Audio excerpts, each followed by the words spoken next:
For many times I was laughed at and not believed in, but it was still a kid with a dream and a belief in himself. I feel I still have room to improve. I still set goals for myself to strive for. I'm never complacent with what I've achieved. We have money, we have everything, we have fame. But the most important thing is the family. Keep your family healthy, good, and take care of your family, because this is the most important thing in the world. Failing to prepare was preparing to fail. The night before a game, I ate the same food. I went to bed at the same time. I got up, I ate the same breakfast. Some people call it superstition, but it's a routine. I went on the courts with just a ball and a racket and a hope. Because you might be actually not feeling great physically or mentally, you're drained, but the confidence somehow gets you through. And when you don't have confidence, that's then when you have to sort of trust all the hard work you've done, and you have to keep on working hard so success comes back. I make mistakes, but I strive every day to be a perfectionist. Set yourself a definite goal and work hard toward that goal, and don't let anything or anyone stop you in the process, no matter what it is. I didn't really care about the standings or, the perception of my style or whatever, as long as I could keep learning these new tricks. And so as I was successful in competition and winning a lot of the events, my job was just to keep getting better. All of you, I know you got him. I know you got him picked, but the man's in trouble. I'm gonna show you how great I am. People perform better when there's no safety net. People perform better in sports and everything else if you don't have a plan B. We were down 1-0, and if you walked into our locker room at halftime, you thought we were up 3-0. Nothing external can defeat the internal. The only thing that can take someone down or break you down is internal. Nothing external is strong enough. You just never give up, because you never know what can happen. You never know who you can inspire and who you can influence. I'm not going to go out and say I'm the greatest this or that. I was a kid with a dream. That's it. You have to fail in order to climb that ladder. You are fighting the greatest fight of all times. And I fought because I knew it was not doomed to be a losing fight.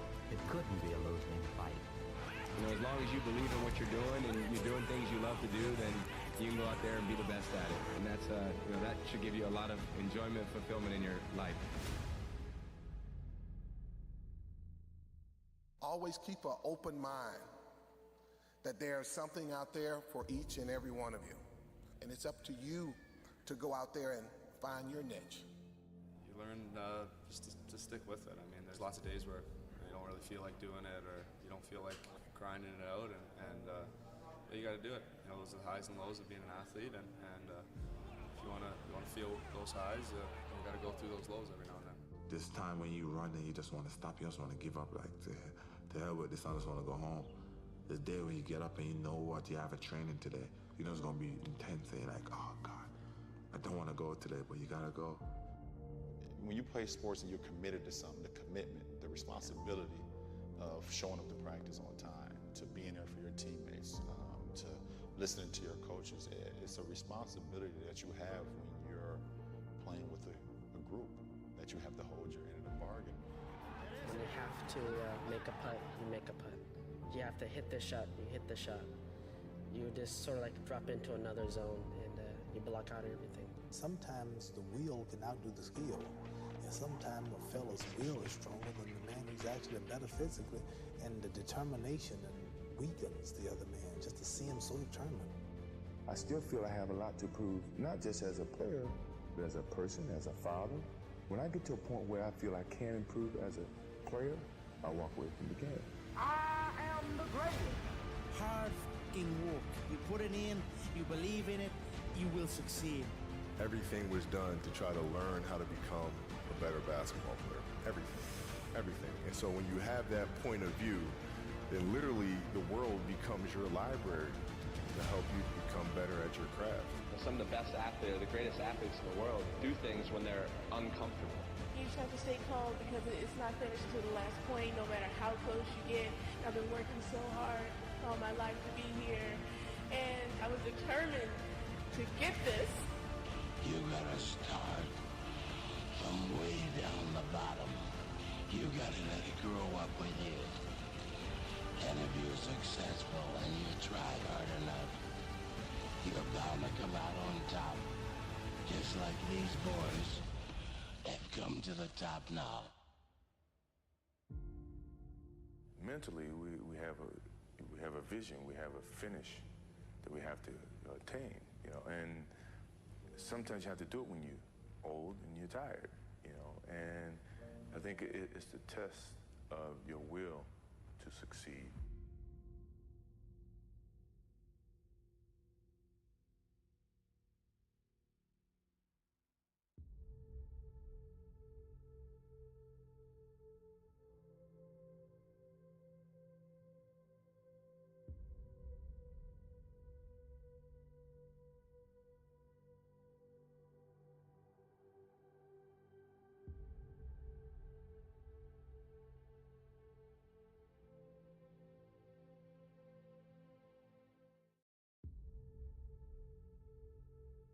For many times I was laughed at and not believed in, but it was still a kid with a dream and a belief in himself. I feel I still have room to improve.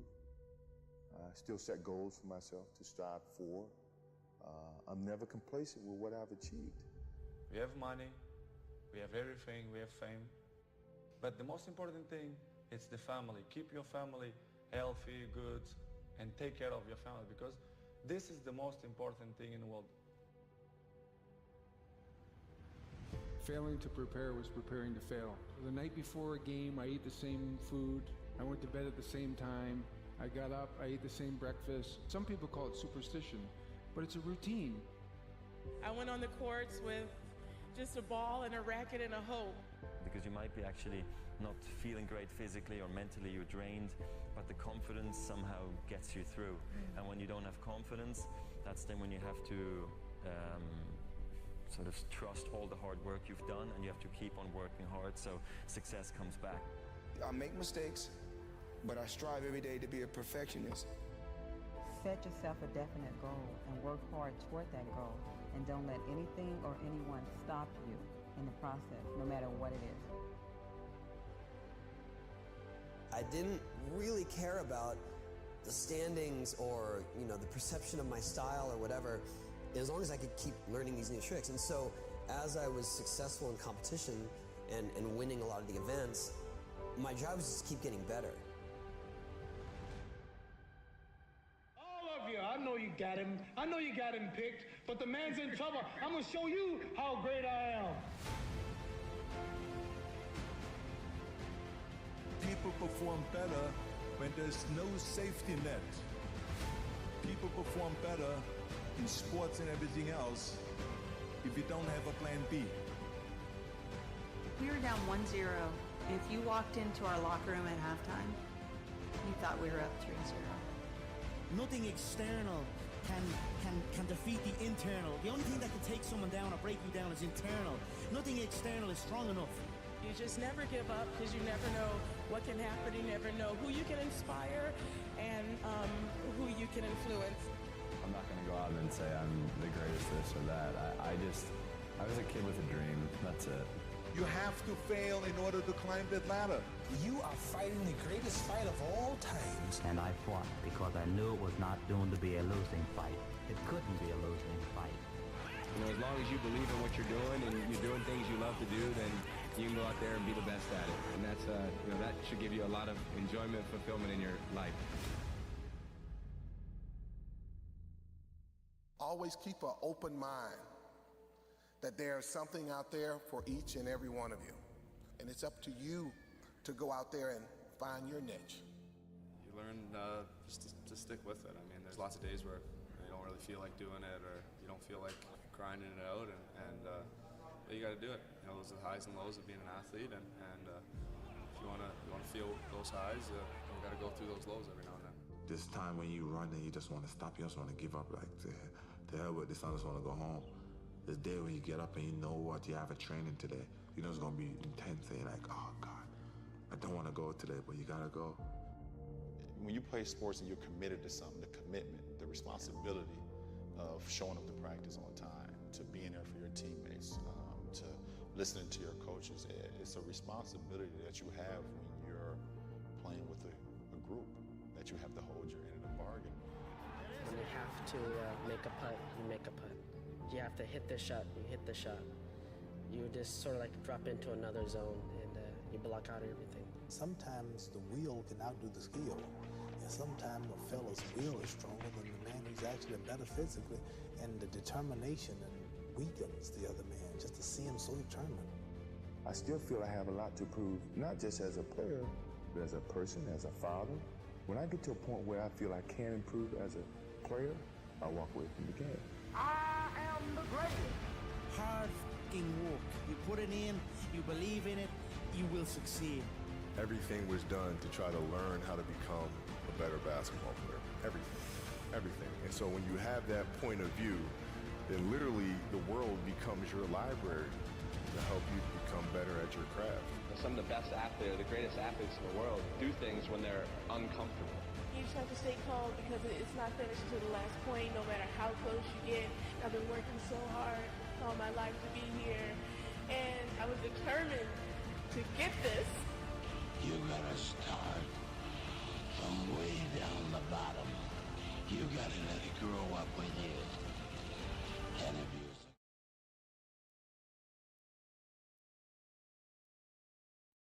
Hey guys, this is Lance Lisciotti with the Make a Score Tour. Welcome to the 2025 Cooper Cup. This is the second set of the semifinals, day 2. Rainmakers versus Natural Born Killers, all tied up 3 sets apiece. It's a race to 7 in the overall format. Each set is a race to 5 games. For Rainmakers, we have Jose Soto, and for Natural Born Killers, we have Paulo Faria. They're going to be playing race to 5 in 9-ball to start the day. And afterwards, we will have Mike Wyant and Jose Soto versus Frank and Paulo. Scotch doubles 9-ball. Oh, okay, so there's... Similar to yesterday, I'm going to have to mess with the delay on this camera to sync it up. Let me see if I can see exactly what it's going to need here. But I'll fix that after this match, so both cameras are in sync properly.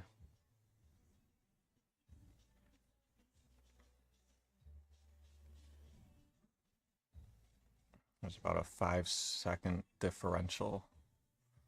Actually, I'm going to go do that in between racks because I should be able to do it very quickly. 5 seconds. All right, Paulo.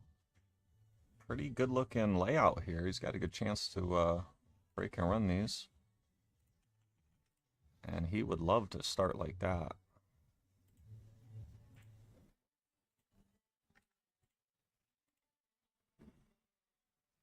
Yeah, felt pretty good here. He could whip the cue ball around, or he can just roll it in.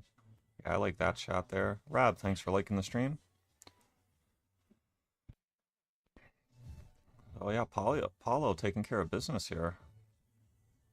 He'd love to start. Oh, watch out. He's okay. Pretty tight on that rail, though. That's going to make this a little tougher. He's going to look to roll this one in and go forward a little bit. Oh, caught it a little fat. Not a terrible leave, though. I think we're going to see Jose try to kick this one in. Position on the 9 is not guaranteed, though. He'd love to just catch the second rail. That'll put a little spin on the ball and get you up table. Oh, he did. Yeah, he caught the second rail, but he hit the 8 a little too thin and hung it up. And now Paulo's going to clean up this 8-9 here. And I will be right back with you. I'm just going to go put a delay on that other camera to sync them up. I'll be right back.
All right, guys. I think we're gonna be pretty synced up now. Let me see. Yeah, pretty close. Maybe it's about a second off, but that's much better at least.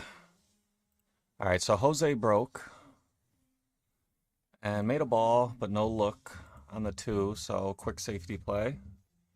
Maybe partial coverage behind the 9. If Paulo could see the edge, he'd like to 3-rail, come around to where the cue ball is now, and leave a pretty similar shot.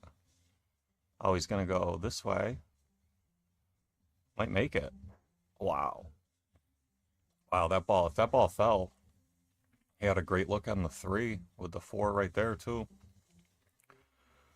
But Jose is going to have a pretty good opportunity now. Nate, thank you for liking the stream. Needs that 7 to get out the way. It did. This is a little tricky. He could just go forward with some high left for the 4 on the side next. Just basically get down to that bottom rail and out. May not even have to go to the bottom rail. May just cross over towards like the spot area. Okay, so he went into the 7, used it as a stopper, and he's got a good look at the corner. Position might be a little tricky here, depending on his angle. He'd like to hold the cue ball there for the 6 in the top right, but I don't know if he can. Might have to play for the side. Yeah, nothing wrong with that. Hit that very nice.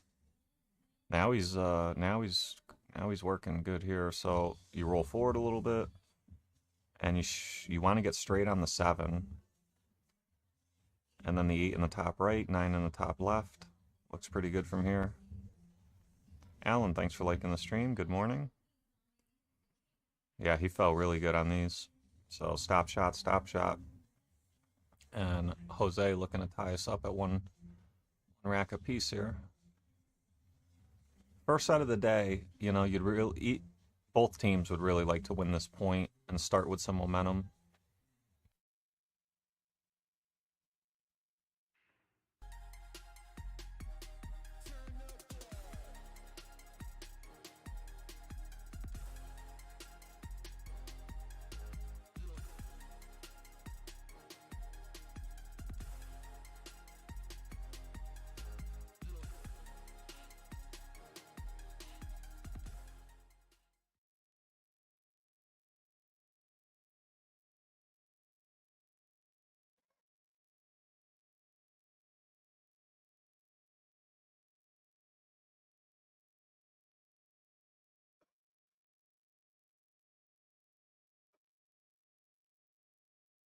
Antonio, thank you for liking the stream.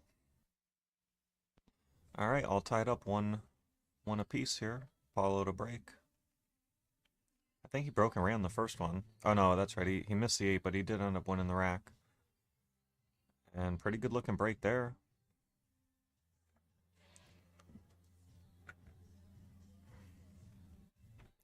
Jaina, thanks for liking the stream.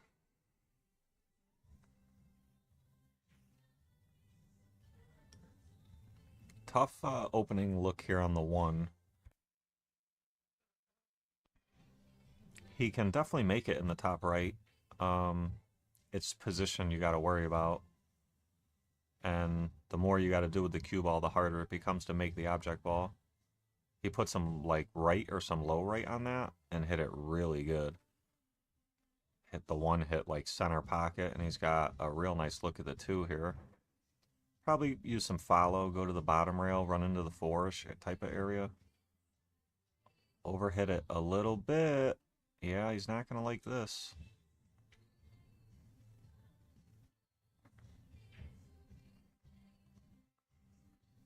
Yeah, he's going to have to play it safe here, I think. Yeah, come off the right side of the 3 and barely move it and try to bring your cue ball to like the top left corner behind the 5. Just like this. Overhit it a little bit. He put some left-hand English on it, and that's why he overran it. If he just used more of a natural angle, you know, he wanted the cue ball on the top rail, even if he didn't get coverage. And the cue ball leaked out because he put some left-hand English on the cue ball. And Jose's going to have a good opportunity here. Watch out. Oh, bumps the 9, scratches now. The 4-9 got a little funny here. Paulo will probably be playing the carom with the cue ball to make the 9 in the bottom left. The combo is not great. You have to severely backcut the 4 to backcut the 9. It's a little wild. The carom probably lays pretty good. Better than the combo, that's for sure. You can see from here that, yeah, the carom is definitely makeable. It's not great, though, you know, because if you miss it, the 9's probably going to hang. The cue ball and the 4 will be close to each other. But I think it's the right shot. Yeah, it was a good attempt. But it was tough. It wasn't easy. So Jose is going to look to just roll this 4 in, and if he makes it, he'll have a pretty good look at the run out. Yep, he's in business now.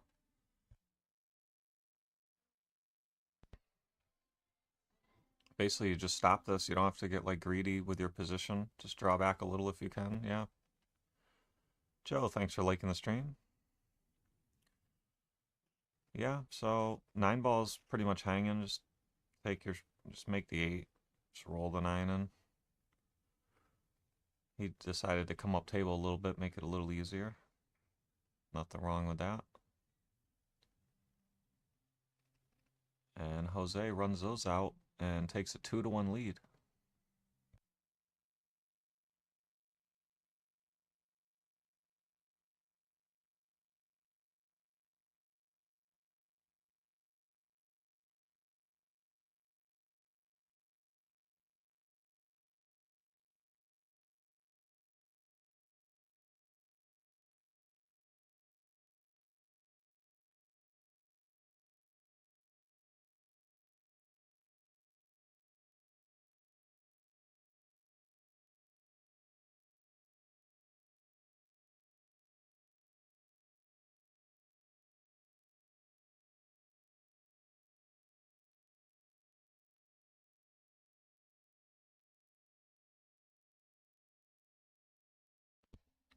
Jose to break.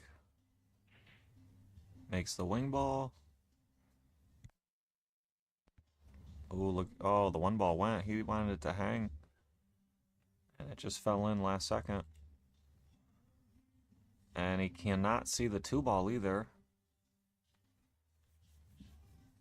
So, not ideal. I think we're going to see an opening push here.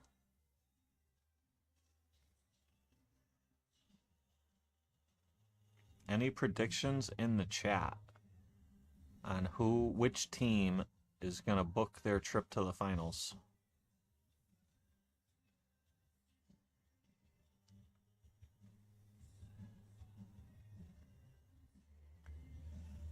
I think we're going to see Paulo play safe here. Yep. Good shot there.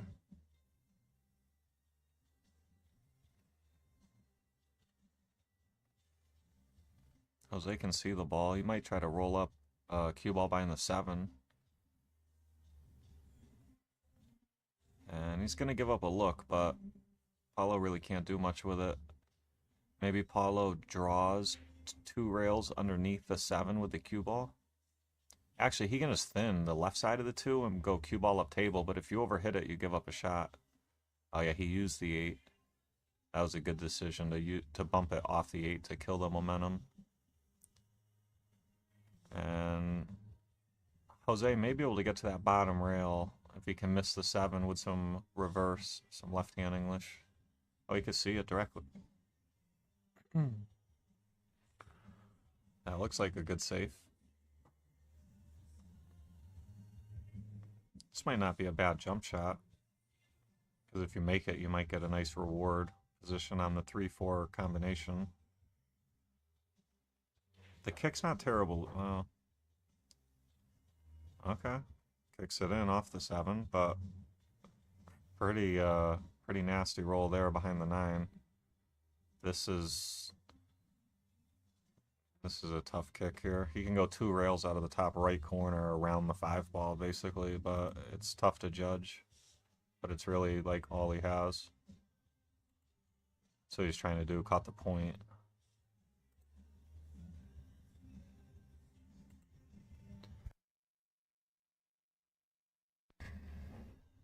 So Jose's going to take ball in hand, start off with this 3-4 combo, draw back a little bit.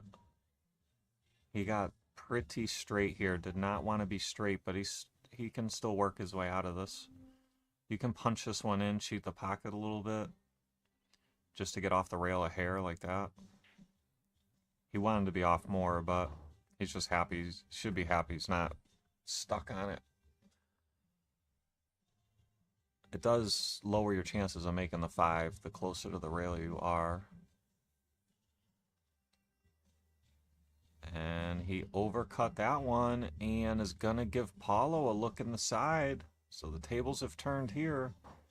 Now Paulo with a nice opportunity. It looks like he can probably just roll this one in and kill the cue ball. Maybe use a little draw if he needs to. Oh. Alright, so now it gets a little tricky. I think he's just going to roll to the rail and take the 8 in the top right. Okay, I was thinking about that too, that he could draw into it and develop something. Dan, thanks for liking the stream. And he hit that pretty sweet. The question is now, does he stay above the side or draw below it? He came below it, very nice. And Paulo looking to pocket this 9 and tie this one up 2-2.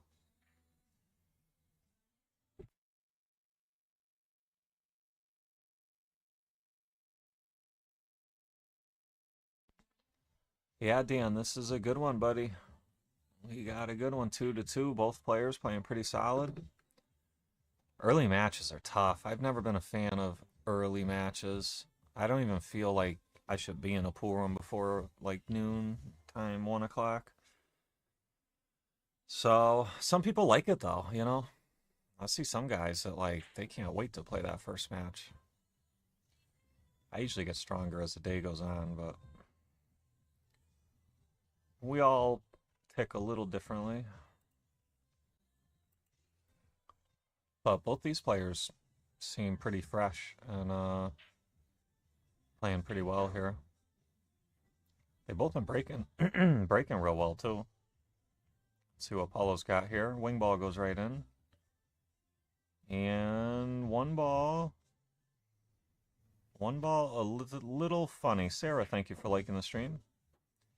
Yeah, I don't think this one goes on the side. We're gonna take a look at the other camera here. Yeah, I don't think so. It's close, but I don't think so. I think we're gonna have to see a safety here. He's gonna keep his cue ball by the 8 or go behind the 2.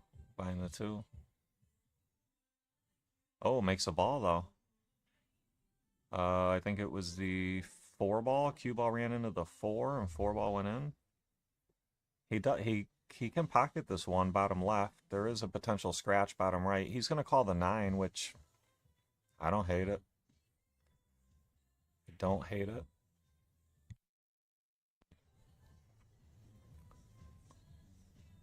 Oh, watch. Is this gonna go? What's gonna happen here? Nothing. Okay. That one ball looked like it took a weird bounce off that bottom rail. Looks like it like bounced to the right. Strange. Not much for Jose here. It's just gonna create some distance, push the 1-up table.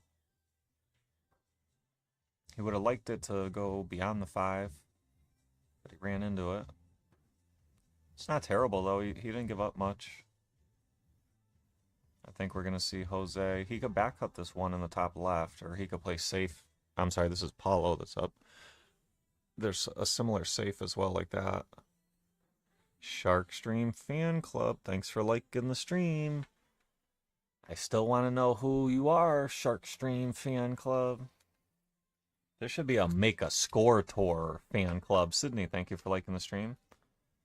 Somebody needs to start that. MakeaScoreTour Fan Club, yeah. And then the MakeaScoreTour Fan Club will like the Sharkstream Fan Club stuff. How you like that?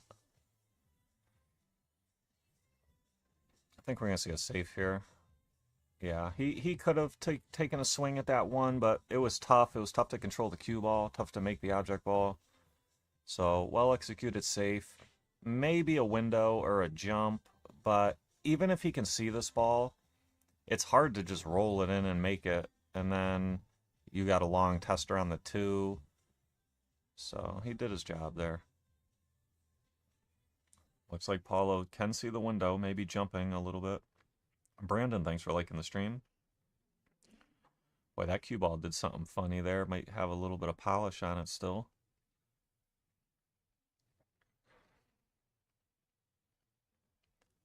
That'll usually wear off after like a set or 2.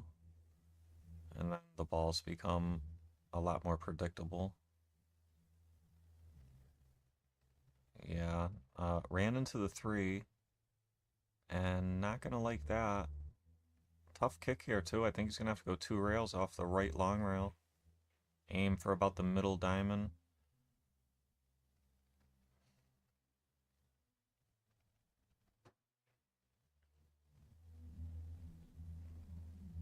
Oh, came out wide.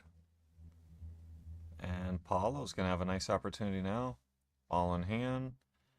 You got the 2, 3, 5 right there. The 7 to the 8 is the shot he's going to have to be, you know, pretty precise on. So he's going to have to go 5, 7, 8. So yeah, 7 to the 8 is what we're going to have to watch out for here. He does not want his cue ball drifting too far down table here. He might have to go down and up. Oh, he's okay. So this one you just roll in. So let's see what angle he's going to have on the 7. He doesn't want to be on the left side of the 7. He wants to be on the right side of it. Yeah, so he is on the left side of it. This is not ideal, but it's still workable.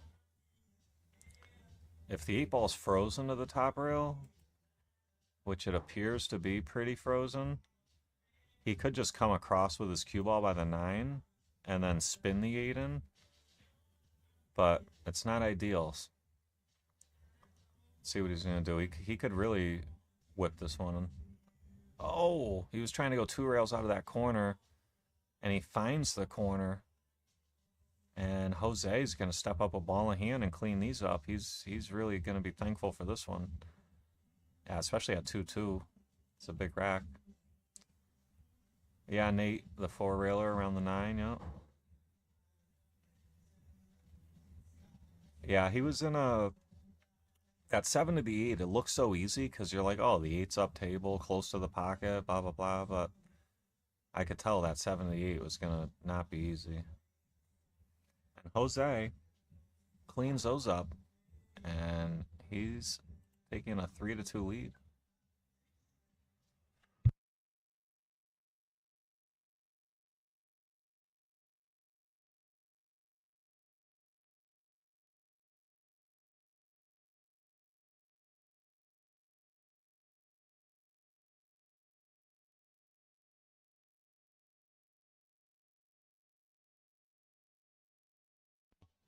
There will be after this is over, there will be a MVP presentation. The losing team will vote for the MVP on the winning team. There is a cash prize for that. Elise, thank you for liking the stream. So if you've watched the Palmer Bird Cup or the first semifinals, you'll see that I go live from my phone. And I can like walk around with it and everything and bring you guys with me. But I did have some audio issues when I tried it last week. But I'm determined to figure this thing out. I think I got it figured out. So what's going to happen is after play is over, the stream is going to come with me to my phone. I'm going to walk out there and you guys can see what's going on. And hopefully the audio will also be working this time. And after about 10 minutes, the players will vote for the MVP, and you'll be able to see that MVP presentation. So when it's over, don't just leave like normal. I know the deal. It's over. You're like, I'm out of here. Nah, this one you're going to want to stick around. Oh, makes a nice rail first there, but scratches. And now Paulo with ball in hand opportunity. So 4, 5, 7, 8, 9. So 5 to the 7, you have to be a little, not like precise, but you got to be conscious of having an angle on the 5 here. You don't want to get straight. That'll work. He's not straight. Ashley, thanks for liking the stream. He can just punch this one out. Try. Yeah, see, like this ball, you want to get straightish on, because now he wants to roll forward for the 8 in the side. And he would like an angle going down table. Yeah, see, now his angle, he wanted to go farther up table there. Now all he can do is cinch this and take a long 9, because he has the, he fell on the wrong side of the 8. So, I mean, still a very makeable shot, but made life a little tougher than he wanted.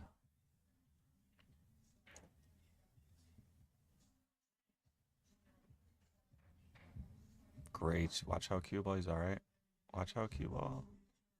Great shot there by Paulo. And that's going to tie us up 3 racks apiece. Players playing at a nice speed here. Not wasting any time. Getting right through it. So 3 apiece all the way around here. 3-3 in the set. And 3-3 in the overall race to 7 set format. So we got a lot of 3s going on right now. Is he going to make 3 balls on the break? I'll take 3-1.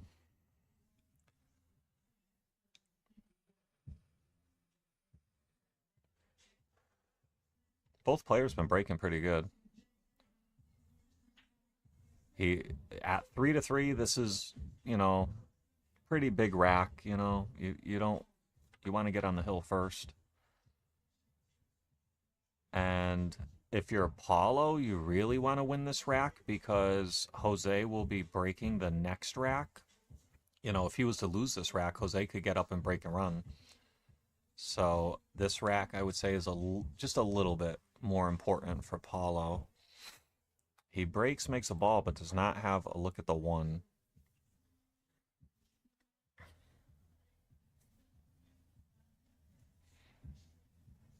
So he's going to push. Wise decision. Daniel saying the cue ball always runs faster in the first match of the day. You can see how often the players overrun their spots. First match is always tough to get comfortable. Karen, thanks for liking the stream. Yeah, I agree with that. I think it's just the polish, in my opinion. If they didn't polish the balls from yesterday, overnight, I mean, and then just reused them today, I think the level of play would be a little bit higher. I mean, don't get me wrong, it's pretty normal for most Bourns to polish the balls on a nightly basis or every other day or 2-3 times a week. But, I don't know. I personally would probably not polish them in between day 1 and 2, but I don't know. The polish thing is touchy. You know, some people love how the balls play with a ton of polish. Some hate it, and some don't even care or even understand the differences. So it's kind of a personal preference there. Paulo taking care of business here. He's running these out really smooth here. And he's looking to pocket this 9 and reach the hill first. And he does. Great out there by Paulo. And he reaches the hill first. But like we said, Jose had the break next. So he's going to look to reach the hill as well. He'd love to break and run. You know, both players have been breaking good. So we'll see. A lot of pool left today.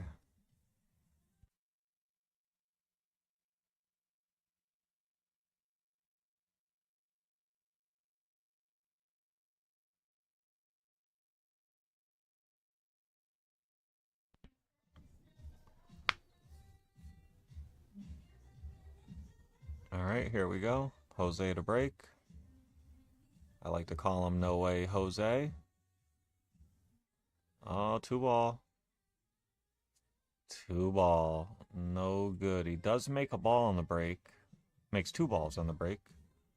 But nothing on the 2. I think we're going to see a push here. And it's not the greatest ball to push on either, because you don't want to leave. You got to pretty much push down table, and you don't want to leave the guy a stop shot safe behind the 8. Okay, so like right here, this is like stop shot safe behind the 8. I mean, he had to push, but this was not where the cue ball should have been, in my opinion. It looks like Paulo has a stop shot safe, or he can go to the rail and back. Or he maybe could have made the ball. I didn't even see that. I don't know why I didn't see that, but it worked out for Jose because Paulo caught the point, and Jose's got to look. 3 ball's kind of weird spot, though. Let's see what he can come up with here. He'd like to come backwards for the 3 in the top right next. Oh, he's going forward for... Yeah, must go in the bottom left. Why not? 6 ball may make this a slightly smaller pocket.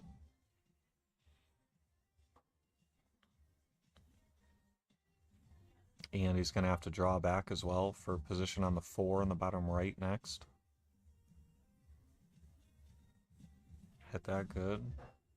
Yeah, he's all right. Jose, he's in line here.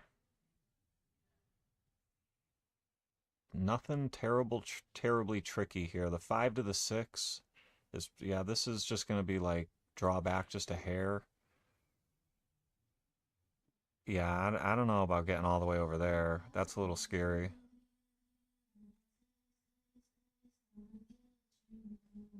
Oh, he had an angle going the opposite way. That's, oh, maybe he was, I don't know.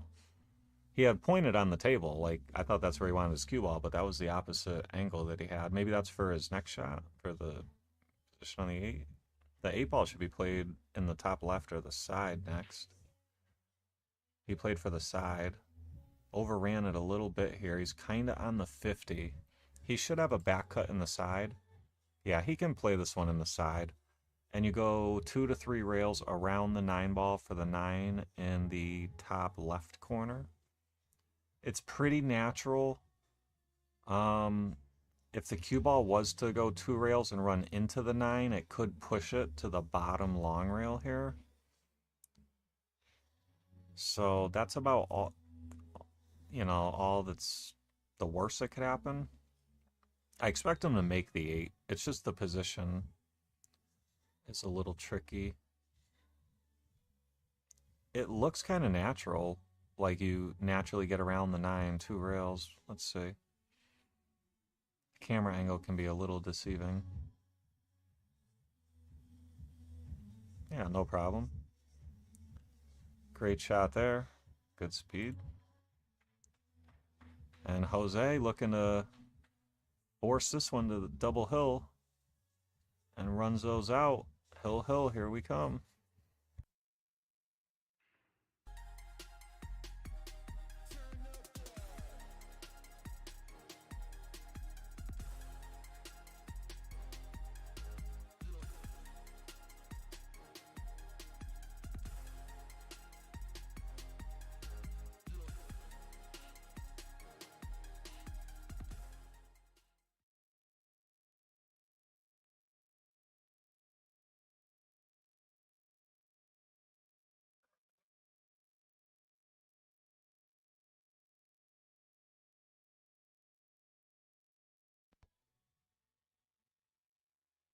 All right, here we go. First match is a good one. Great one.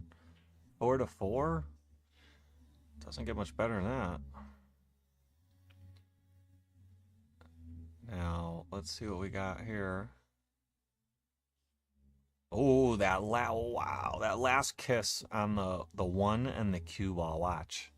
The 1 ball looked like it was not going to cooperate. It gets hit by the 7, and then that last little glance off the cue ball set this one up pretty good.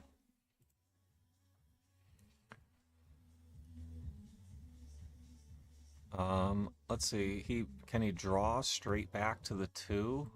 Does he have the angle for it? Tough to see. I can't see. Phil, thanks for liking the stream. Does this 2-ball go all the way down the rail? I don't know. You could basically play it down to like the 6-ball and just play safe. If it does go clean past the 8, you could play it and get shape on the 3.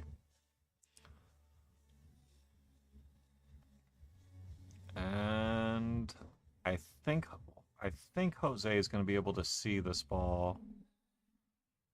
I wonder if he could even attack the 9.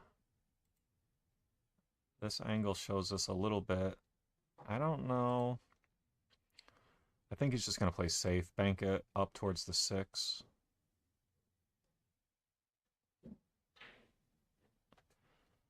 Yeah, Karen. So that's, yeah,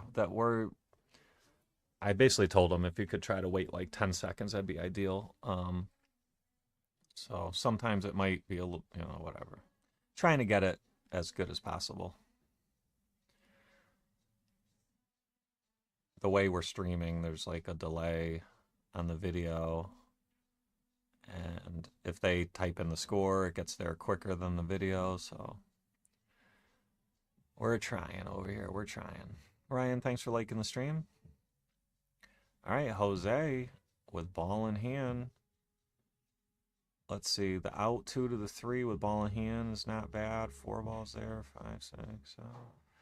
Yeah, he's got a pretty good chance here. Pretty good chance. But they're not easy. There's quite a bit of cue ball movement going on in this run out. The 2, 3, 4 is all like kind of center table-ish, but then you're going down to the 6, up to the 7, to the middle, and then down. So a lot of cue ball movement. And even that, like, how many times are you going to take ball in hand and have to shoot a shot that difficult? Not too often.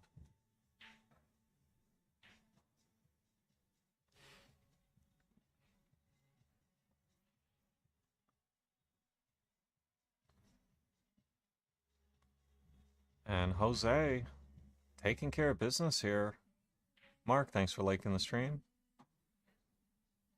Yeah, I like that angle there. Looks pretty good. He can either draw back or go off the bottom short rail with follow. He's got his own. He's got options here. Brandon, thanks for liking the stream. Looks like he's drawn. Yep, nothing wrong with that. He's got a nice angle now to play the 8 in the left side pocket after the 7. And Jose is definitely in the driver's seat here.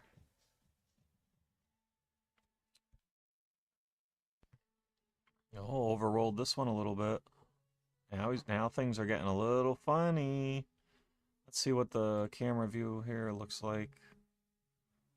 Okay, this looks better. From this view, it looks better. I think you go right in the side there with some low right, and you bring the cue ball on the side of the table it's on now, basically. Okay, he crossed it and went the other way. Nothing wrong with that. It's a little bit more natural. You're just playing a slightly thinner side on the 9. Got to be careful for the scratch here in the top left. Yep. I think he just thought about it. Maybe he'll put some inside English on it to protect. He used outside to protect. And great out there. Jose runs him out and defeats Paulo 5-4. That is going to put Rainmakers up 4 sets to 3 in the overall race to 7 format. Our next match up is going to be Mike and Jose going right back out there for Rainmakers against Frank and Paulo going right back out there as well. So you guys know the routine. There's a 5 to 10 minute break in between every match. And we will be right back with you.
All right, players are just about ready here.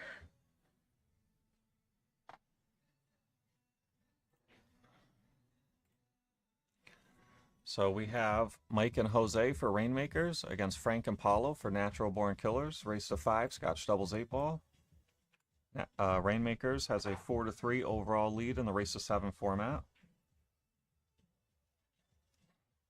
Coming up next, we will have Brandon Ryan versus Kenny Hoke in singles 8 ball.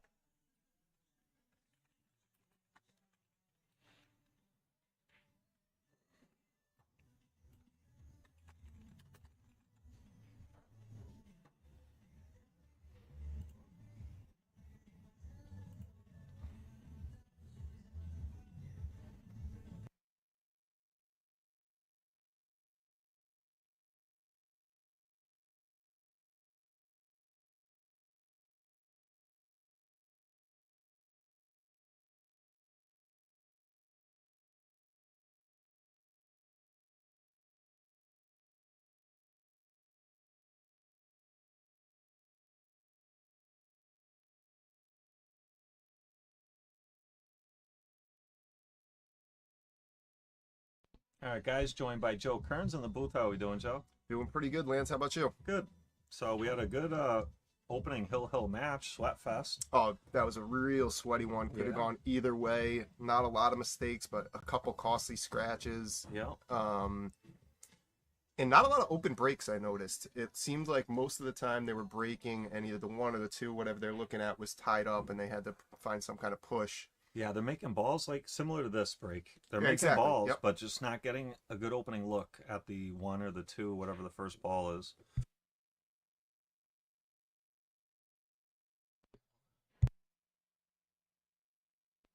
Ooh, and that's a tough break by Paulo there. I was just going to say, though, I love to see Paulo's, I think it was to put him at Hill in that last one. Paulo pushes to the jump and gets out from there. Perfect jump shot, runs out. You love to see ones like that. Yeah. And Jose and Mike have a pretty good opportunity here. The balls are pretty open. And make sure you get good underneath the 6 ball, but with the 4 where it is, that doesn't look to be any problem. Yeah, and depending how they land on the 6, they might be able to pocket the 6 and move the 9 and open up the 8 a little bit more. You don't have to move it, but yeah, so now they're not going to move it. You don't have to. It does make the 7-8 a lot more difficult, though. Yeah. Because I assume you just want to get kind of like center-ish on the table here. Yeah, probably much. two rails, kind of right back. Yeah, well, similar to where it is now, exactly, just where down you table pointed. more. Yep. Yep. This is touchy. This is hard to get really good. Yeah, that's when you got to let the spin do the work, and I think he hit it pretty good. Yeah, that looks just about perfect. Yeah, as long as he's, and he's getting down quick, so you know he likes it. Maybe draw back for the 9 in the same pocket next? Probably. Yeah, very well done. Hit that as good as he could, and Jose has a real nice look at this 9 ball. Yep. Now, this should be another really good match. You got 4 great players here. Jose was just playing well. Paulo was just playing well. Frank and Mike both had a good battle yesterday. So actually, I didn't even think about that. Yeah. Jose Paulo just played, yeah. and Mike and Frank played yesterday, yeah. and Frank got him on the hill, I believe. Yeah. Yeah, that one went hill, yep. And then Paulo and Jose went hill. Yep. So yep. Pretty juicy doubles matchup. That's right. All right, and just like that, Mike and Jose jump off to a 1-0 lead here. This is a big rack for big set for both teams, I should say. Because there's still a lot of good pool left. But if there's one match, and no offense, Kenny, I love you, but if there's one match that I think is a little bit more skewed than any of the others out there, it's the next one coming up. Brandon Ryan and Kenny Hoke, singles 8 ball. That one's going to be a tough one for Natural Born Killers. So what you're saying is Natural Born Killers really needs to win this set. They really need to win this set. You don't want to be down 5-3 going into a tough match. Right. I could understand that. That's a pretty good point there, Joe. So yeah, Natural Born Killers, big set for them here. And Rainmakers won the first rack, so they're going to have to tighten up a little bit. Diana, thank you for liking the stream. Could we talk about that name for a second, Rainmakers? I think And, Ray yeah. did a good job with that one, huh? That might be the best one ever. It's definitely the best one I can remember. Only because it's Ray and then N, his Right. last initial, and then I mean it's just perfect. It's good. It's good. It's pretty good. I'd like to know if he came up with it or somebody else did. That's a good question. I actually don't know. I'll take the field, John. Take the field. I'll take the field. I mean, it's a safe bet. Yeah. And also, I mean, Natural Born Killers. This is Kevin's. This is the team, same team name from last year when then they won it. I was actually on that team as the alternate. And don't get me wrong, that's a sweet name too. Yep. But- And this year they got the movie poster. Last year there was the Bourn Ultimatum or whatever the heck. Yeah, and I like the names for sure. Pretty strong. Even I like Elisa's Team Villain Corps. Yep. That's pretty strong too. Yes. I can't come up with nothing like that. No, for I'd be Lisciotti. Team Kurt. What can I come up with for Lisciotti? Like nothing. Biscotti. That's about. Like, what else could you call it? We're gonna be cookies. We're gonna be an Italian cookie. Okay, great shot by Frank there. As long as it holds up, which it does. Might be a little straight on this too, but I think he's got enough angle to come off the short rail back down. What do you see here? Oh, I should. Sorry, let's guys. check the angle. Yeah, let me check the wrong camera there, guys. Sorry about that. Now, it was pretty straight, but Paulo hits it just good enough. That's not going to be any kind of problem there. Yeah, they have a great chance to run these out. Only thing you got to make sure if you're coming, I assume you're going to come around 2 rails. Maybe you could just play this 1 rail. Yep, okay. I think This that's what he's 4 looking at. goes everywhere, so it's really just a matter of which position you like the most, Yeah, I think soft in the side, 1 rail to play the 4 on the other side feels the most natural. I'll tell you, I wouldn't mind spinning 2 rails and going in between the 4-9. So that's kind of the first thing I looked at, but the only thing you got to worry about, like you this. take any chances at running into the 9? Okay, so Yeah. he hit that good. My fear with that shot is you run into it. Well, or you leave yourself, you hit it a little funny, a little fat, you run behind the 9. Right. But this is perfect. It's leaving good angle to get back 6 to 7 if you want to, because I assume he's going to bring this back and play the 7 in the side there. I'm a big fan of going with the grain. So his natural angle was going like 2 rails out of that corner. Yeah. And you can manipulate it.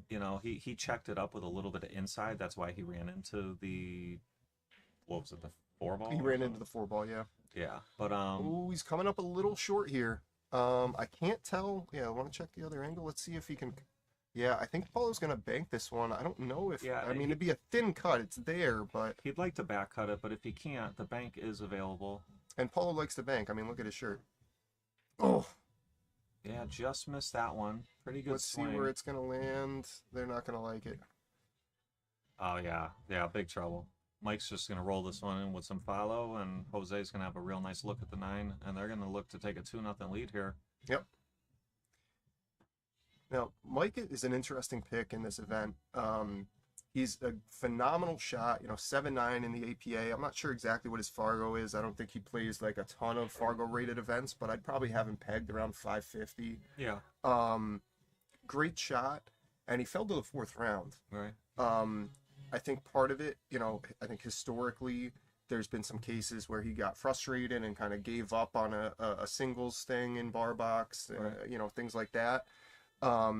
And that caused him to fall. Like, I think based on skill alone, Mike's probably a 2nd round pick. Yeah. So to fall to the 4th Gives you a lot of good value. Yeah, it's great value for Yeah. Ray's team. And so far, and I talked to Mike, I know Mike pretty well. I played on his team for a few years. Very good guy. And when I talked to him about it, he said, this is a team event. He's like, there's no way I'm letting that happen. Right. He's like, I'm going to be bearing down. And I 100% believe him. Yeah. And if he holds up, which he is now, he played even with the loss yesterday. He played well. He's playing good now. Yeah. So if he keeps up and plays the way that he's supposed to, that's tough to beat for a 4th round pick. Yeah, for sure. And Paulo makes the wing. And what's going and on? look at this. Yep. They are in business. They are in business. Great starting look on the 1. Now, what do you do here to get down on the 2? Are you coming between the 6 and the 8 and just leaving it longer? Yeah, in between the 6-8, like heading towards the 4 on the rail, on Yep. that left long rail. I think you can do it with just some high right. But do you try to get a 3rd rail there on the left, or do you just play it to the center of the table? Just like Oh, that. wow, that's a great shot. Just like that. That's a great shot, Frank. Little bit on the rail, but that's not going to be a problem. He's got the angle to punch it back up for the 3 in the right side there. Yeah. Yeah, jack up a little, use a little low. Oh, he looks like he's going high ball. He's going for the other side or the corner. Yeah, I think I like the corner here. You should be able to roll it up. I don't think the side pocket scratch is going to be an issue. Yeah, this plays nice for the corner. Yep. There might be a scratch if you play this in the corner. The cue ball may be heading towards Yeah, that side that's pocket. what I was looking at. It's, you know, Frank knows that, obviously. I think he's, you know, I'm sure he's not going to let that happen, but it is one more thing to think about. He could draw underneath the 4 if that's a big concern, but shooting that 4 on the top left if it's frozen is tough. I don't like that. Yeah, that's like worst case scenario if you're forced to do that. But it's partner, so you just make your partner shoot it. Oh man, and Frank did play, you know, he might actually been trying to run into the 4 ball there. I think is what he was going for. Misses the shot, but he's getting away with it here. They're gonna be forced to either play a very difficult combo, or what I assume they're going to do is try to play a safe behind the 7, but that's not super easy either. Yeah, nothing real great from here. Let's see what he comes up Oh, with. maybe he's going to thin it and put it up behind the 6. Yeah. Okay, yep. Yeah, good shot there. That's about all he could do. Yep, I like that. I think he's left the shot down in the low right corner, but... No, I don't think so. No? I think Paulo's going to have to kick at this one.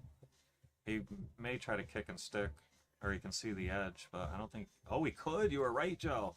That's a great shot. Settle down cue ball.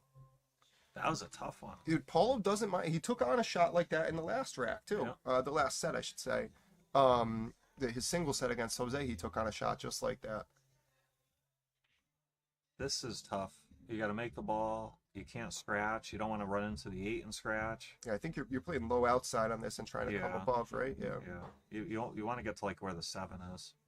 Oh, settle down. Oh, wow, I did not see that scratch. In my mind, the only thing you got to worry about is that right side pocket. Yeah, the scratches are big there no matter which way you go. Yeah, 4 balls wide open.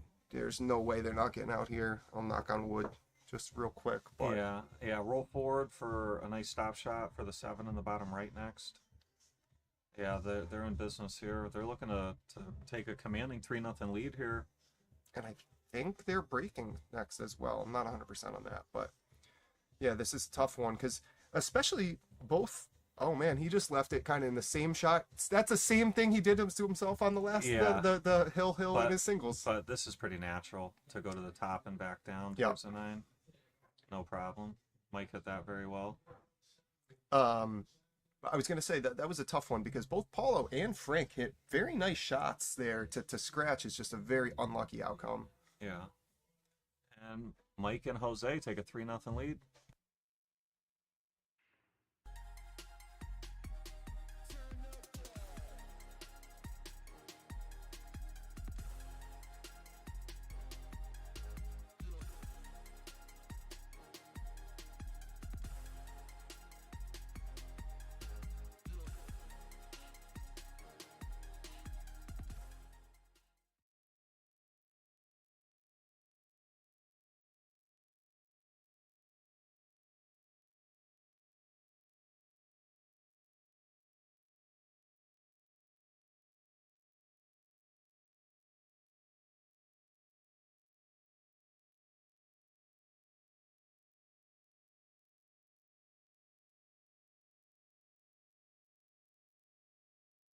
All right, here we go. Jose to break.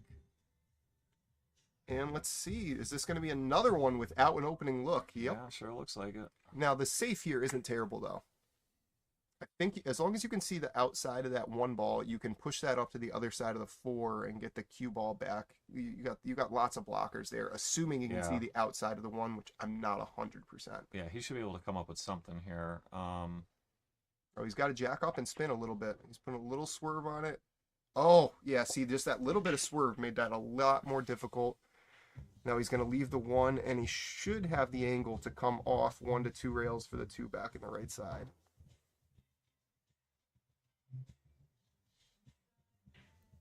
Yeah, I think, actually, is that 4-ball slightly in the way? Does he have to go rail first on this? I think he can see this one clean.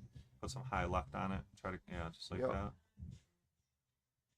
Slow down. Pretty good shot to get the cue ball out of there. Now, do you just try to run into the 5 on this one? You might as well. Yeah, you might as well put some low left on this, run into the 5, kill your momentum. Right, because you don't want, like... The 3-ball goes everywhere. Yes. So you just want to be somewhat close to it. And I don't think you want to just, like, try to... like, coming into the 4 here feels very risky. I think, yeah, you got to, like you said, a little bit of draw.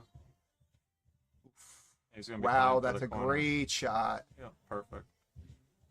Paulo may even have an angle to slide over in between the 5-8. If he does, that's ideal. Yeah. If not, I think that's what he's shooting at.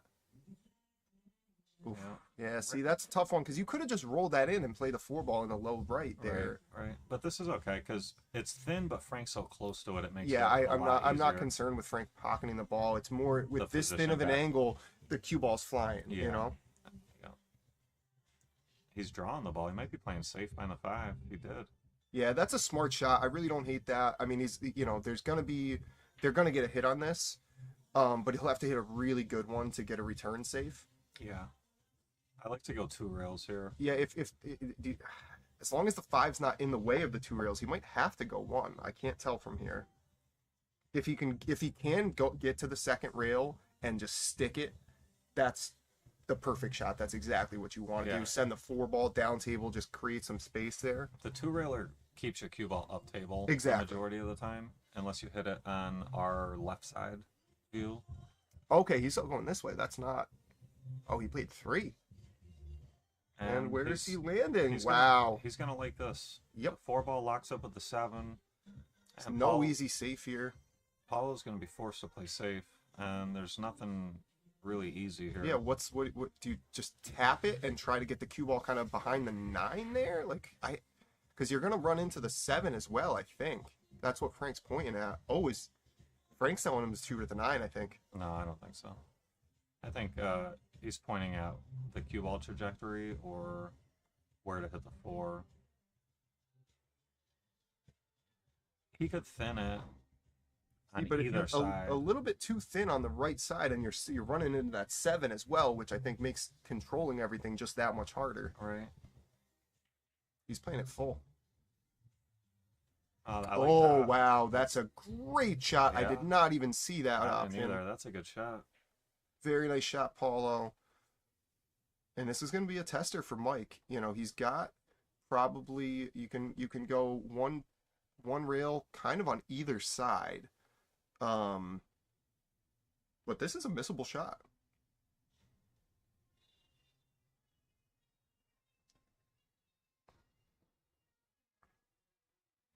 Very nice hit. Oh, he's hit that very well, yeah. And he leaves a look at the 4, but it's far from an easy one. Yeah, Frank may be able to cut this one in or bank it. If it's a straight in bank, it does offer position. I like the bank if it's straight. To your point, if you hit this a little bit soft, depending on where you go, you might have a 2-way behind the 9. He looks like he's cutting it though.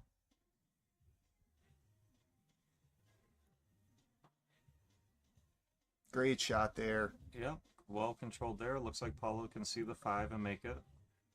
5 to the 7 is not automatic though. Pretty tough. That 8-ball is just right in the way. Well, do you just roll this in though? Paulo looks like he's drawing it. Yeah, you got to do something here.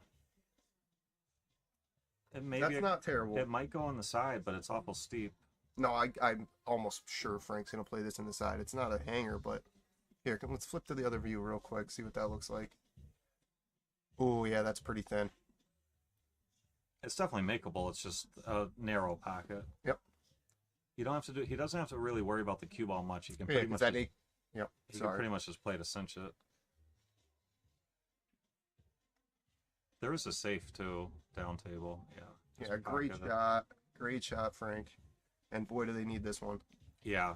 They definitely need to start putting some racks up here. And this should get them on the board here. Yep. On the board, and then they'll be stepping up the break. Yeah, that's always nice when you win the point, and then it's your break next. Yep. Because they would love to string a couple together here. Yeah, for sure. And Frank's going to pocket this 9. That's going to bring us 3-1.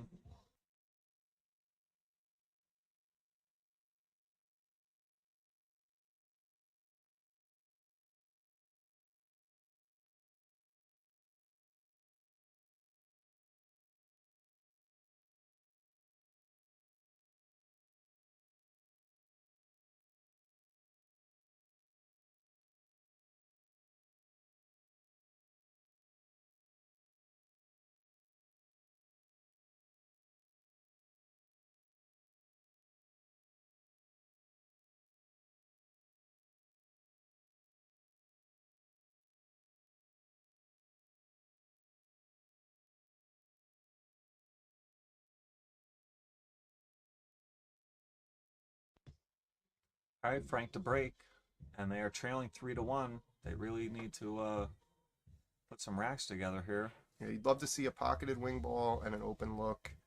And is he going to get it? He pocketed the ball. Let's see if that goes by the 9, or the 8 rather. Yeah, I think it does. It goes. Got to And worry then about the scratch. You do. Ooh, yeah. Because you might have to draw this, which makes, that's still fine though. Because with the 2 where it is, as long as you don't do something crazy like draw it behind the 4 or the 5. I don't think you can pocket this one without scratching. No? No.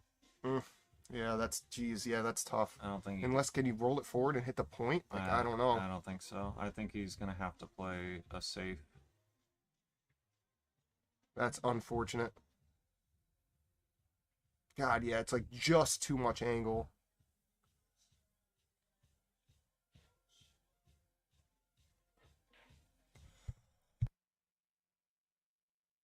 All right, let's see how he's going to play this one. It does look like he's playing a save. Oh, maybe, was he trying to go for the 8 ball there? I don't know. He's not going to like the result, though. No, I really don't understand that one. This is going to bring Mike to the table with a very nice opener on the 1. 2 ball hanging. 4 ball top left. 5 in the sides. 6, 7 in the corners. 8, 9. They got a great chance to run out here. The only thing they're going to have to be pretty good on is the 7 to the 8. Yep. And with the 6 to set them up, they should be able to pick their desired angle. So they have a great chance to run these out. He's going to roll up for the 4 on the side next. But we overrolled it.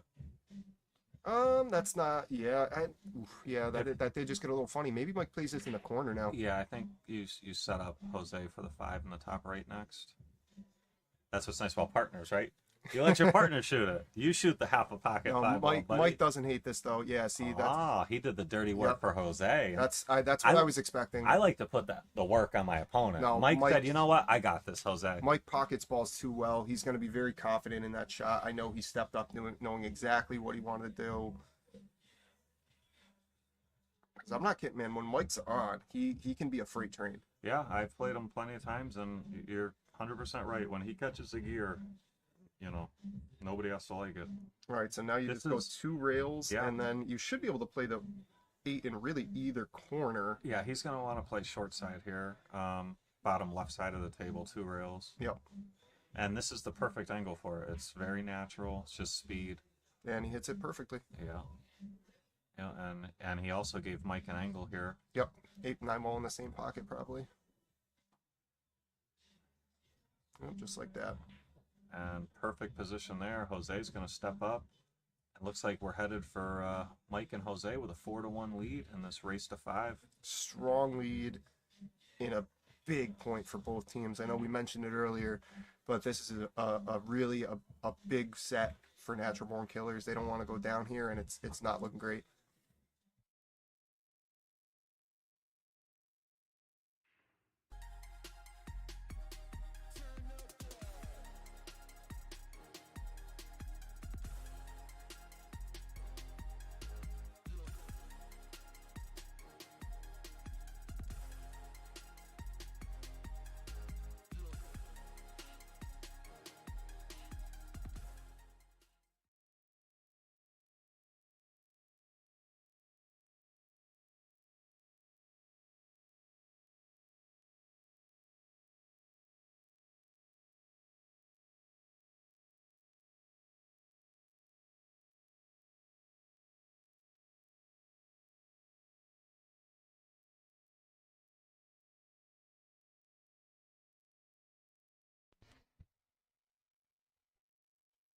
All right, let's see where we going. Is there going to be a look on the one?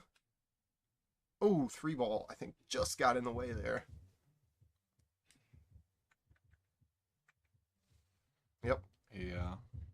This is no good. He may be able to thin it, but I don't see any great safes even if he could thin it. He could. Yeah, but then what's cue the ball. option? You can't push. He could thin it and bring the cue ball, try to get behind the 9. Ran into the 9. Is he getting? Nope.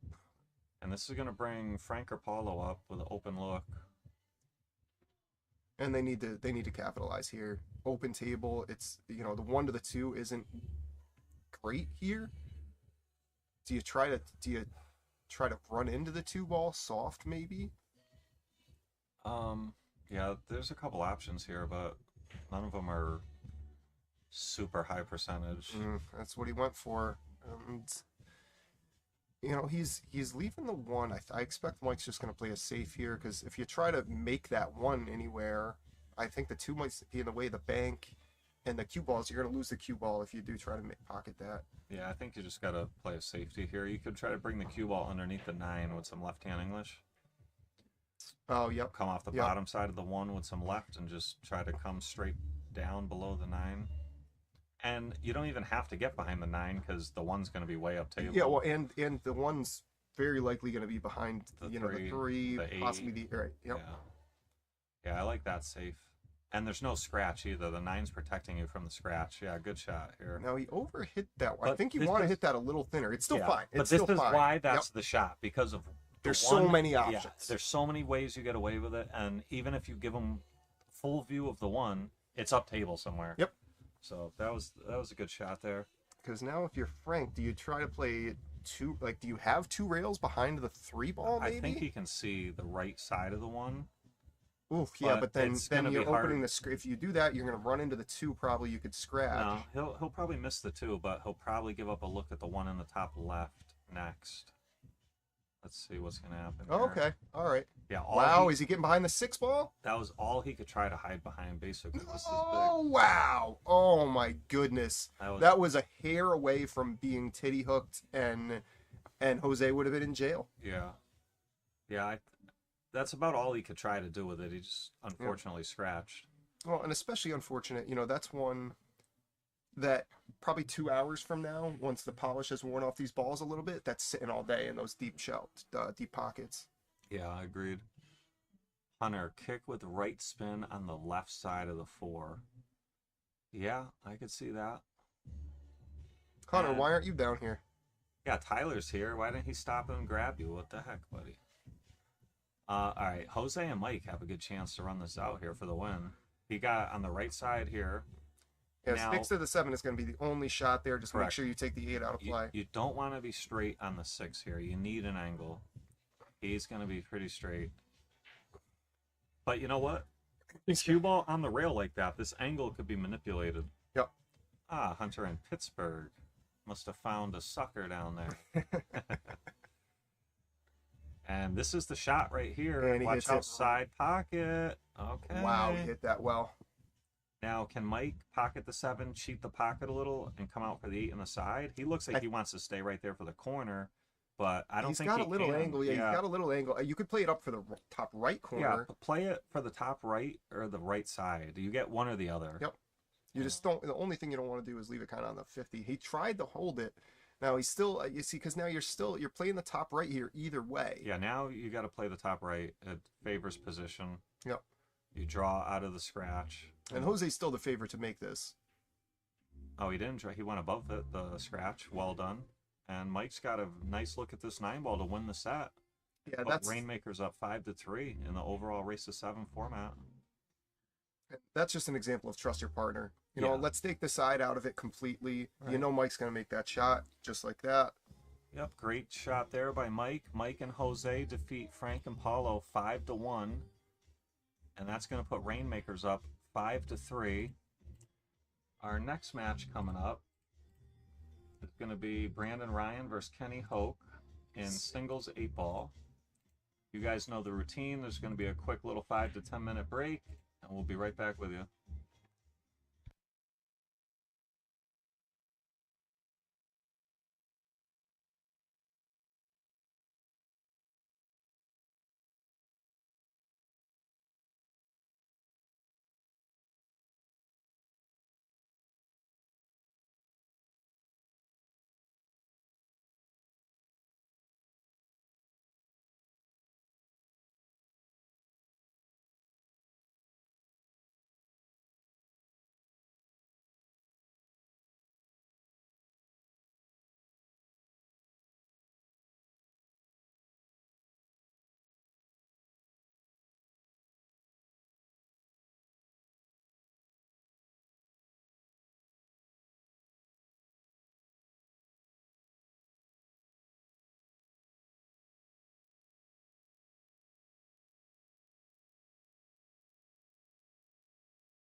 Alright guys, players are just about ready.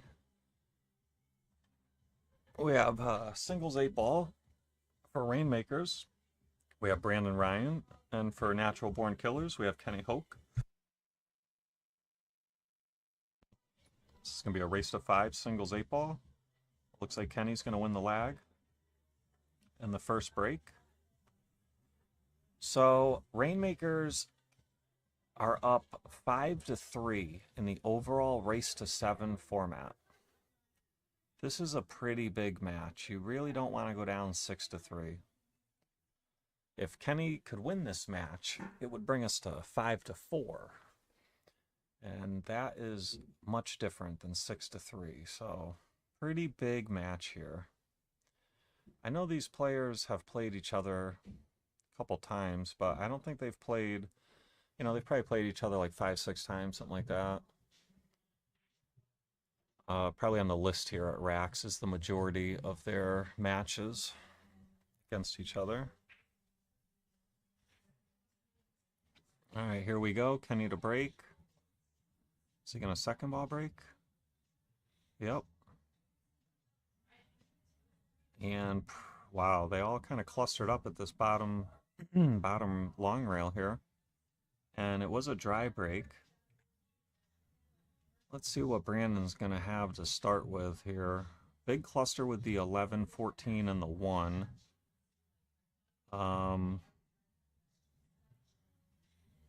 Yeah, both suits have problems in this bottom right section of the table. So he's going to start with solids, make the 7, get short side on the 5. He's got a nice angle to go into the 1 and try to free that up.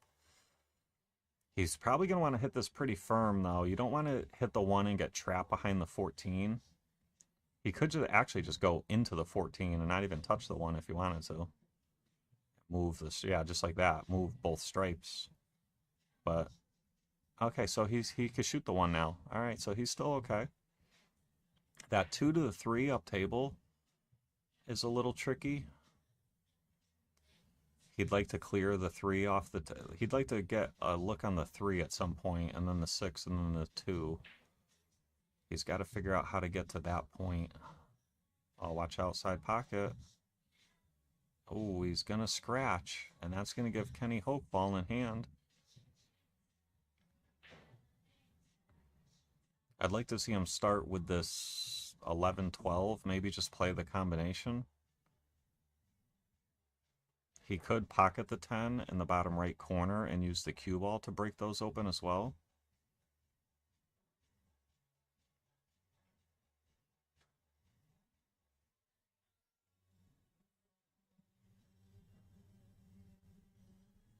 He could just cut the 11 and down the rail. That's what he's looking at now. There's nothing wrong with that. He's got the 10 ball. He could play shape 4 next.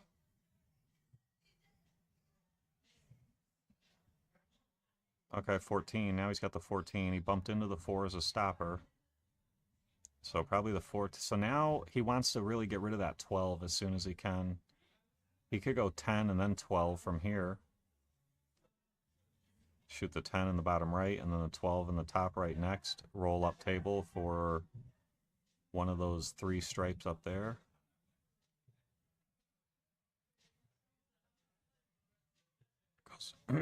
He was straight, so he went rail first.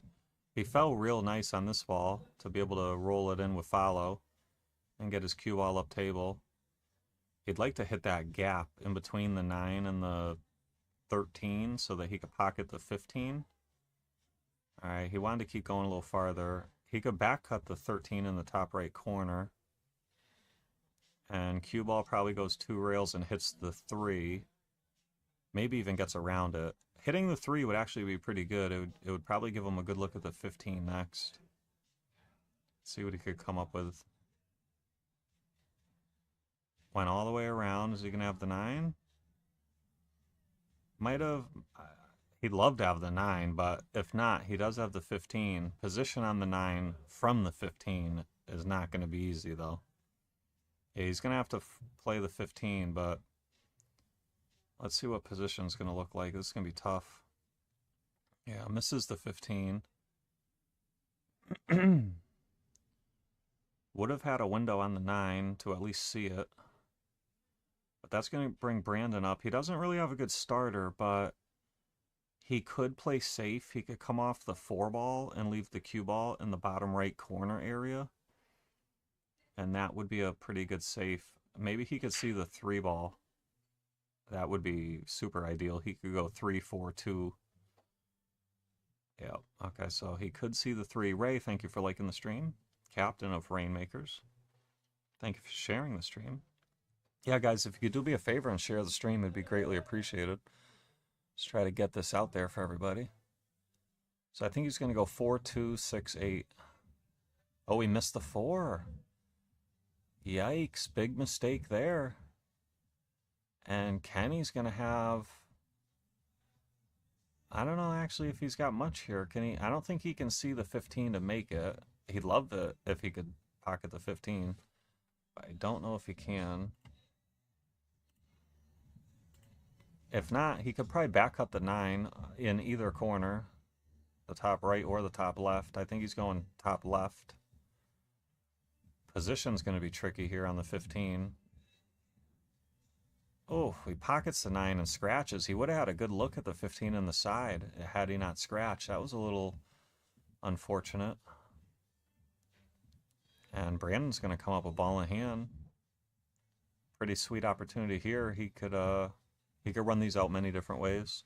He's probably better off going, I mean, your percentages is probably shoot the 2, then the 6, then the 4, then the 8, but you can do this a lot of different ways.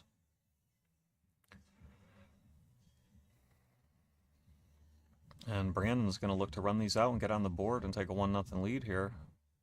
Rainmakers, it's been all Rainmakers day 2 so far in the 2 sets that have been played. They won Hill 5-4, the opening set of the day. And then they won the last set 5-1. So they've won 10 racks to 5 and both sets. Almost got a little funny there, but it does appear that he has a nice clean cut in the side here. Yeah, he does. He'll be just fine. Just don't scratch. No problem. And Brandon Ryan wins the first rack and takes the lead 1-0.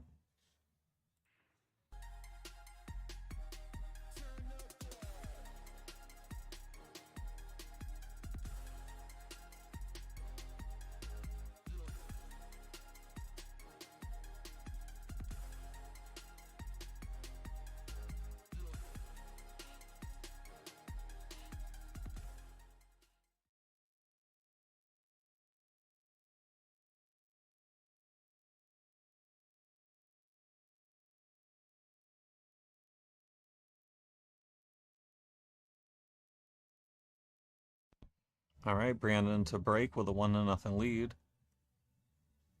Let's see how the break looks. Break is looking really good. 8 ball went right in the side. But that is not a win.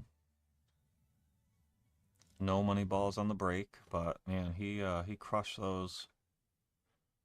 And 2, 4, 6, 8, 10, 12. Makes, wow, only 1 ball. Looks like there's a bunch of balls down, but made only 1. First look, I like solids, but the problem with solids is the 1 ball. Stripes has a problem with the 11 and 14. Yeah, you're pretty much forced to take solids, I think, here. At some point, he's going to have to figure out... Oh, watch out. Oh, scratch is off the 6, and now Kenny's going to come to the table, ball in hand, open table. If I'm Kenny, I take stripes, I start with the 10, and I go into the 11, 14 with my cue ball to free those open, and then you're in the promised land from there.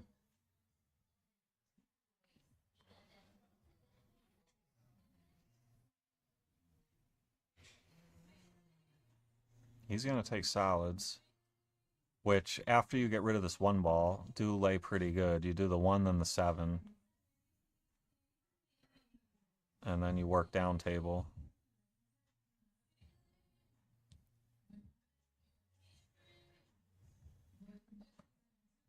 So after the 7, probably have a good look at the 3 in the side.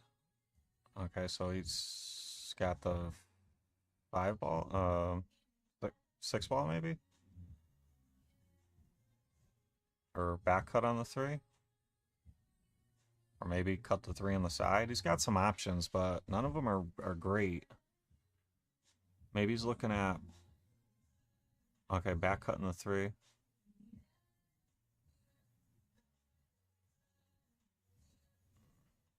Hit it pretty good. Oh, just caught it a little fat.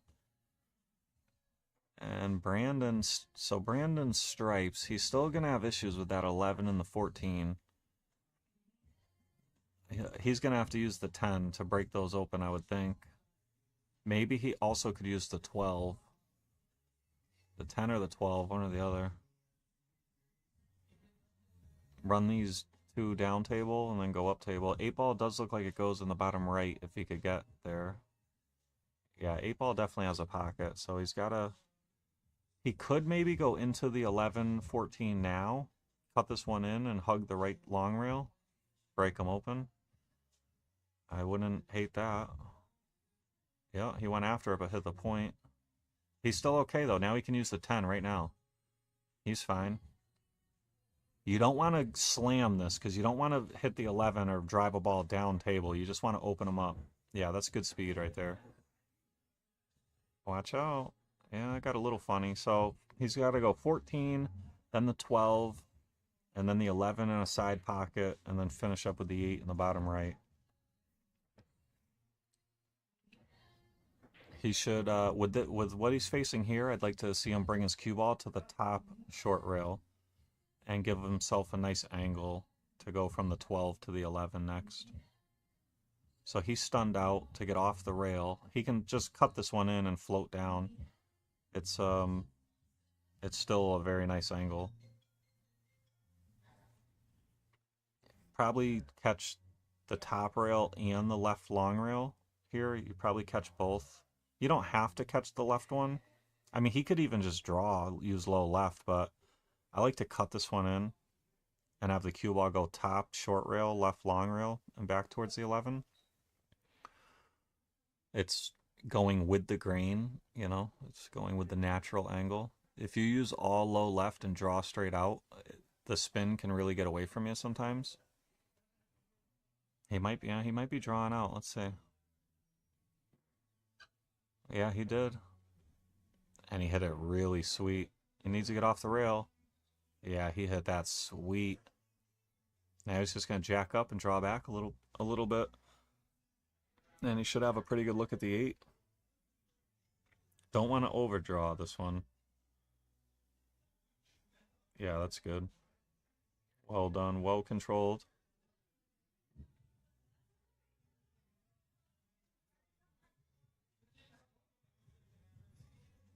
And Brandon's going to look to pocket this 8 and try to take a 2-0 lead here.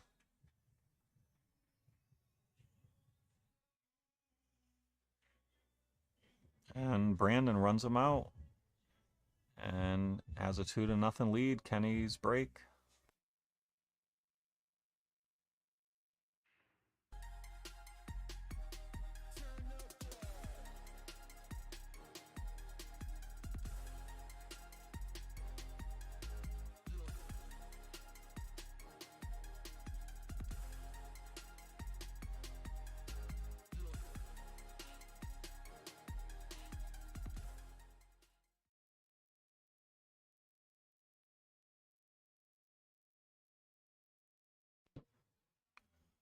Our next match after this will be Ray and Vashon for Rainmakers against Tim Hurley and Kenny Hoke. So Kenny's going to be out there back-to-back.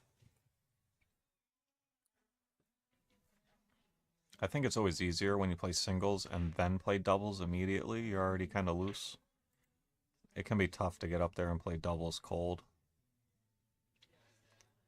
All right, Kenny changes the break from the second ball to the head ball. I'm more of a fan probably of the head ball. I think it gives you better break and run percentages. He did break dry there. And the 8 ball doesn't count on the break here, so that takes away one of the advantages of the second ball break.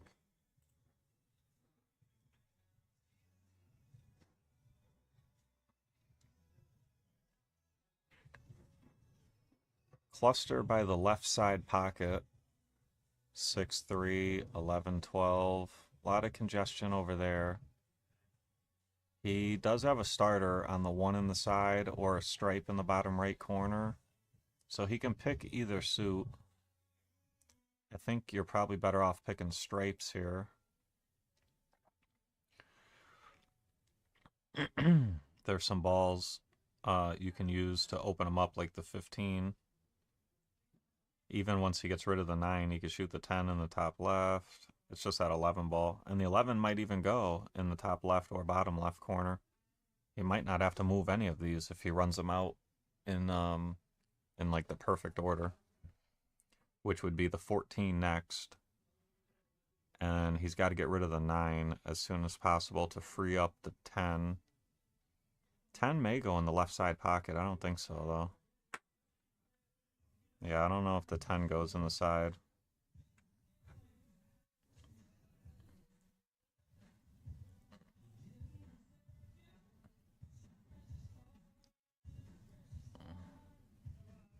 He could shoot the 14 in the top left now and go into the 3-11 area. Try to free him. Try to free the 11. A lot of funny stuff could happen here, though. 11 may remain tied up. Cue ball may end up tied up. You'd like to hit this one with some speed, but you don't want to miss the 14 either. You don't want to baby it, though. Oh, okay, so he's going to try to run him out without moving him. Maybe the 11 next. Yeah, I think that's what he's looking at. Trying to get rid of that 11 ball and try to pocket it in the top left corner. If he makes it, everything opens up pretty good. And if he bumps the 3 out of the way, it opens the pocket for the 10. May even give him a look at the 10. All right, so at least they're open now. And Kenny has issues with the 7-2. The combo looks like it can be played with the 2 combo in the top left. But he's got some work to do. He could shoot the 3 right now and try to go into the 7-2 with the cue ball. There's some scratches, though, if you glance off it wrong. Oh, yeah, this is perfect. Should play short side for the 7. That was the move right there.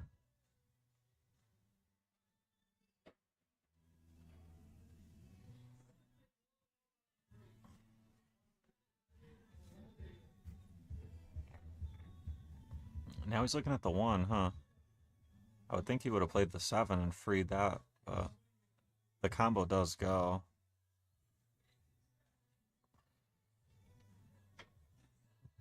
I don't know if he can see the 5. He might have a look at the 6 in the bottom left.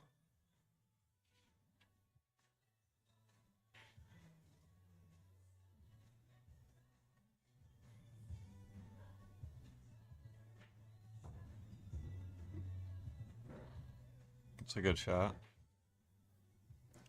So he's back in business now, but it looks like he's going to be saving that 7-2 for last, which is not ideal. You want to take care of your problems as early as possible. When he played the 1 in the side, I think he should have shot the 7, and that would have freed up that problem. He can still get there. It's just going to be tough.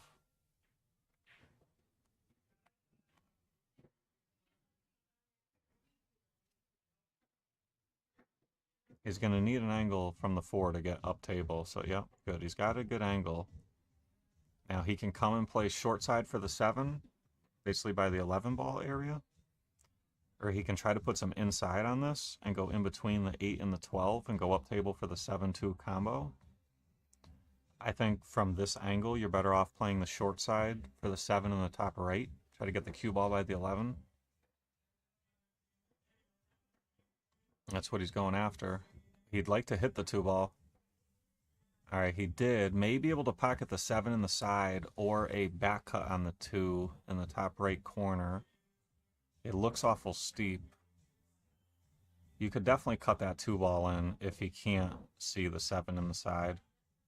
He's going to have one or the other. He'd really like to shoot the 7 in the side, because you just have to make it, and then you have great shape on the 2. Yeah, he's going after the 7, I think. It's tough to tell.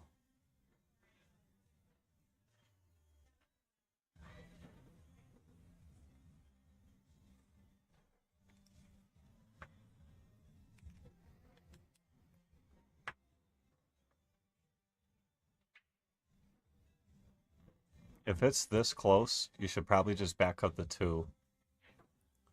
But he is going to go in on the 7 here. It's tough to pass up because he knows if he makes it, he's got automatic position. He had it great. And he has his position. So now probably draw back on the path he's in now and play the 8 in the bottom left next.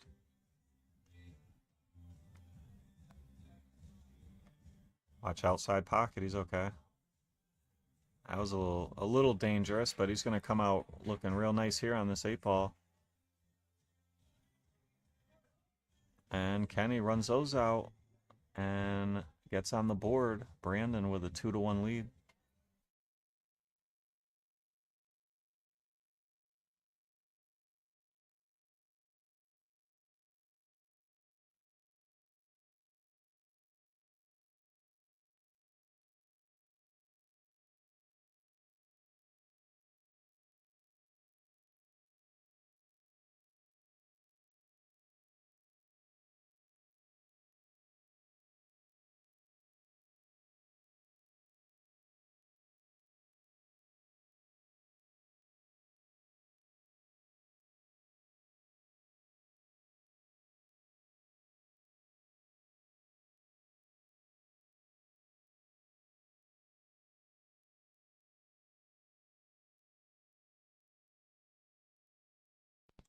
All right, Brandon to break. And he is leading 2 racks to 1 in this race to 5. Rainmakers is leading 5-3 in this overall race to 7 format. Brandon with another very solid break. Makes a ball. First glance, I like solids. He's got a nice starter on the 5.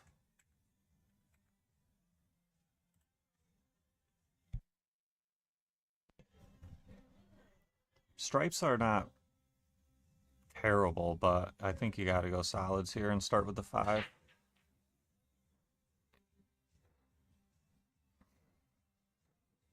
This is one of those racks where he's going to start running balls, and if he does not run out, he's going to be in trouble. He needs to run these out, or Kenny's probably going to clean them up. Dan says this is a gigantic set if Kenny can make a comeback. I totally agree, Dan. 6-3 versus 5-4 is a tremendous difference. And Rainmaker, it's been all Rainmakers in these first 2 sets.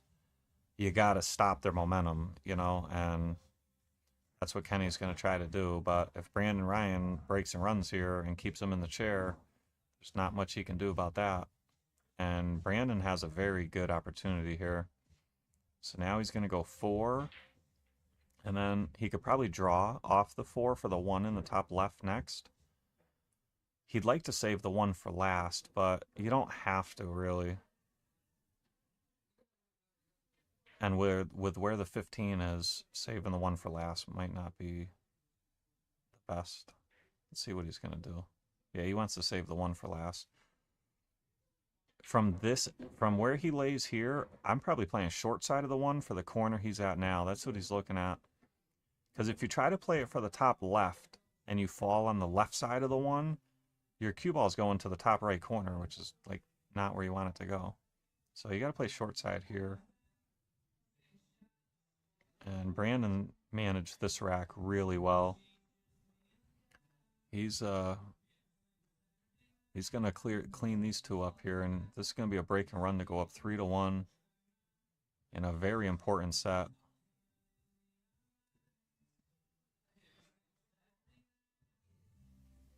And taking care of business, straight in on the 8. This was a very nice break and run. Never got out of line. Just stayed in line the whole time. Very nice. And Brandon with a 3-1 lead.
So it looks like a dry break here.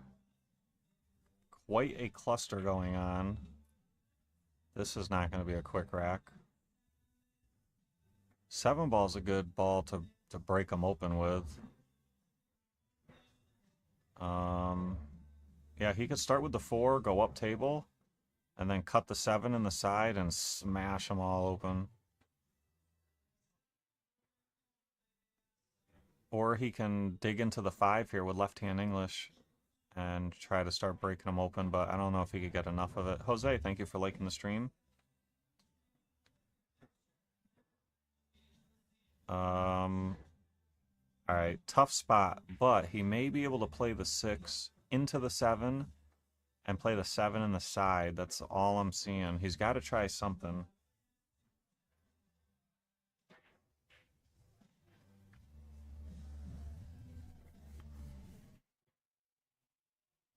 I mean, sometimes in 8-ball you have to be ultra aggressive. I think this is one of those times.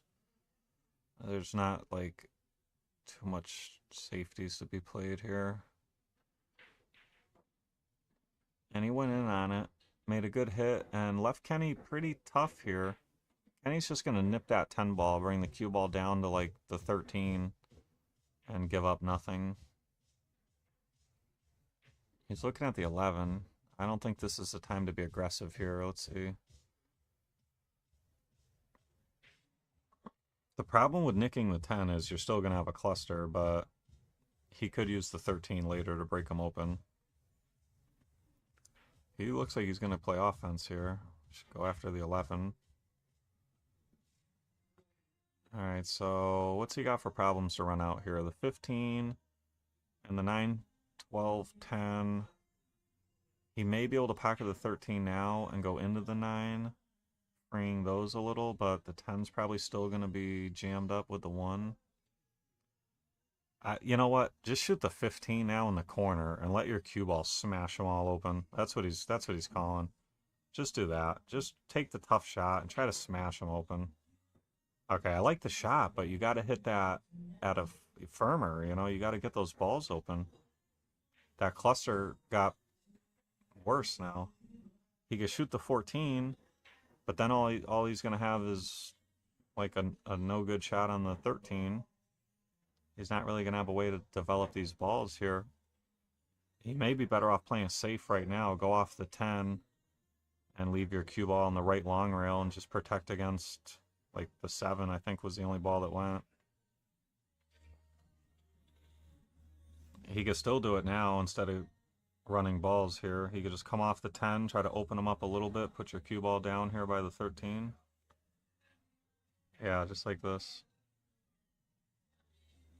Alright, so now he's in business. Now, if he gets back to the table, which he should have a look at something.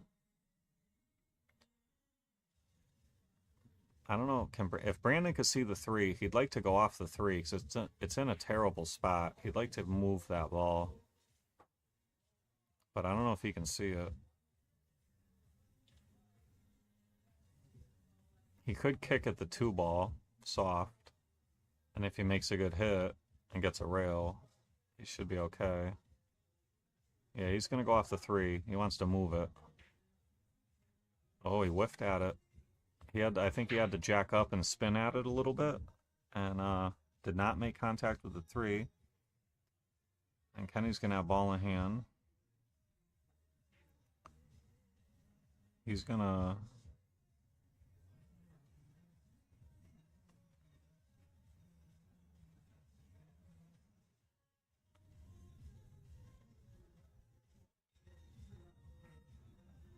Gonna start with the 13, maybe draw into him. Okay, he's gonna... maybe... Oh, the 10 might go on the top right. Pass the 1.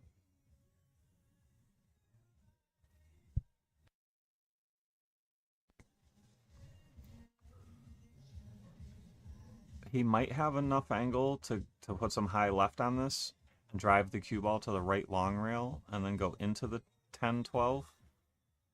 He's got a couple options. Let's see what he chooses. I think he's going to try to go into him. Nope.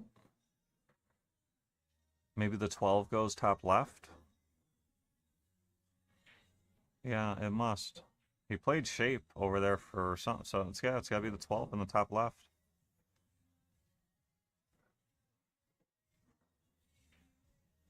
Oh, he played for... Nice. That works. He played for a stop shot safe behind the 10. And this is going to be a tough hit for Brandon. This is not... He doesn't really want to kick at the 1 because it opens up the 10. He wants to kick at anything except for the 1, and that's the easiest ball to kick at. So he's got some decisions. I like what he's looking at here. Kick off the bottom short rail at the 3 because he really wants to move this 3 ball. And if he makes a good hit on it, you know, he's not leaving a duck, but he probably will leave something.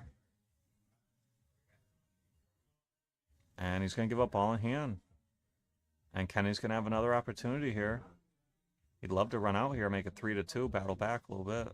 Joe, thank you for liking the stream.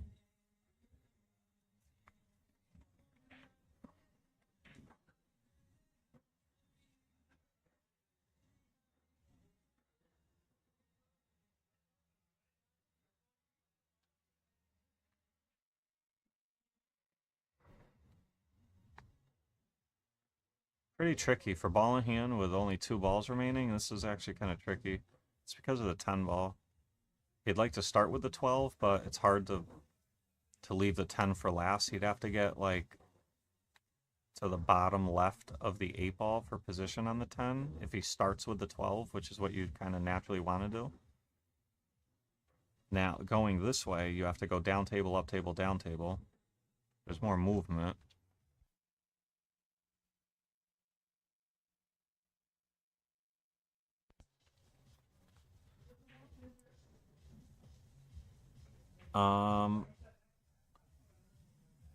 So runs into the 7, not going to have a great look here.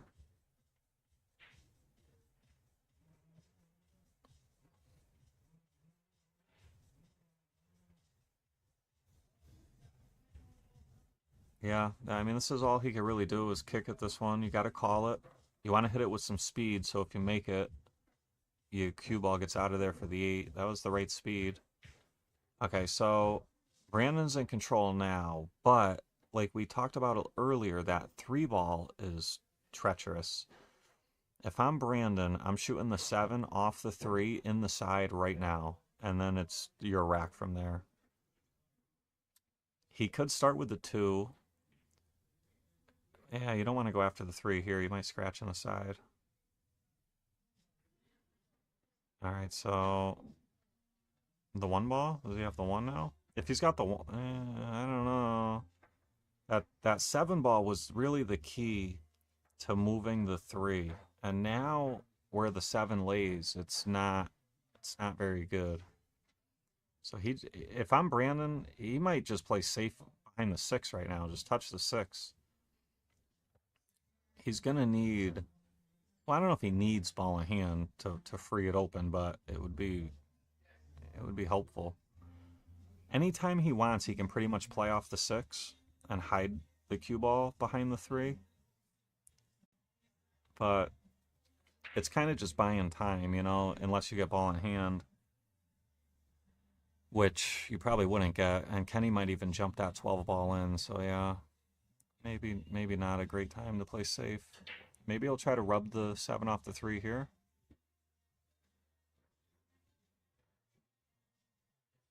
Wow, he hit that perfect. And he's going to have a nice look at the 6 ball next. Let's take another look at that. You know how hard this is to hit the 3 thin enough, and he hit it firm. That was a hell of a shot. Not much room for error on that one. And he's got a nice reward here, long and straight on the 6. Position on the 3 is a little tricky. You don't want to end up stuck on the rail, but he doesn't it? Wow, he cheated the pocket and came out like pretty perfect here. That was about as much as he could ask for. Looks like he can roll the 3 in and come down table for the 8 on the side next.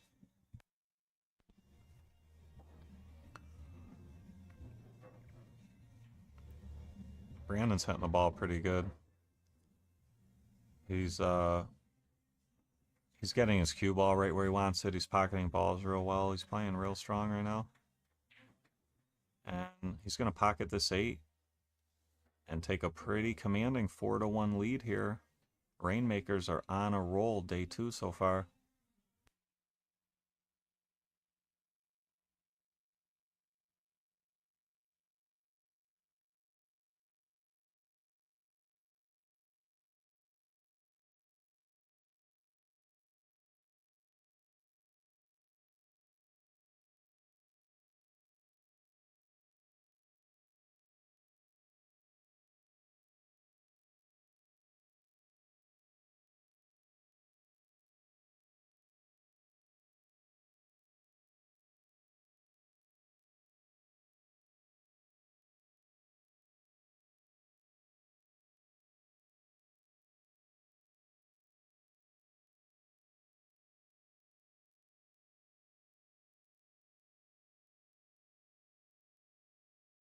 All right, Brandon in the break, and he's been crushing them. Let's see how this break looks. He's been crushing them, but only making like 1 ball, but that's all you need. You would think with as hard as he hits them, he'd make like 2 or 3. So he makes 1. And pretty good movement here. He opened up the rack real well. A lot of the times in 8 ball, you'll see a big cluster down table, but he relocated that cluster to about center table area. First look, I like solids. Problem is the 1 ball. Yeah, you have to go solids here. You have a good starter, and they just lay better. The problem is the 1.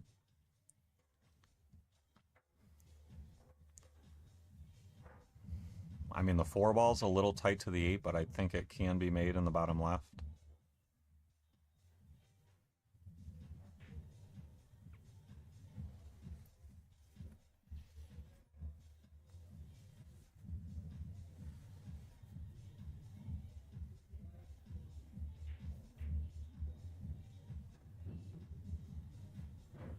Alright, so let's see. This is where it's going to start getting interesting.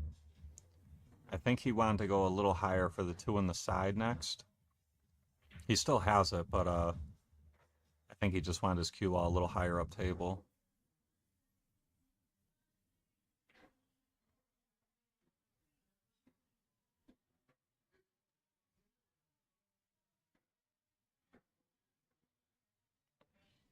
Alright, he missed it, but it's not terrible. Kenny has a lot of work to do with stripes, and I don't know if the 8 ball goes in the bottom left. It can go in the bottom right, but he's got a lot of work to do to get there. He could start with the 14, maybe the 10. Yeah, the 10 would be beautiful if he could get rid of this ball now, but it does open up the 1 for Brandon if Kenny does not run out. Alright, so he's got the 9 or the 14, maybe the 11. Yeah, 11 looks like it goes too. He's got 3 options here.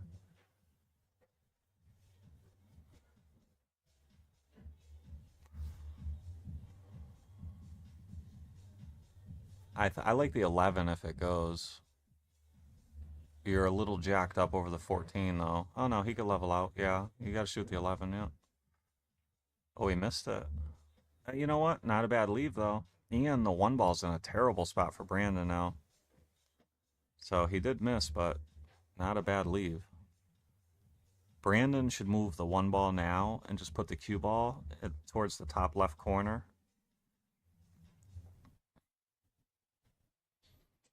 He could maybe play the 115 combination with follow and draw and follow the cue ball to the short rail if he wanted to. You're going to give up something, either a cut on the 11 in the left side or a cut on the 13 in the right side. He's going to give up a look something somewhere, but he can reposition the balls a little, so if he gets another trip to the table, he's got a chance to run out. If he does not play off the one ball, then Kenny's going to have the upper hand. He could just push the one into the 15 and keep him locked up a little. He's got the two ball to try to free him open later. I think he's going to thin it, bring the cue ball to the top rail. Oh, I think he missed it, yeah. All right, Kenny gonna have ball in hand.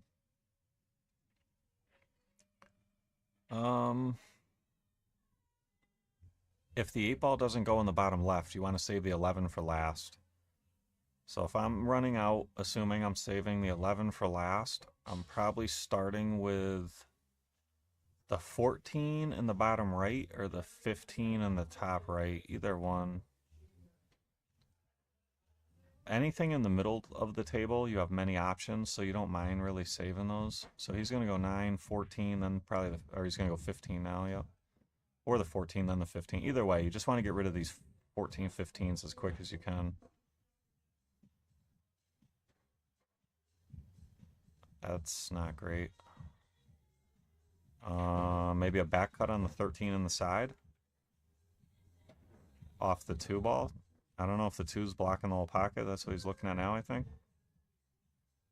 That might be all he really has. He could jack up and shoot the 12 in the top right, but man, it sucks being this jacked up. He's like full ball jacked up. That's pretty rough.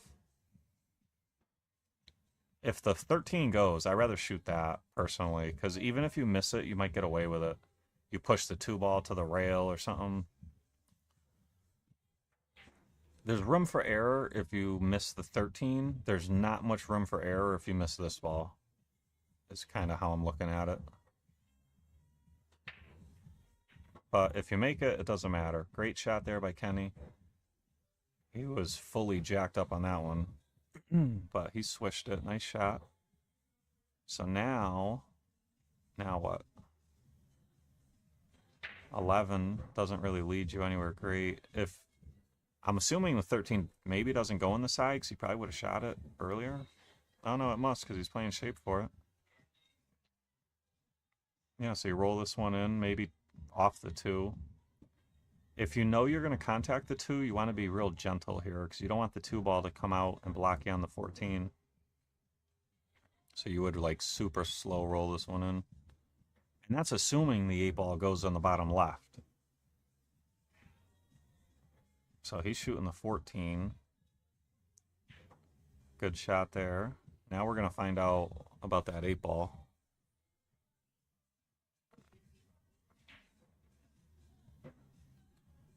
He's in a tough spot here where if he doesn't run out, he's in trouble. Brandon's going to have a 2 ball to start with if Kenny doesn't get out. So it's pretty much do or die from here for Kenny.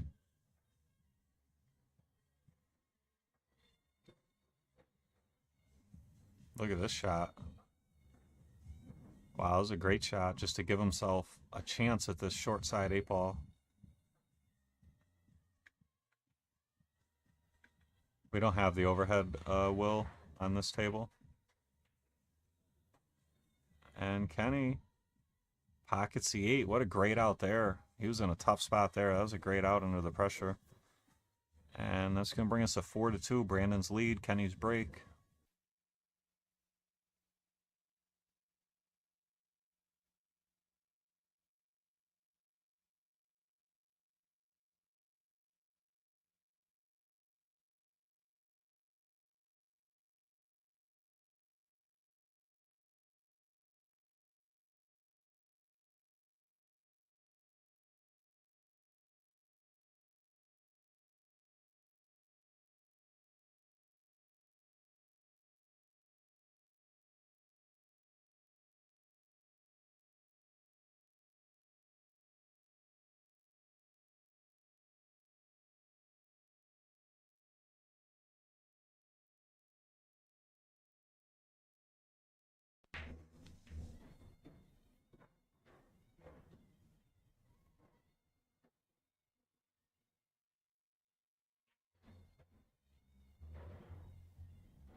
Pretty big cluster here.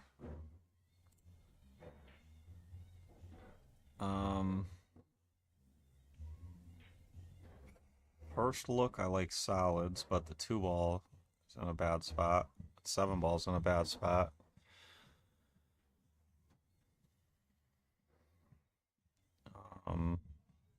He could, maybe the 6 goes and he could try to smash them all open now with the cue ball. It's low left. We played safe. He had like nothing to shoot out, I guess.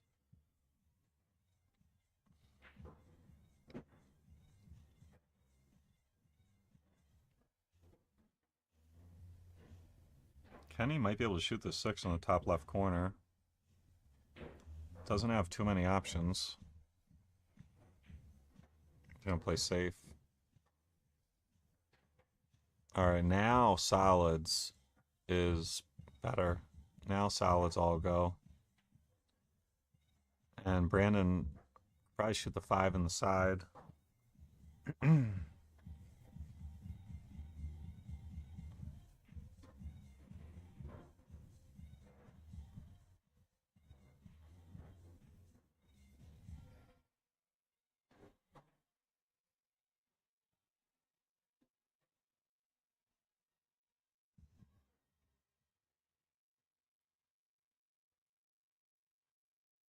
He's gonna play safe. Or maybe he was playing the 1, trying to open everything up. I think it's still open table, if I'm not mistaken. But I could be wrong.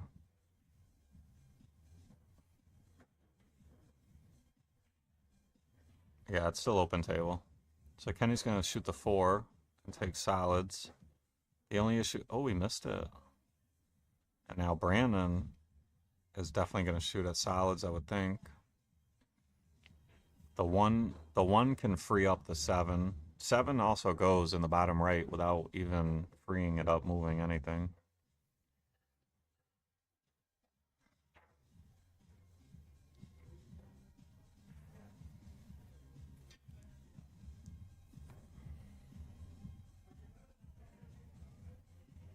Yeah, Brandon gonna start with the 6.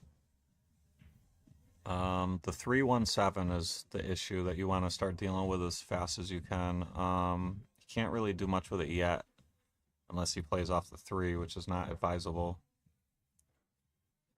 But he's gonna have to do something. There's a lot of combo opportunities over there as well. Looks like he's got to look at the 5 in the top right next, and then that would give him a look at the 1 after that. Oh, we could see the 1 right now. Yeah, shoot it now, and then maybe the 7 next. Yeah, that's not great. I think he can pocket the 7 and avoid the scratch with the point. But it is tough jacked up over that 14 ball, I think it is.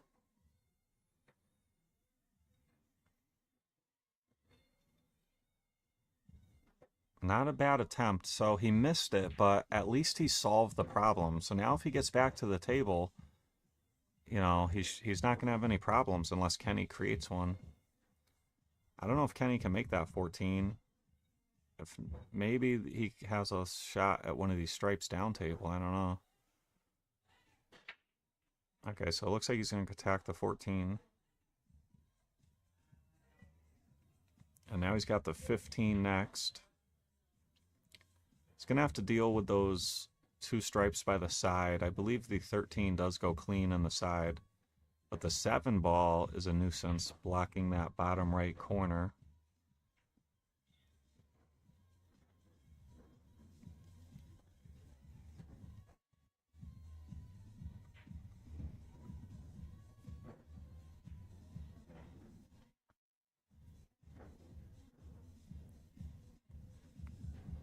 Okay, now I think he's got to shoot the 9 into the 7 and call it, and hopefully the 9 fall. Oh, he can see the 12 in the window. He's going to shoot the 12.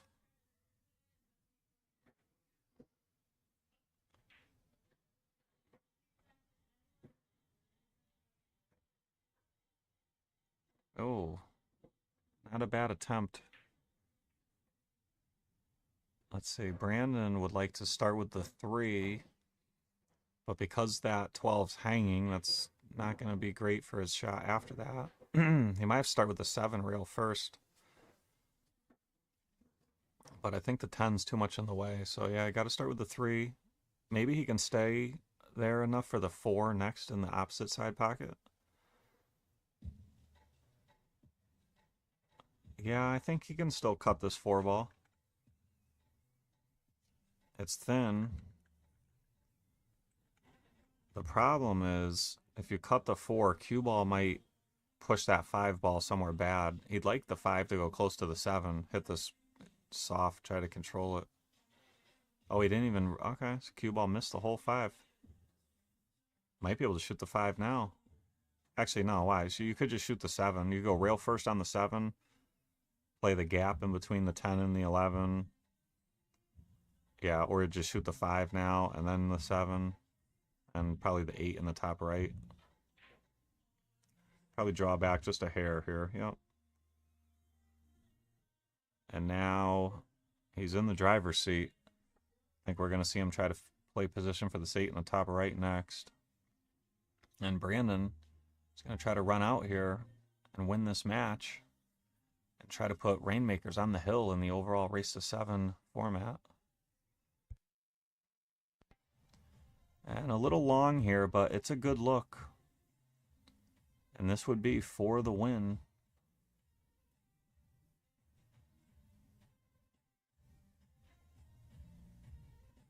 Can he get it done?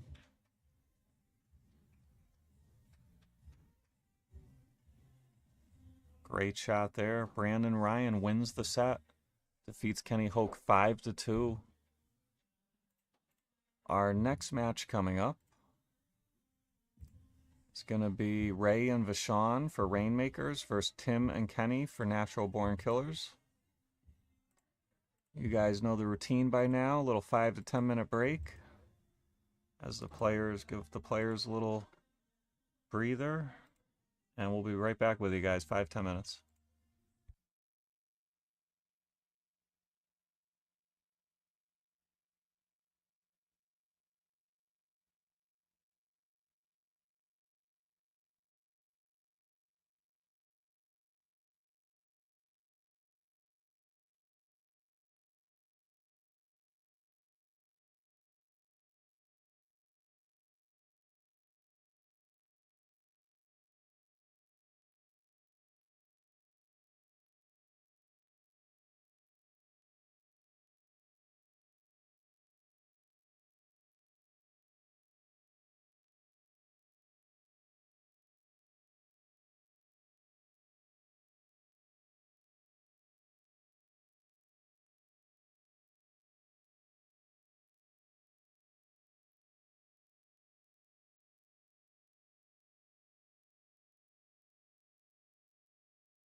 All right, guys, we got a little plot twist here.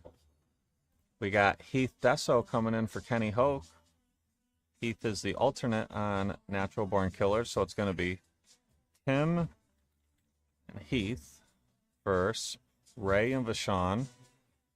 Jose Soto and Joe Kearns are going to come in and do some commentary for you guys, give you a little different perspective.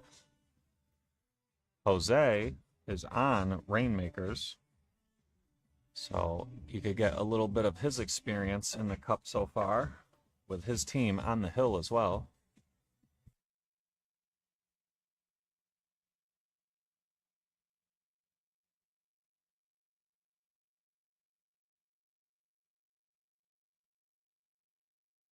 Now remember, guys, when this ends, there will be an MVP presentation. The losing team will vote for the MVP of the winning team. I've done this a couple times, but I'm going to do it a little different today. I'm going to go live with the same stream. You don't have to go do anything. And the stream's going to come to my phone, and I'm going to bring it out there, and you guys can see what's going on. For about 10 minutes, the players will vote for the MVP, and then you'll see that presented. So hopefully that'll work nice and smooth. Had some audio issues in the past, but that's why I'm going to do it immediately this time. So if I do have audio issues, I'll know about it instantly and be able to fix it.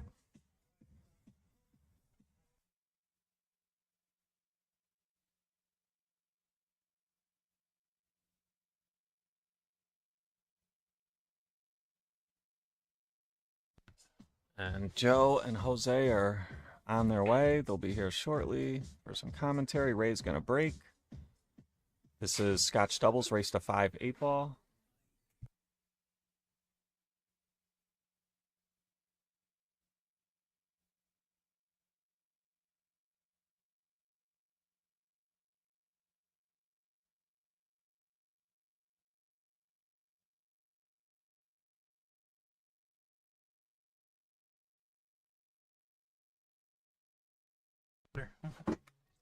Hey, how's it going, everybody? We got Joe Kearns here, and I'm joined in the booth with the man, the myth, the legend, Jose Soto himself. How's it going, Jose? No way, Jose. How you doing, Joe? I'm doing good, man. We've had a lot of good pool here today, and everything's going your team's way right now. So this is a big one for Natural Born Killers right there. You guys are on the hill now, and there's a lot of good matchups coming, but obviously they're going to need to take this one down. Yes, definitely. I mean, I'm not mad that we're on the hill, though. I wouldn't be if I were you. All right. It's definitely good matchups the whole day. Yep. Yeah, and I mean, you know, the last two ended up being a little bit lopsided. But, you know, everything's been solid so far. Oh. Tough miss by Ray. They were in the driver's seat there. That one falls. They got the 5 up, then the 4 in the same pocket as the 7. They had the 5 in the corner, yeah. Yep. Oh, actually, and I didn't see the 1 ball up there, so they had a couple more. But now we got Tim stepping up to the table. I don't know what I like shooting at first here. Looks like he's gonna shoot at the the 14. Well, I would bet on him making any of these balls right now. He's a great shot. Oh, for sure. Yeah. But it's the cue ball's a little tough here. Oh, commentator's curse, huh? Yeah. Well, no, but he didn't really have a lot of options there. Running into the 5 was smart. But it looks like he's left the whole pocket for that 1. He could just play. Okay, it looks like race home to go. Oh, well, I see it. Okay. Then they could play the 1 on the side. Set up for the 4.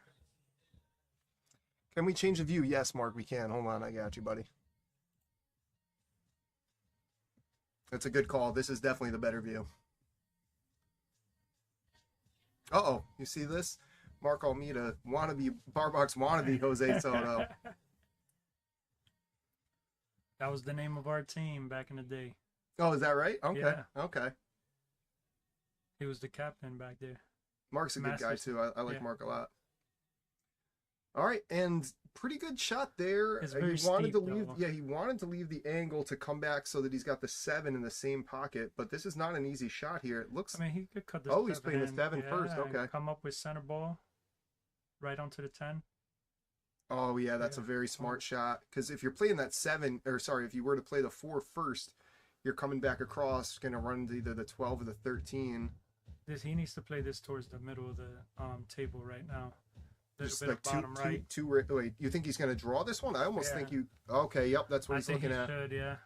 I thought for a minute I was thinking maybe forward 2 rails and come under it and play it in the top right there. Yeah, but you're then right. He's definitely the drawing 15 it. comes into play when you do that. That's fair. Yep. Yeah. Oh, he did it that way. Okay. Oh, and he came around the world. That's a great shot. Great shot by Ray. Looking to put his team up 1-0 here. There it is. Good focus. All right. Good out by Ray and Vashon, putting them up 1-0 here. And it looks like we got Tim Hurley stepping up to break this next one. Oh, and we should have mentioned this. So we had the team elected to put in Heath as their alternate. Yes. And Heath's got a lot of experience in these events. He's played him at least the last 2 years, if not more than that. Definitely a strong player. Strong I've played player matches with him. and good team player. And I think him and Tim have a lot of history. So it's always good. Doubles partners. Good chemistry. Exactly. Yes. That's the name of the game. All right, and That's Heath got a great break. Where's that cue ball going? Look at And the the fight. 5's going to run down for him just nice. Setting up nicely for him. Now, you've got a bit of a cluster in the top left, but they're all solids here. So I think you play solids, and then you can either make the 3 ball there and bump something out, the 2-4 combos on. There's a lot of options up there. I would go for it right now if it was me. Yeah. You want to deal with that as early as possible. Ooh. Wow, that's surprising. The combo is still there. I think he was trying to leave the 7 next, or No, I possibly think it the was 6 the next. 6. Yeah, he was trying to take the 6 out. That was the toughest ball, but Yeah, so I actually that wasn't. Yeah, if he could have held it for the 6, because. Or even if he went forward for the 7, he could have shot the 6 next and go and address. As it is, I think he's playing the combo here because that's all that's available, and he hits it very nice. well. Good control. He holds it. Yep, he holds it. The 10's not in play there, so now you can go 2-3. But it's not easy getting back down on that 6-7 now. What do you like here? I think he'll, in my opinion, if he leaves him with an angle on the 3, he could come towards the right rail when we're looking at it right now. Yep. And he could cut the 6 in. Oh, kind of just leave it like underneath the 12 ball there. Oh, he's gonna get straight on this though. Yeah, you really wanted to be a little bit closer to that left long rail on that one. I mean, he might still be able to pinch it towards this rail, the right rail. Can you draw it straight back underneath the 14? Possibly, No, I think he's gonna play. Yeah.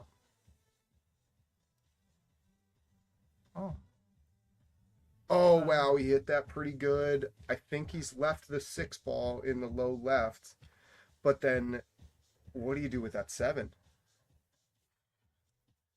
That's tough. That is tough. It's hard to hold too. Because he has a steep angle. You really can't hold it. You can't. It's not like you can hold it for the top left corner. Maybe you can run into the. Is it the 15? 11 ball? 15. Yeah. But what does that actually do for you? You're going to leave a bank maybe? Possibly. He's trying to go with inside to hit the 7. Oh wow! Oh, I can't believe he took too much. Yes. Yeah. Wow. I mean, that's a great stroke. I can't believe he spun that enough to miss the 7 ball there. And now, if you're Heath, what do you? This is tough because it doesn't even go by the 15 at all. Oh no, it doesn't. Do you play it in front of the 9 and 15? I think. I think you just try to block the pocket. That's what they're doing right now. That's all you can do at this point because there's no other safety available. I don't think. So he's trying to leave it under the 11 as well. Oh, leave the cue ball down there. Yes. Yep. 7 towards the 9. You could see Timmy getting pretty animated with that one, huh? This is a big shot here. It is.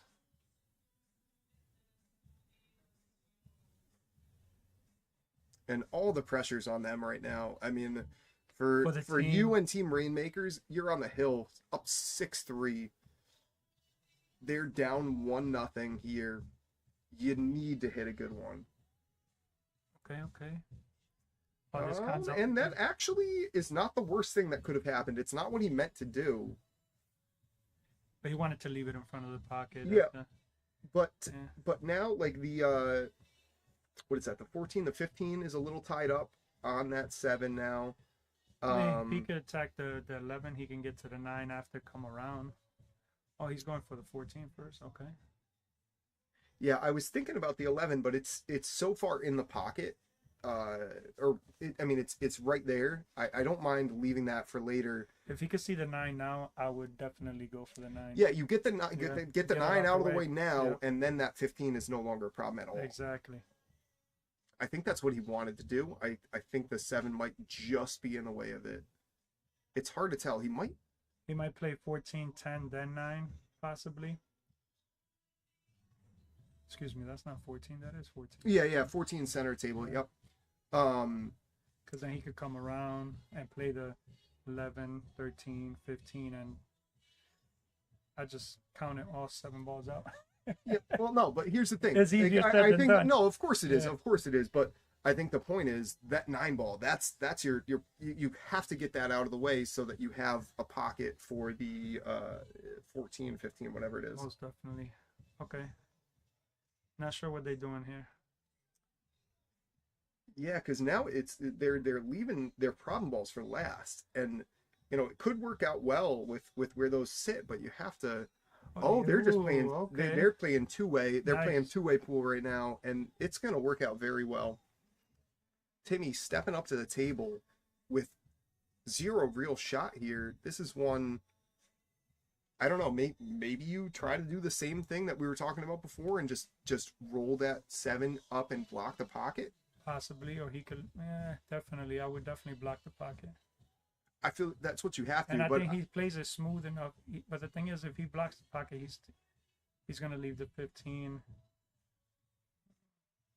Wait, did he just call in the side? 2 rails. Okay, just in case, maybe. I don't think it was gonna come off that high. No, that's. I think he was playing it back in the side, right? Okay. But I don't really. That was an interesting shot. He's leaving the 9 up. And it's a wide open table now. You just got to pocket this ball, and then you're going to have options. Nice ball. Just like that. Now you got the 14 in the side. But it's going to run up. So yeah, I think you have to. I wouldn't hate almost in like just coming above the 13 and then playing just where he's pointing down, there. Yeah, yep, exactly. Yep. Because these guys, you're all good enough. Trust your partner to make it down. You don't have to. Oh, he set on it. Oh. But he still left the 10. A little bit jacked up here, but that did make things interesting. I think Vashon's got a little bit of angle. Okay, you tell him to just bring it center table, yes. And then, yep. Worst case, he'll take the 15 as an alternate. Oh, now that one got away from him. Now Ray has a big shot here. I think that ball still goes in either lower corner there. If he makes it, it should be able to go across 2 rails, set up back close to where the 13 is now. Yep. Oh, great shot by Ray there. Nice shot. Give that little bounce. There we go. Little angle off the rail. He does have an angle too to come around 2 rails for the 8 in the same pocket. Yeah, or you could also, just play this 1 rail straight up the table. You can, yeah. Let's see. It looks like he's playing a little inside, maybe. I think he might be going the 1 railer. No? Oh, wow. And is he getting away with it? Oh. Almost. Wow. Who's coming up to the table? Heath? Yeah, we have Heath stepping up to the table. And this is a big shot here because with where that, what is it, the 13? The 15. 15. Like, do you just try to draw this out, maybe skim it a little bit, draw it off 1 rail? I always struggle with these because they can kiss off that 15 ball exactly and go right into the corner. Yep. That's why I don't like playing high on this. I think you have to try to draw this out, right? Or if he plays it nice and easy, he's going to leave him with a bank, if anything. Oh wait, he's playing safe. He's playing safe. Oh, that's a good save. That is a great touch shot there. Now we'll see what Ray does, but that's a very smart shot. I thought he was going to fire at it. It looked like Tim kind of stepped up to the table. Was like, no. Exactly. Take it easy, buddy. I think he kicks under the 15. Yes, that's the way to do it. Oh, It opened up. Yeah, but this is still tough, dude. Maybe I almost like just roll it onto the 8-ball and make him prove it. Make him pocket that ball and then open him back up. I mean, if he could see that 15, I mean that 7 in the corner, he's going for it. You're probably right. Timmy Yeah. Timmy knows his shots, but He's I gonna don't come off. Well, he's going for the safety, I think. He's gonna hide the 15 behind the 7. Oh, yep, Yeah. you're right. That's Kiss it exactly up, right. yeah. He's going to send the cue ball up table. Yep. There you go. Right there. Oh, that's a Great great play. shot. Great play. And good call. Good call there. In my mind, I'm like, you know what? Just tie up that 8-ball and let him figure it out. But this is No, because if you tie it up, then you have a bigger issue. You know, they could play a defense on you easier. yeah. So, Yep. Yeah. You're absolutely right.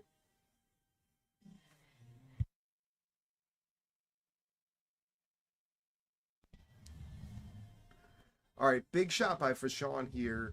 I think you're just coming to one rail and kind of spinning underneath it a probably- little bit, right? I think he could cut it. Yeah, he can. Oh, wow. Oh. Wow, and he's not going to be mad with that outcome. He's not. He's not. Because if that falls, now you're in trouble. Only thing that Heath could probably do is play a safety behind the 8, which I think that's what he's telling him to do. Yep. Yeah. But here's the thing. If he leaves any part of the cue ball to be able to hit the other side rail, they can kick it in. It's a very Yeah. easy kick shot. That Yes. thing's all the way in the Yeah. pocket. He has to leave him under And then that 8. And then you also have to worry about, like, what if he overhits this a little bit and you Open it up? Well, no, you play the 7 into the ball. You know, there's a lot of things for Heath to think about here. Just nice and easy, and he hits it good. Yeah, he did. He hits that good. But again, the kick is on. But even if you make it, I think you have to play this one with a good amount of speed to get that cue ball back out of there. You Right? almost want like a 2 rail, but right before the 15 ball, so it can hit that right under the 7. Yep. Even if it bumps the 7 out the way, it would work out. Agreed. But man, with as in the jaws as that is, Yeah. trying to play the second rail is tough. You could very easily just miss it. There he goes, right there. Exactly.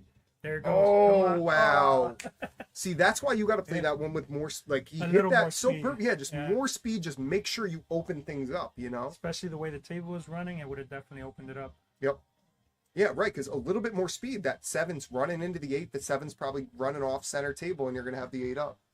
What do you do here? I think I would just... I won't open it up, in my opinion.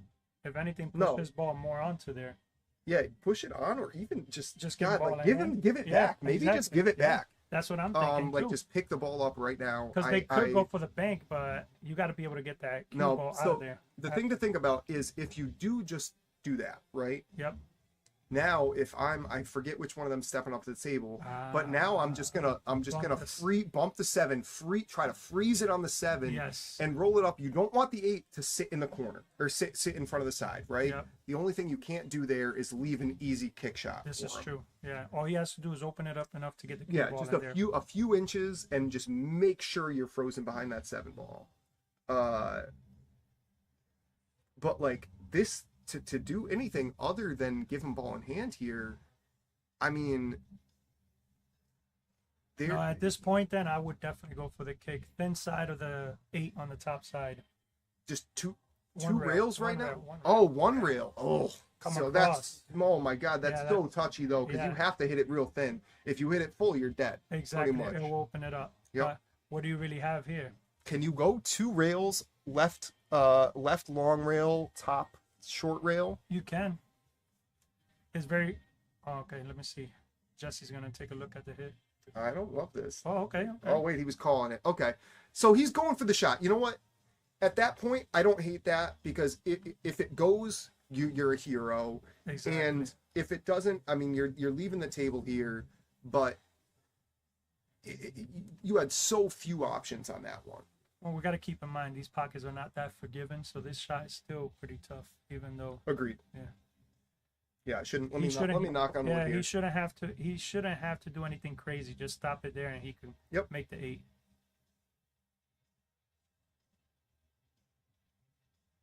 And Very Timmy nice. says, "What pressure? I know. What pressure?" Timmy got ice in his veins. Now, I will say, watching you play out there, because I played in this event last year. I was an alternate, but I got in a full match. They put me in for some reason. I don't Good know job, why. Heath. But the nerves I feel like when I walked up to the table, my whole body's shaking. But watching you out there earlier, your match with Paulo and the doubles after that, it didn't really look like it was getting to you. No, it didn't. Just a couple racks. But I do feel it. I'm not going to lie. I am human. Well, everybody feels it a little, but like, there's a couple people. I said the same thing watching in the Palmer Bird a couple of weeks ago. It was what's her name? Jen Sylvester. Yes. It looked like it was getting to like everybody except she walked up there and she's like, I'm just playing pool. Cool as a cucumber, huh? Just playing pool. Yes. And actually, she's been in a lot of high pressure tournaments too. Yeah. Oh, so all right, you know her? Yeah, I know her from Yale and stuff like that. Yep.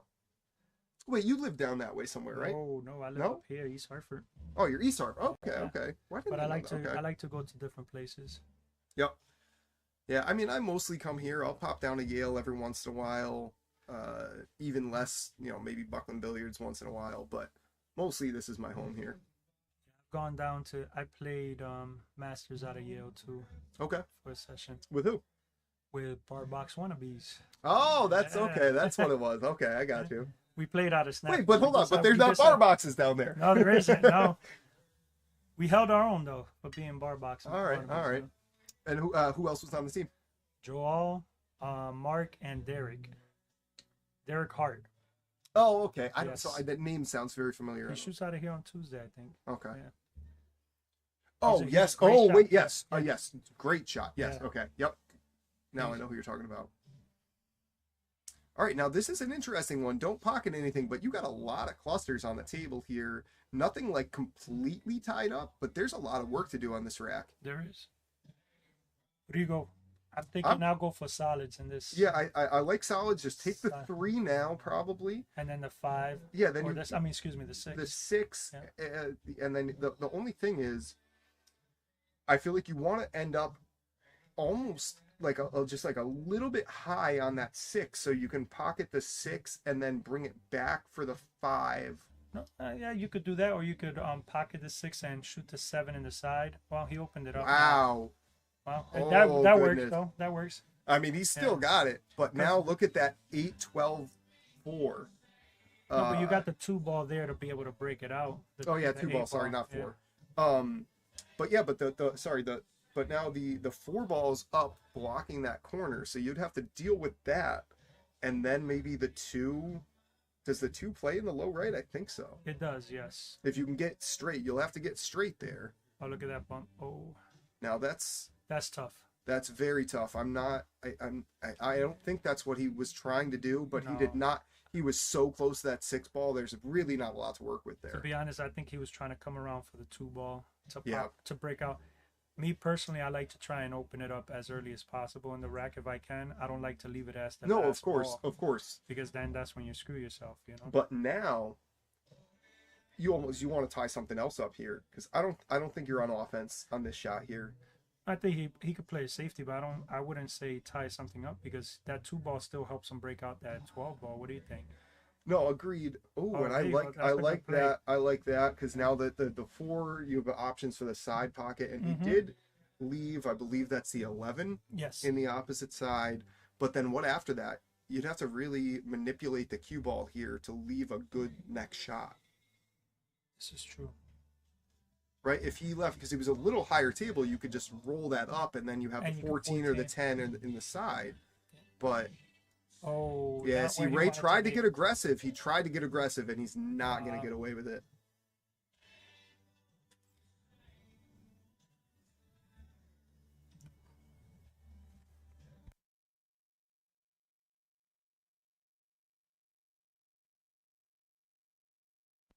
All right, and pretty good shot by Vachon there. He didn't have a lot of options. Unfortunately, he's leaving Heath and Tim with the table here. I think you play the 1 now, and it looks like he's got the angle to slide up to play the 4 in the same pocket. This is true, yeah. Right? I see that. And then you got the 2 ball breakout right now, and then the 5 come up for the 7, yeah. Yep, just got to make sure that you leave yourself the right angle to play the 2 to the 5. Definitely. There you go. Because this, like, you don't. because you're gonna run into that 14. I think you You want to are. be a little bit more. You want to be closer to the rail here, right? This A is little true. bit of angle. So it could pop it out. Yep. And then you have a good angle on the 5. Just make sure you don't leave yourself behind the 15 down there. See where the he's orange. leaving him, I wouldn't want to leave it there unless the 8 goes into the side. If he leaves it too straight, he's not gonna be able to pop it out. That's Now he could. No, you know what? It looks like there might be enough angle here to hit Go the into the 2 12? rail, like 2 rail, and then back into the 12 a little bit. Is there enough there? Just like kind of stun it. now you're worrying about having to make sure you hit that rail hard enough to get it out of there, you know? Yep.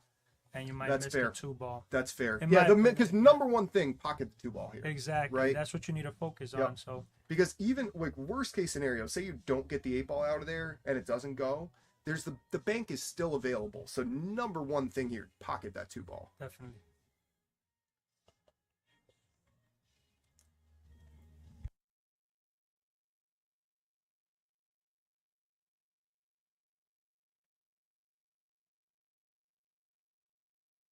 Oh man, and they're taking a long, hard look at this one. I assume that they are already called their extension here. Most likely.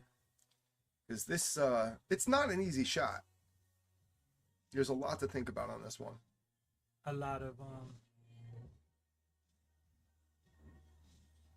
Let's see what he's got. he's going center ball.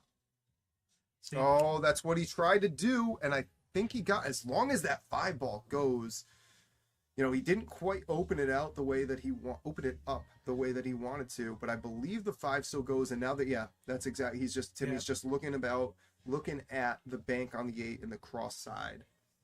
and it will be him banking it. So It will be, yep. Which is what, you know, nothing against Heath, but that's what you want. Timmy's the powerhouse of this team for sure. oh, don't go too far. No, that's perfect. See, Now if you I- can just if kind he of would've- draw. You want to draw this back a little bit, though, right? Yeah. Yep, just You the don't way want- he's pointing. But you don't want to be too. Oh, actually, that's a good angle. I'm looking at the other camera. If he leaves it around there, that should be. Yep. Yeah. You just, the only thing you don't want to do is leave it a little bit too far down table and get the. See, that's like not what that. you want. You see now He's because gonna now have to cross it now. yeah, right? you have to play this in the cross corner, I think, because And- well, actually, you know what? It might be just enough down table that he could play high ball and get the cue ball back out of the way. Yeah, I think that's what he's going to do. I think he might actually, looking at how he's queuing, he might do bottom.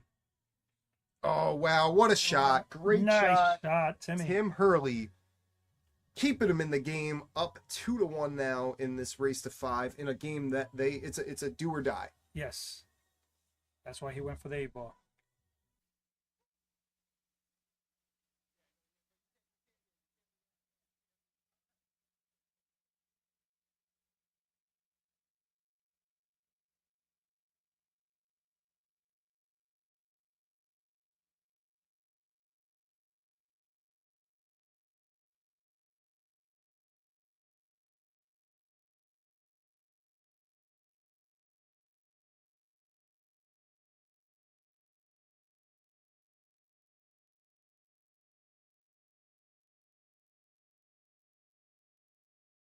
All right, we got Tim Hurley to break.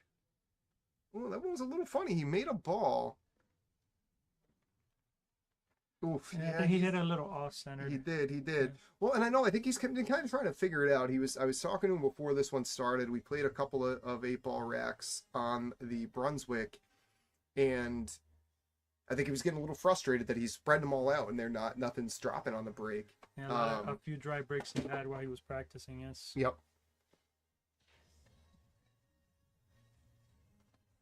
And the break is big, but I don't know. He actually got a ball down on the break because they're still shooting.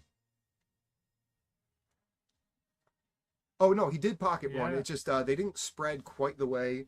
It's funny, you know. It's like either everything spreads out perfect and it's dry, Yeah. or you pocket something and you're left with some work. But The 2 ball is the money ball here. yes, yeah, the 2-ball. How do you get to it? He could Well- come down right now if he really wanted to try it. Worst case, use the 6 as a backup. It looks like that's what he's probably doing. Oh no, okay, he's spinning it around for the 4. maybe a little bit more angle than he wanted, but I think he can still shoot this, and then you have the 5. That's where he's saying to leave him for the 5. Yep, next. but and then see if you could play the 4, 5, 7 all in the same pocket, that'd be ideal, and then stun it over for the 2. But I don't know that that's going to be possible here. Oh, he got on the. Nope, he's okay. Okay. He almost did. He almost did. Whew. But now what do? Do you roll this forward and then see the 6 and try to get to the 2 off the 6? What do you do with the 7 after? Unless you got an angle on the 2. Well, I the kinda 7, like the that, 7 yeah. goes. The 7's got Up the table, 7's yeah. got options. That's Yeah, true, I that's wouldn't true. worry about the 7 as much. It's just all If this you can- shot right here. If you can stun this up, maybe just a little bit of low right, maybe, or even just right. It's hard to tell the angle exactly. Let me see.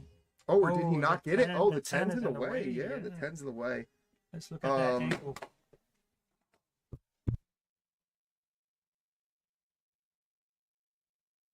All right, here we're gonna take the other angle here. Yeah, the 10 definitely in the way. So it looks like he can stun this over and then play the 2 next, though. Oh, wow. He bumped it. That was a very good shot. Just barely clipped that 8 ball. And now I kind of like just a safe. Tap the 6 ball straight forward, leave it in the pocket, and leave the cue ball kind of like right in between, maybe on the diamond. Oh. Okay, he wants to open it up now, and he's going to put the cue ball back there. I think he's going to get the cue. Oh, wow. That's a good shot. Let's see. I'm going to flip back one more time. Let's see if he left that 12 in the side. I think he did. I think the 12 ball goes in the side. It's very hard to see. If it does, they're still in business. No, Vachon, looks like Vachon's just going to combo this ball in, and then the 2 ball's going to be really tough.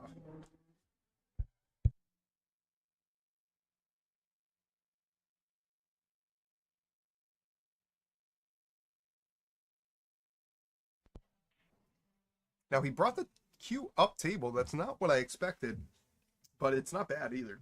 It's definitely not bad. Because now you gotta you don't want to make a mistake here and accidentally pocket that 8 in the low right. Dan, your shovels had a little momentum swing all of a sudden. Well, they need it. They need it. So I don't think Jose appreciates that, Dan. it's all right. Hey, they need it. I don't mind. We're all here to have a good time. That's the name of the Yeah. game, right? And this is why I love these events, whether it's this, the Palmer Bird, the Lisciotti Cup, the camaraderie, the team spirit, all it's you great. have to love to see. You love to see it. Yeah. Everybody is just out there. Doesn't matter if it's somebody on your team or the other team. Everybody is supportive. It's all just good stuff. Definitely. And he's going for the bank here. I don't see Just it. missing the 9. It might. If he hits it good. Oh, this is a wide open table now. There's still a little bit of work to do here. The 12, I think, is going to be your number 1 ball to worry about, I will right? get at it right now after the 10. Into the 10 side first, pocket. and, Yep. and just kind of slow, leave the cue ball kind of like just to the right of the 2 there. Yep. Yep, that's what he's looking at. And then he can take the 15 after, yeah. But yeah, this is, if they get this one, Ooh, we come overran on. it a little bit. Yeah, see now, It's now over the 8. yeah, no, but here's the thing. Do you shoot at this, or do you just play a safe? Because now the 14's block, or the 12 is blocking that 2 ball. Can you just play safe off the I side think of that's the what 11? he's going for. Oh, he's shooting at the 9. Yeah. Let's see if he's 'Cause if he firing, if miss he's it- just playing safe. Okay. Where's he going? Where's he going? That's okay. That's not a bad leave. Yes. Because they could play. Ray could play. There's a lot of safety options if they end up not liking a shot. This should be connect the dots from here. It should be again. The only shot is making sure you leave yourself something decent on that 12. He needs to make sure he rolls forward enough that he can make the, like what he's pointing at right Yep. now, he can make the 11 and drag it A over. little bit of angle for the Yep. 12. Yep. Oh, we Because got Dan- Dan. he has We like- got Dan Ucello. Still a lot of love for No Way Jose. I mean, who doesn't, Same Dan? here, same here, Dan. For you, I mean.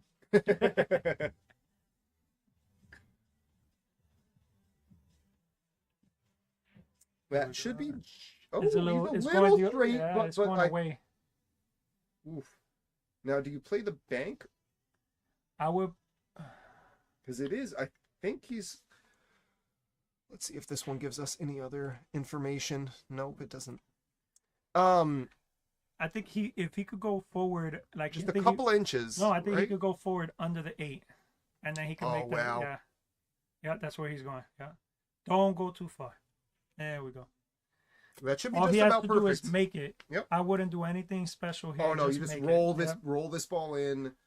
Sometimes the side pockets are never easy. You just got to they're roll not, this in. especially on the Wow, see, and he tried to stop shot. See, I don't like that. commentator's curse. Well, no, but we said it's a hard shot. You just Yeah, got to roll that's it in. true. Don't do anything with it. And he tried to do something with it. Sorry, Vashon. Now you just drag this over, 8 ball in the same pocket. Just like that. Oh, he came a little flat on it. Wow. Okay, Tim. That's a lot of angle. He oof. Now what do you do here? I think you can still cut this in, but With a little bit of top, it should hit the first diamond after the side. yeah, exactly. pocket. Just the main thing is make sure you take that side pocket out of play. Exactly.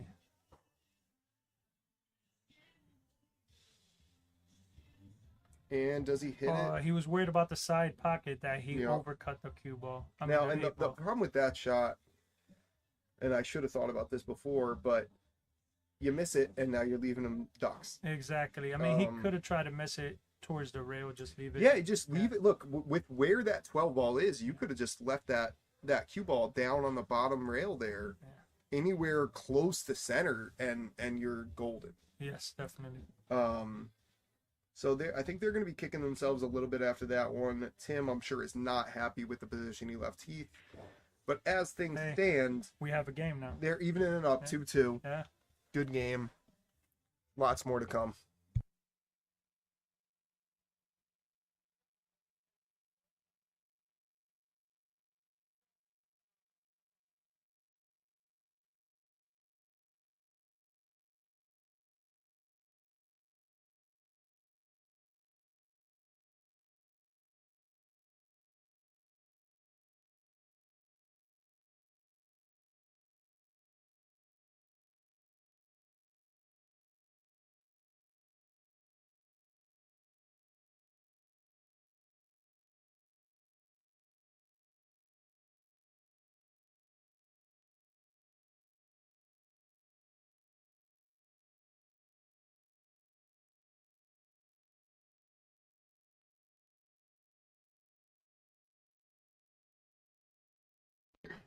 Great break, but no friends. No, but it's as far as dry breaks go, that one could have been worse because there's not an obvious choice here, right? Like you could shoot maybe the 12 up, or you could shoot the 1, but if you shoot the 1, you're jacked up. Oh yeah. There's really, like, as far as dry breaks go, that's not a bad one. Is not. And I think he's going for the 12 up, like you said. Yeah. He has to definitely drag this cue ball to avoid the side pocket. I'm not worried about the side, but, like, what are you shooting next? Oh, wow, he hit that good. Yes, he did. Tied the 8 ball up a little bit, but he's got some things that he can use to get out. Does it go by the 8 ball? I think he's looking now. No, but then look at the 9. So here, I'm thinking, where am I playing safety? I think there's too many problems. I don't think you try to run out here. I think he's going to give himself an angle on the 15 to go into the 9. Oh, no. Okay. Yeah, so right now, if I'm them, I'm just like, where am I playing safe? And I think you're playing it right now. Like, you don't want to eliminate too many balls. Just play the safety early.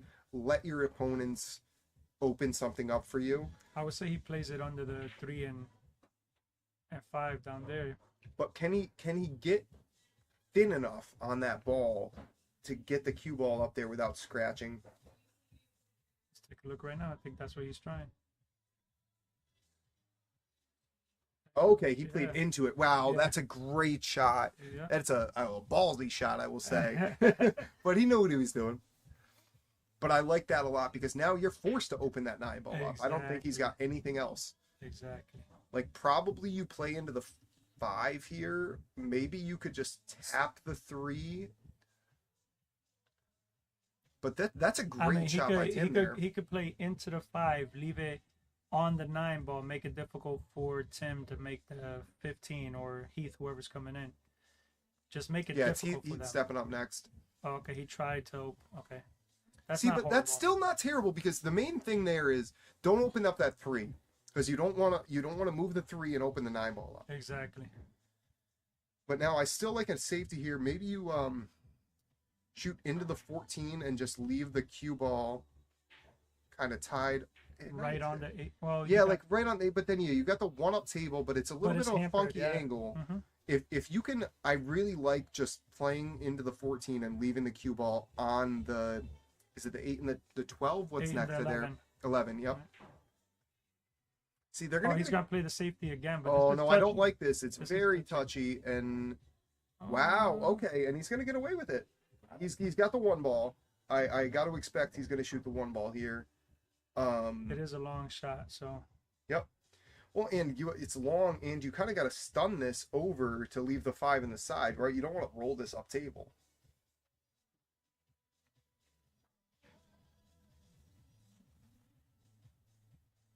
See, the pocket, he didn't have a good bridge on it either.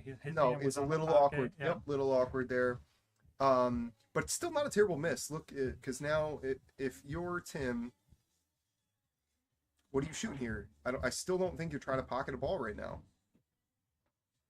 I mean, the way he played that inside English and that other ball where we thought he was going to hit the 7, he's probably going to go with inside right now. But what is it going to leave him? But what is it going to leave him? I don't love that. He is shooting inside. Yeah. You can see it. There you go. Oh, he tried.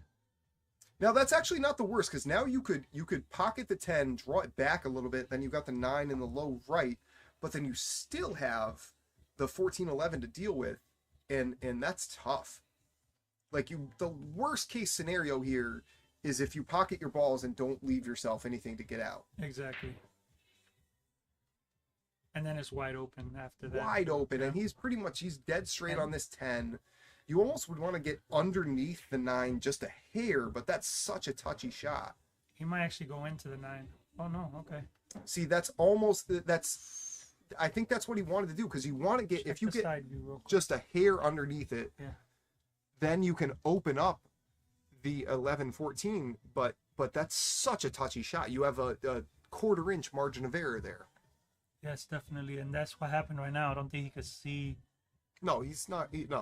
Again, you don't want to make this. I almost play. No, there's no way to make it. I think here you almost play a stop shot, and try to run into the 11 maybe. But to hit a stop shot is going to be tough because I think the 3 is in the way. Oh, is it? Yeah. I think he's going to aim to hit the 9 towards the 8 ball because there's no way to hit it towards the side. And then I think he can. I think he can run straight into the 11 there. But it's just a question of what do you do with that cue ball? Yeah. Because like there's a semi cluster in the middle of the table, but there's all space. Like they can get pocket, out here if you leave it for them. Get the rail. Okay. Get the rail. Now that's a great shot. That is, yeah. That's as good as you possibly could have done there, I think. He's completely frozen on the 3. I think I'll play the 1. Or the. Because you don't really. You're not trying to make it, so you don't have to. With a 4 ball. Yeah, you know what? You're right though. You don't want to make it because look at the 8. Look at the 8. Exactly. There's no benefit to running out here. And if he hits the 1, he's going towards the rail where Ray is pointing, and he's not gonna have a good shot on the 9. He's not gonna have a good shot on the 14. And here you don't have to worry about making it. You just the only thing I don't like about this personally is you're a little bit jacked up, but he hit that perfectly. Yep. And that's a good shot. Because now he can't see the best ball he has, which is the 9, unless he left it. No, I think he can go rail first into the 9, but then if you do that, you're running that 9 right into the 14, opening all that mess up, and you don't want to do that. If you can see a piece of the 9 and hit it soft, that's ideal. I think he's hitting the right side. Well, right side to us, but left side of the 14 to come down there. Yep, okay. Yep, that's exactly what they're looking at. And if you run that cue ball down table, that actually could be really good. Just nice and easy here. All right, he hit it a little fatter than he wanted to. Yeah, he wanted it thinner. That kind of helped out Rainmakers. Yeah, now you got the 8-ball open. Big first shot here. I think he's going for the 4 on the side, right? That's what it looks like. But you don't want to get too excited because that's when you miss the shots. There we go. No, but that's a good shot, and they're in business now. I'll leave the 3-ball for the last one, and I'm pretty sure that's what they're Oh, thinking of course, yeah. Yeah, it's running a little bit away, but just nice and soft. Oh, that's a little bit more, but it's okay as long as he's not over the 3. Boy, is he gonna have a memory of that 1 ball he shot up table right now? That's the question. Ooh, because this is the 5-ball. Unless he goes for the 6. No, you're not. No, I think you got to play the 5 here because the 5 and the 2 now, those are your only potential cluster that you have to worry about. I think you got to shoot the 5 here. I think he's thinking it. See, look at where his hand is. I'm thinking he's way back. Yeah. Good shot, Ray. Oh, he hits that perfectly. Yes. Good speed. Yep. Now you got 6, 1, 2, 3, 8. Yep.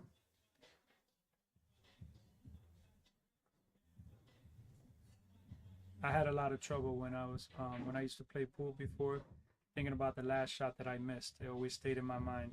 Now I just try to shake it off and continue. You have to. Oh, where you going, Ray?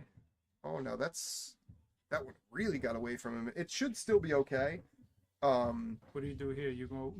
I mean, he's looking at the 2, and I don't mind that because you can just play a stop shot. You could roll it forward, even if you drift this to the right a little bit. That's not a problem. Yeah, that's. I think that's the right decision because otherwise you're a relatively thin shot on the 3. As it is, you're easy. This is a stop shot. Share the stream, guys. This is getting good.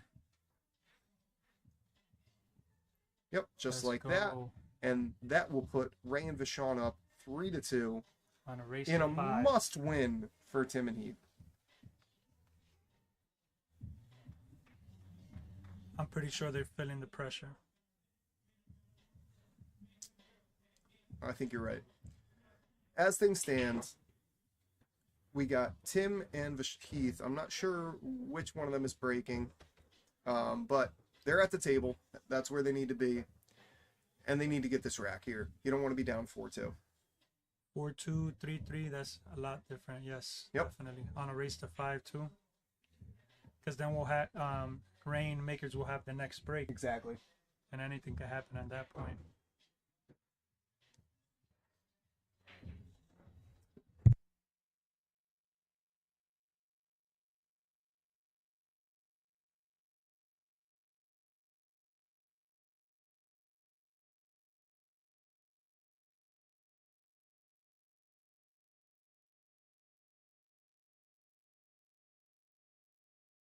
All right, looks like they're taking a quick players break. We'll be back with you in a minute.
Here goes Heath with the break.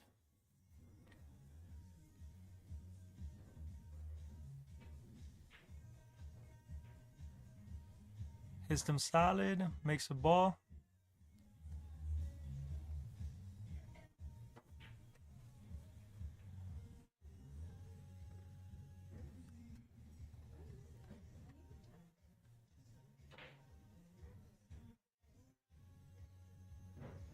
Nice opening shot from Tim. The toughest ball here, I would say, is the 2 ball. Does he attack it now? That's the question. You never know what you can get when you go into balls. I'm pretty sure that's what Tim is telling him right now. Unless he's going to have him drag it over for the 6 and they address it after. This table is sliding a little bit from my experience from the first few games that I played. Oh, definitely not where he wanted to be. Tim has an option to play a good safety here and open up the 2 ball.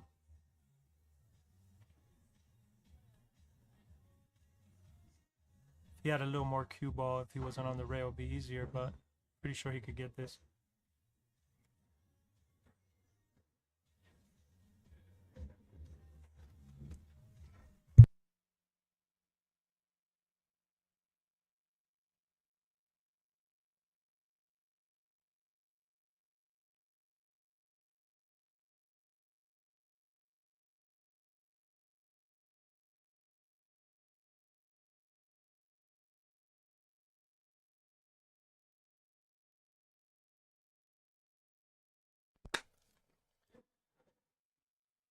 Ray coming into this shot after Tim played a safety.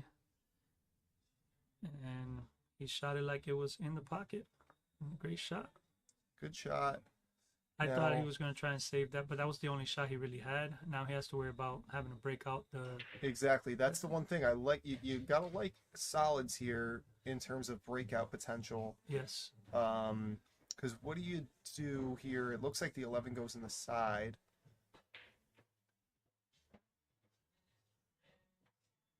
Oh, you know he what? was trying to run it up He table. was. Yeah. It must not have gone on the side, but that's such a tough shot when it's frozen on the rail like that, especially that close to the side pocket. Here's the thing on Tim's mind right now is trying to figure out what he's gonna do with that 2 ball. I like the 3, then the 6, and to 3 now. Leave yourself the 6. The 7. Oh, 7 rather. Sorry. Oh wow, nice shot, Tim. He hooked that. Oh wow, he wasn't wasting. Oh wow, I saw it on the other camera. My bad. No, that's all right. I assume for those of you at home, sorry. we have another camera here that's got a little bit less of a lag. But no, I assumed that he was gonna shoot the 7 first and then leave the 6 as the breakout. But he said, "Nah, I'm just gonna do it now. I'm gonna do it now." He hooked it, which is interesting that it took, because again, I was saying earlier, the table is sliding a lot. Yep. But now, you'd like to see this come back out and take the 2 next. Oh, he tied what is he gonna do here? Oh, did he tie up the 6? Oh, he could go under the 6 right here. Yeah, you go under it and play the 6 in the top left, I think, right? Yes, and then just super soft shot here. Yep, that's what they're looking at.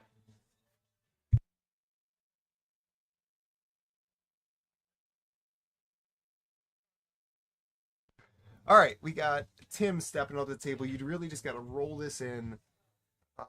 You want to be longer is better than short on this. And you want to be straight on it almost. But longer. See, this was. I mean, look. See, you know what? Yeah. That's a little bit longer than he wanted to be. And now I said longer better than short. No, but you almost want to be straight into it. Yeah. Yeah. No, straight definitely. Now. What do you do here? Can you go? Oof. I almost like playing this with a little bit of low left. Still play the shot. Try to come off 3 rails, and you just have to pure this ball and just maybe try to run into the 12 there. Remind me to never play you then if you're playing it like that. Well, how else? What do you play this high right? You're good, you know. Well, what do you do? Can you play high right and go miss? For the... I can't tell it with the angle there. I think you'll miss the 15 and end up with the 8 ball on the left side pocket. Look the way we're looking at it right now. Yeah. Yeah, but it is touchy. You just sliding. have to make sure, right? It's sliding. You have to make sure that you don't stick your. What I don't love because it's thin cut. It is a very. If you're playing inside, you really got to make sure you get on top of that ball, and that's what he's playing. I think. You almost want to hit it full. Yep. And let's see what he does. Oh wow! Just like that. Shot. Great what shot. A ball by Heath there with the pressure on. Now we got Tim Hurley stepping up to the table. No hanger on this 8-ball. There is, and the side pocket comes into play for the draw. Yep. I would roll this in. I think you have to. Yeah, agreed. Even a little high ball, right? Like high ball definitely. Yeah. So it can stay under the side pocket. Yep. But you got to worry about it coming back across. That's the only thing. Yeah. It's one because it's like sometimes you focus so much on missing that first side, but you forget about the cross side. Oh, and he's gonna draw it. Oh, He says, forget both those sides. I'm gonna take him out of play. Nice Great shot by Tim to even things up, 3-3. And let's see, is it them? It's them stepping back up to break. I'm not sure if it's Heath or Tim. No, I think it's. Oh no, our okay, team, no, yeah, okay. Because I believe Heath had the last break. Oh, you're right. You're right.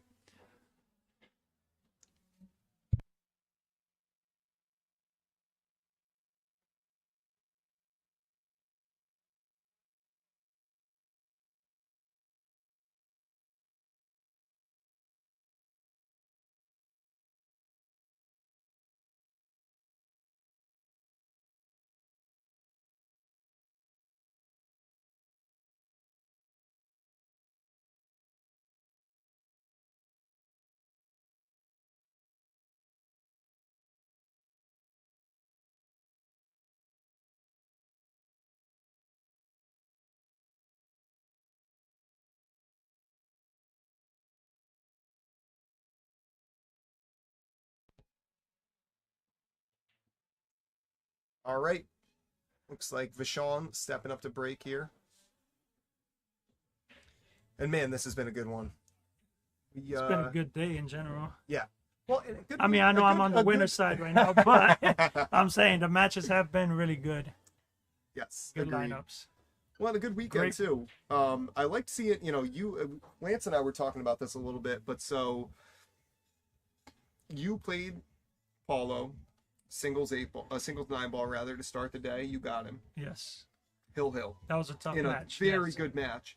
Yesterday, Mike played Frank in a very good match. They went Hill, and Frank just barely got that one. So like that doubles. That was a juicy one. Obviously, you guys ran away with it a little bit there.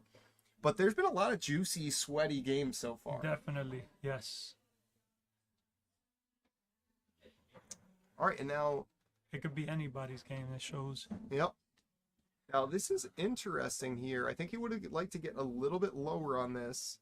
But I think, yeah, you can still run down, and then do you play the combo maybe, or do you try to get underneath? See, with this, you would have to play it nice and easy for it to go where he wanted it to go. If he hits it hard, it's going to stun down. See, that's exactly what he did. He hit it nice and easy. Do you play the combo here, though?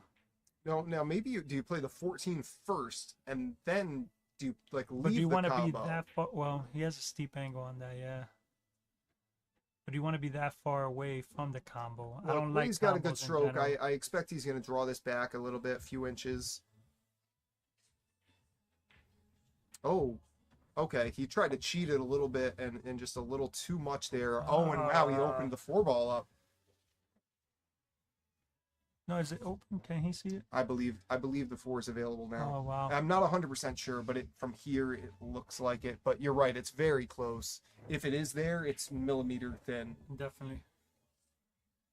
But I think I like the 7-ball first. I don't know that draw it into the rail, maybe. Oh, it looks like he was. I think he was planning on drawing it a little bit more to play the 4 next. But now I don't love this. You can play it and come in between the 15-14 or 13-14, yeah, whatever that is. He's thinking about the leave. It might make the 4-ball tough. Oh, he drew it straight back. Wow, nice. That's a great shot by Heath. Too strong, Heath. Too strong. That's what they tell him, yeah, right? Yeah, too strong. The internet sensation, Heath Besso, does it again. But still some work to do here. He's going to play this and I think shoot for the 1 next. Or the 2 on the side. I don't know. Let's see. Oh, I think you're right. I think he was leaving the 2. Yep, you're right. But what do you do now? No, I think now you play 2. Yeah, I think you play 2, and you can kind of bring it back into the 8-ball just a hair, maybe. Yeah. And then you have the 1.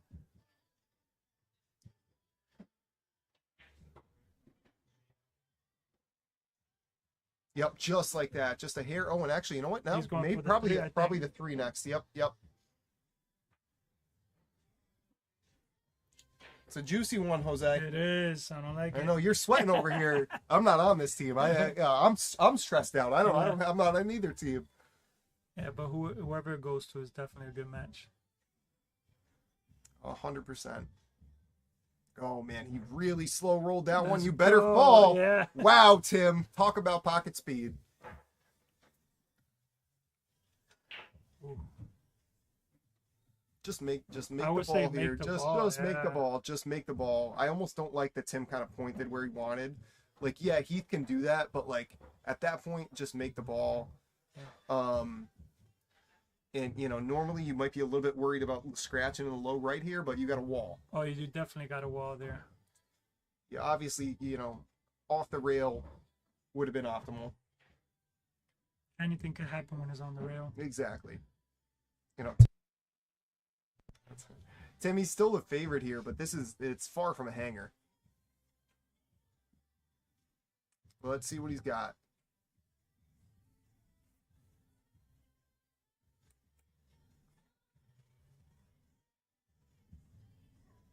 All right, Tim stepping up.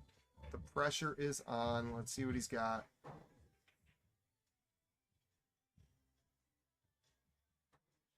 And he gins it. Nice. Great job. Great shot. Putting him there, going on the hill. We have Tim and Heath first to the hill in this race to 5 in a must-win game with Rainmakers up 6-3. And oh man, I was talking to Lance about this in one of the sets we did earlier today. But you gotta love that name, Rainmakers. Yes, it's a good name. That's a good one. You know, it's and Ray, I did talk to Ray. Lance was questioning me. Do you think it was Ray that came up with that or somebody else on the team? But Ray confirmed it was him. No, he did come up with it. You know, play on his name. Yep. Oh man, look, you could see Tim sweating a little bit there. Yeah, wiping the hands.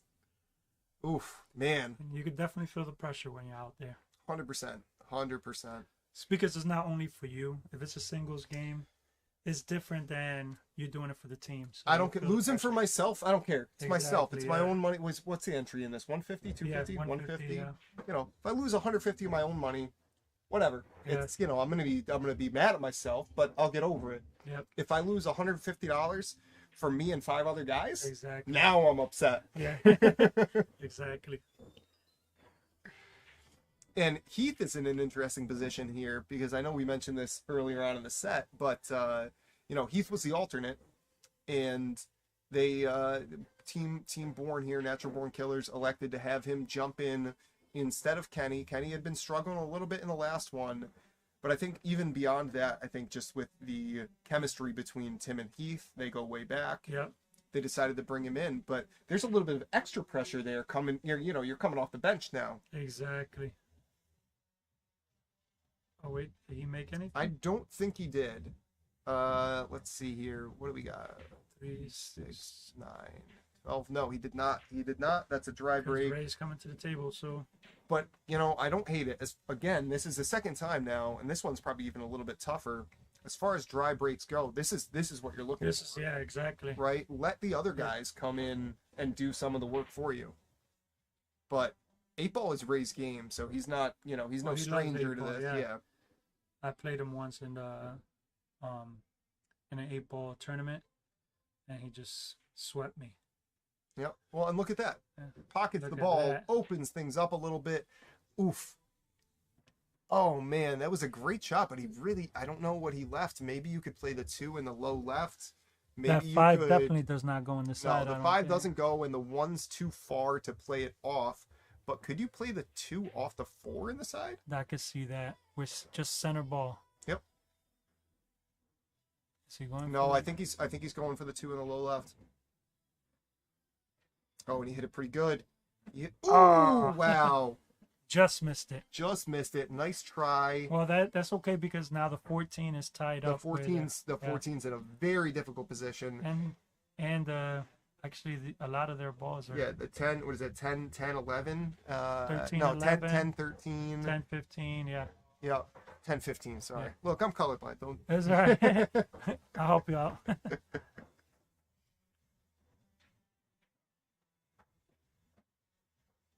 at this point, it's more just like if I'm Heath and Tim, I think I'm just playing safe, playing smart. So right now, like Heath pockets that ball. I think you almost just play do you play a safe off the 9 here, or I don't know what he's looking maybe at down bank table. the 9 towards the 5-1. Make it Yep, their pocket and leave the cue ball up table. Because that's the thing. It's like there's no real safe here, but just leave yourself options for breakouts. Exactly. Thing about 8-ball, there's a lot of options. Oh, okay, he went the other way. Oh, and he's gonna get away with it. Nice shot, Tim. He's not leaving himself the breakout, but he's not leaving Ray and Vachon a lot of options either. No sitting ducks here. Jay, you're killing me, brother. Well, you should be down here. I'll lose 150 to you whenever.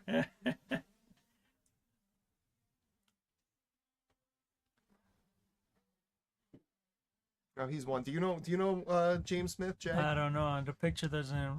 No, you look can't. like That's a dog in the picture. No, so no, so he's one of Guimon's buddies. That's how I met him originally. Good guy. He also likes to lose money. It's one of his favorite things, right, Jay?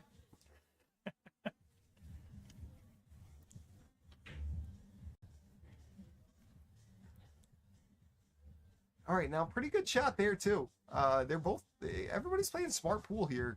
I don't blame them. No, you have to, right? You're not taking any chances here. And it looks like Ray's telling him to fire at this ball. At the 13? I think so, right? Just kind of slow roll this. Cue ball going kind of towards the 8 there. And then you're going to have the 10 next if you pocket it, I think. Oh, he swung a little hard. Oh, but he tied up the 7. Yep. Wow. And buried him like now because you does could bank Vachon the go 8. for the bank? Bank the 8 off the 7, maybe? No, bank the 2. Well, no, sorry, not the 8. Sorry, bank the 2 off the 7. I would do that. Right? Hit it as straight as possible. Yep. It's going in. Yeah, as long as you hit that 7 pretty full, you're going to open it up and make it. All right, and he goes for it. I can't tell if he was trying. Yeah, he definitely you saw him throw his hand up a little bit. He definitely wanted it off the 7. Sometimes that's hard when you're like you default to just pocket the ball. If you're trying to make a combo that's a little off center or a bank like that, something, it's tough because you default. You're so used to like, oh, I'm just going to pocket this ball, right? It's like when I play my wife, I always try to miss and then end up making it. And then she's like, come on. Yeah. No, wait, yeah. Does she? I don't know if I have. I don't think I've ever met your wife. Does she? I think she ever come come in down? once in a while. She's come on over here with me. She plays, but she doesn't love it as much as I do. Oh, who does? But she's good at math though. So okay, all right. The angles, she's a great shot. But when we play, she's if I miss on purpose, it's bad. If I. Oh, well, you can't miss on purpose, but you also can't beat up on her too bad, right? You're in a lose-lose here, Jose. Love you, Jen, if you're hearing. All right, now this is an interesting one. I like going for this shot because just get that trouble out of the way now. But then I don't think you're on offense after that. Well, I mean, if you make that 5, you got that. It sounds crazy, but a 1, was that the 14? 114. Oh my God! I would go for that because then it opens everything up. It opens it up, but at the same time, you definitely if you don't make it, you're also opening up the 14 and the 8 for your opponents. Yeah, but then the thing is too, you also have a backup ball. If you do make it and you can't see the 1, then you have the 4 ball up there. The 4 ball. Yep. No, you're not wrong. And I mean, he's definitely looking at it, right? He definitely is.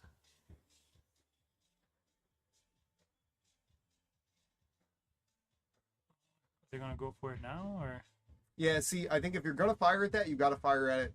Then, don't get rid of that 4 ball first. Yeah. Now I'll be interested to see what they shoot at. It looks like he's still telling him to do it, but I don't love that from here. I think if you're gonna go kick for under it right now? Kick under the 7, yeah. That's what I like. Yeah. Because you're not gonna leave anything easy if you do that. And you just gotta hit it. You could if you hit this good, you could leave it frozen behind the 7. You can, yes. I mean, not an easy shot, obviously, but that's what I like here. They're not looking at it though. I think they're going for the 1 thin. It's going to bounce off the rail, make the 7, and then if it bounces off enough, he should have the shot. Yeah, see, I don't think the one didn't go. I don't think. Yeah, no, I think he was just that. going. Yeah, yeah. I think he was just trying to open the one up and make the 7. I assume, but man, that's a hard shot. That is a hard shot. Now, if you're Tim and Heath, you know, there's a lot to work with here, but I think that combo plays in the low left, and you have options for a breakout on the 8 ball. Making the 10 ball next. No, but I see. I'm still in favor of leaving that till later here. You got this. Yeah, I don't hate this. Get the 9 ball out of the way. And because your opponent's, like, you're in the driver's seat of this rack. Yeah. Not you, but Natural Born Killers. You know, I kind of like just, don't even make the 9 ball. Just push it up into the corner and leave the cue ball kind of up where the 9 ball is right now. I feel like that's what I would like to see here. Maybe you can roll into the combo. Does the combo go? Yeah, but why though? Why? Just let your opponents do a little bit of the work for you here. Oh, let's see what he's gonna do. All right, Heath disagreed with me, and I don't love this. See, look at this. See, he could probably drag over and break out that 8 now. You remember earlier how he went across the table? Yeah, but I don't love doing that here. Now you're in a difficult combo into a breakout. Yeah. Like if you hit it, you're a hero. But don't play hero pool. Play smart pool. Exactly. I almost like, can you roll this forward and leave the cue ball behind the 10 there? If that's available, I like that. All right, he's gonna do neither of those things. Nice. Now he has the option for the breakout now. Yeah. Now, do you go for it now, or do you play a safety again? No, because the safety's there. They're definitely looking at playing the 11 off the 7. Yeah. All you have to do is control for the 10 after. Well, now, then the 14 go? That's the thing. The 14 doesn't. I don't think it goes up in the corner. That's what they're looking at now. They're trying to figure out if it does. Maybe they can go well, the thing is, where's the 8 ball gonna go to? Yeah. Right. See, I wouldn't hate rolling up on the 10 and playing safe right now. Just roll the 10 forward, put the cue ball behind the 14, and then you have all the options in the world. I don't think that's what Tim's going to shoot at, but I wouldn't hate it personally. Here's the thing: you could try and go for the carom, but if you don't hit it good, it could double kiss and. That's the thing. There's so many things that can go wrong with this shot. That could definitely go wrong, but at this point, being on the hill and having to go for the win. That's a good point, but still, it's a race to 5. You're only up by one rack here. That's true. And let's see what we got. Okay, he makes the shot. He gets the breakout. Can he see the 10? Man, though. See, this is one of the things. There's a million things that could go wrong, and this is one of them. A lot of factors that go into it, definitely. Because this does not go by now. I'd be shocked. And they just opened up. They opened up the 14 doesn't go by in between that. You think it goes through? If it does, they're do like Moses and just split. Yeah, just split the Red Sea. I don't think it does, man. Are you kidding me? It's hard to tell on these cameras. God, maybe you can slow roll it through there and oh.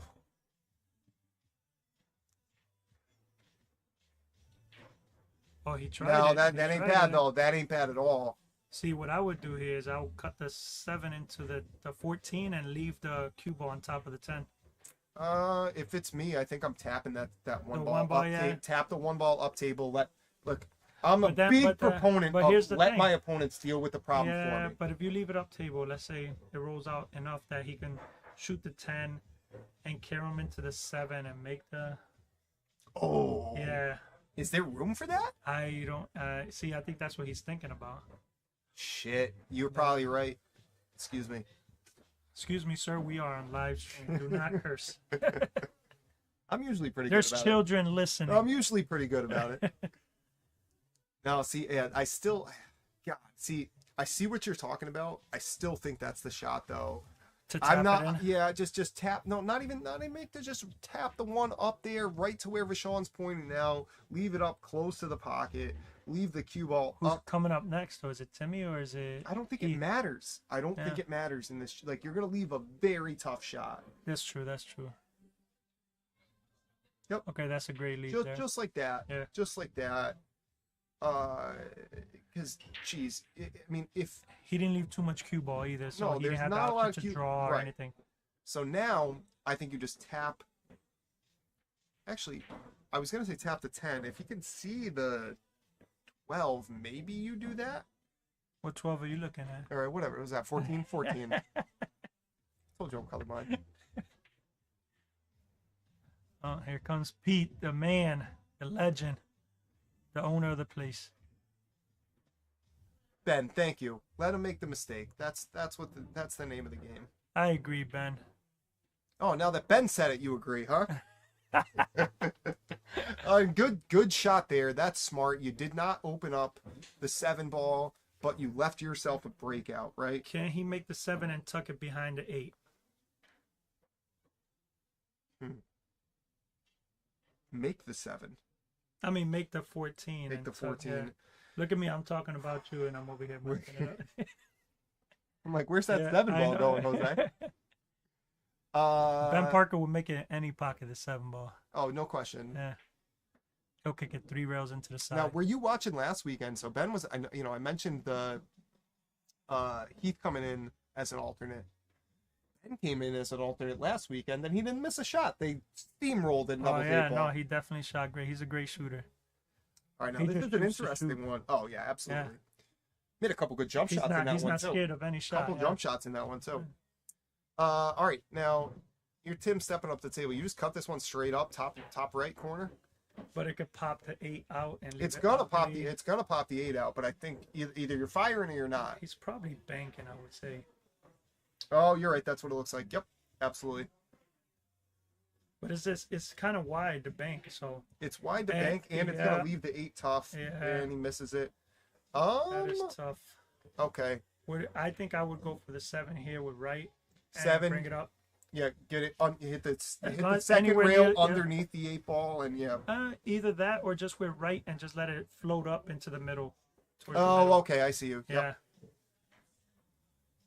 Just make the balls, I would say, in this position. Don't do anything crazy. Already made the ball, but where's that cue ball going? Where's the cue ball going? Oh. He's not on the rail, but he's not far from it. He's leaving Vachon a shot, but I don't love it. Where do you play it where you don't leave a hanger for them? Yeah, so I think it's almost natural. If you played in the low left with a little bit of draw. Oh, he's pointing down. Okay. Yeah, no, it's going to end up going. I think he's saying it's going to end up going towards there. Yeah. Pretty much what you were saying, because then you don't want to leave it on the left side. Right, exactly. Now of you're it. leaving a tough shot, even if you do miss it.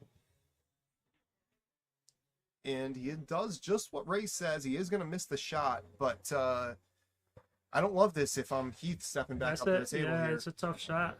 But what do you do here? Do you go for the kill? I think I'm banking it. I think I'm banking it in the low left. I like one ball makes the pocket big. I like cutting. Cutting in top left? Top right.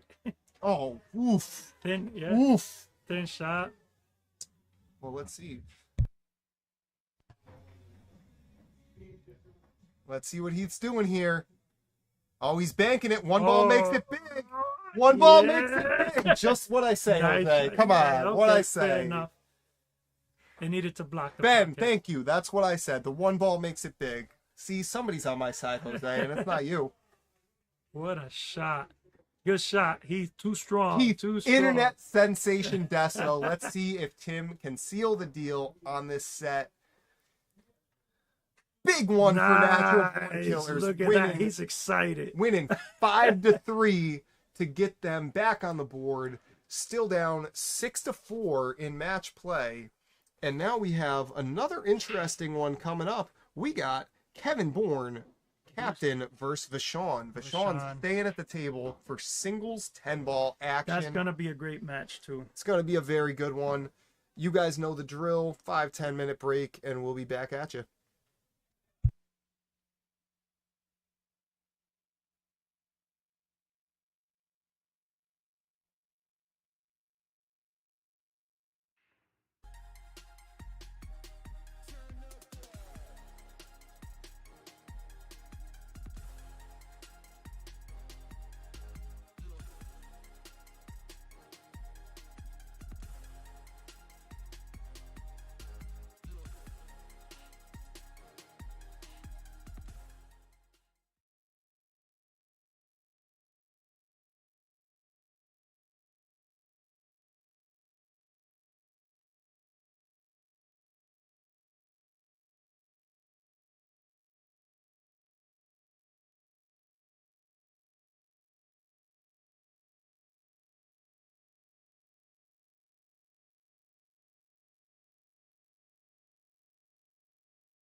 All right, guys, here we go. Next up, we have Captain Kevin Bourn versus Rashawn Robinson. We just saw a great match. Scotch doubles 8-ball. Heath with a great bank to keep his team alive. Rainmakers are up 6-4 in this overall race to 7 format. Let's take a look at what else could come if Natural Born Killers can keep this train moving here.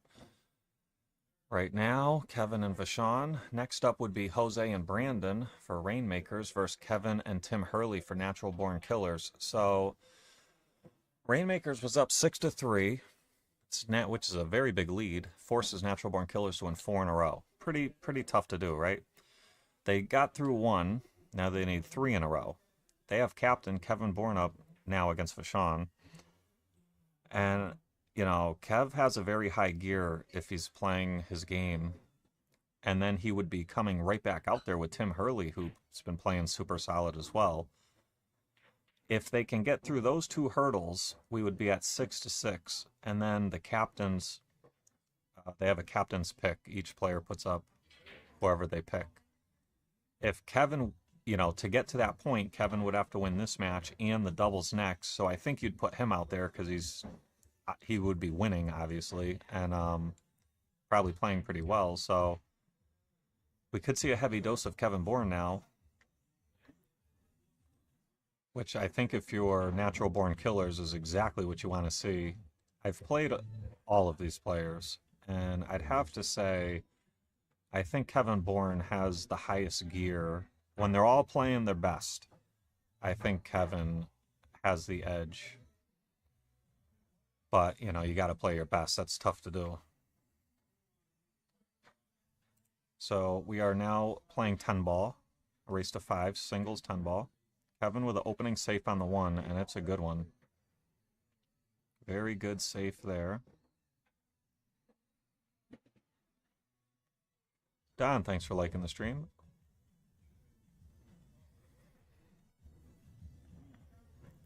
Vashon, he could kick at this one from the right long rail and maybe call the 9-ball. Oh, he's going to jump, yeah. He could call the 9 here also.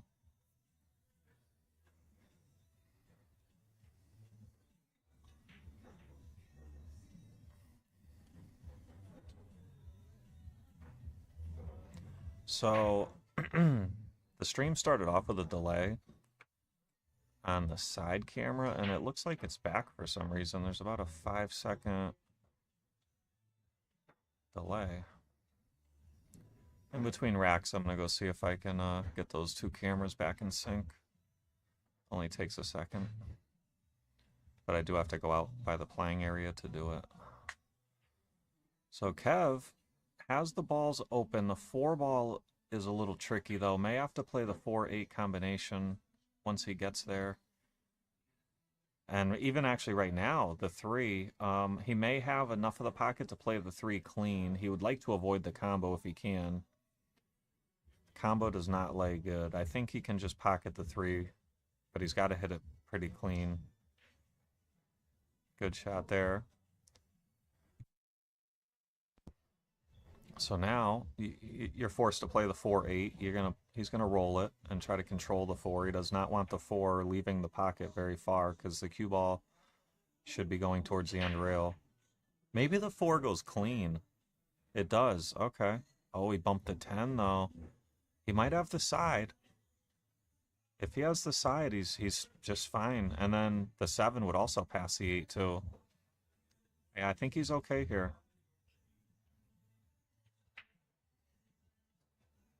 Yep, good recovery. And Kevin Bourn off to a nice start here.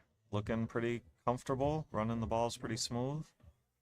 I like coming off the left edge of the 6 here with some left hand English and go off the top rail towards the 7. You don't have to get super greedy. Yeah, he got really good. Yeah, that's like perfect. Looks like stop shot.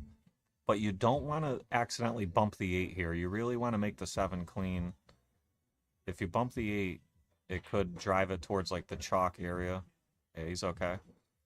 And Kevin Bourn taking care of business here.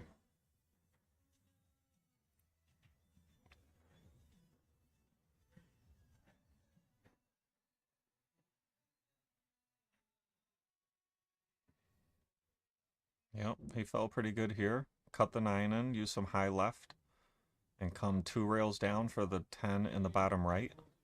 He could also go 1 rail with some right hand English. I like using the second rail so you don't end up stuck to it. Oh, hello point. He would have been fine either way. This is actually better because he's not on the rail. And I am going to go fix the delay on the side camera real quick, so I will be right back. Assuming he makes his 10 ball. Good shot, good run out by Kev. I'll be right back, guys.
All right, guys. Hoping that's going to put us in sync here. Let's take a look. Grab the rack. 1, 2, 3. Still like 3 seconds off. Huh. Interesting, but close enough for now, at least. I had it all synced up earlier. I don't know why it fell back out of sync, but we're all right. We'll be okay. So, not sure how Vachon ended up here. Probably a safety by Kevin.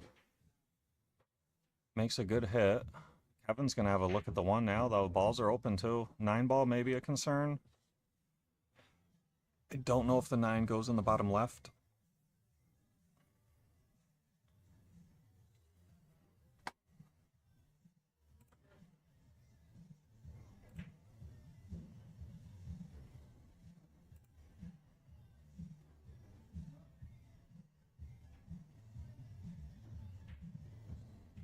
Oh, makes the 1, but scratches in the side off the 6. And that's going to give Vachon ball in hand here.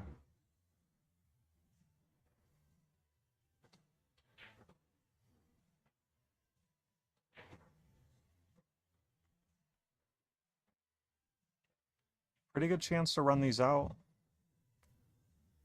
The 9 ball is really the only questionable ball here. They lay pretty good. There's not a ton of tough position shots here. Stop shot here for the 5 in the top right. Just draw back a little or use the long rail. And then you got the 6 top left. 7 leads you to the 8. It's just that 9, 10. Overdrew that one a little bit, but he's okay. We'll just draw out to the left long rail. Back out for the 6 in the top left next. Don't want to be up table here. Oh, he got up table. He had some right hand English on that cue ball, darted him up table. That's gonna make this a lot tougher now. This just got a lot tougher. He can make the 6, but I don't think he can just roll it in and hold the cue ball. It looks too thin. So he's gonna have to go back and forth. Or maybe bank the 6 and draw towards the 7. Yeah, he went in on the bank. And looks like Kev's going to have a good shot here.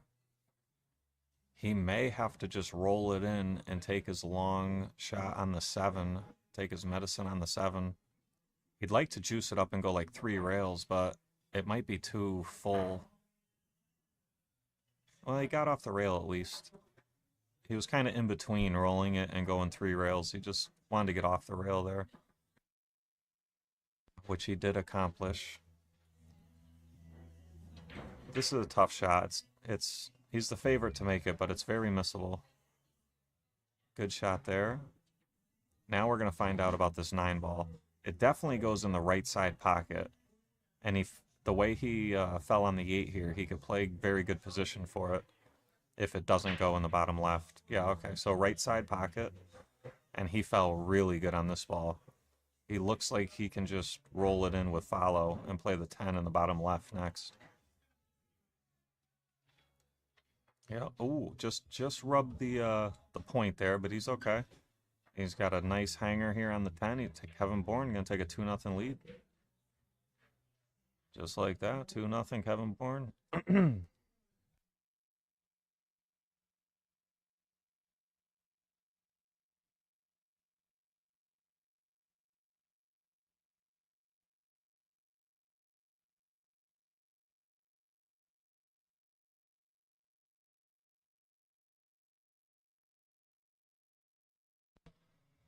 Well, these cameras are still pretty out of sync, unfortunately, but we'll be alright. We'll survive.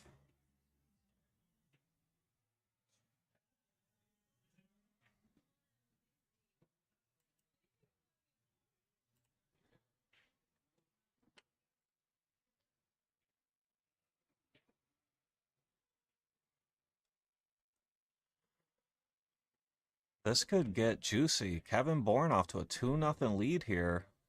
He wins this one. We got a real good matchup next, which would be Jose and Brandon versus Kevin and Tim. That would be really good.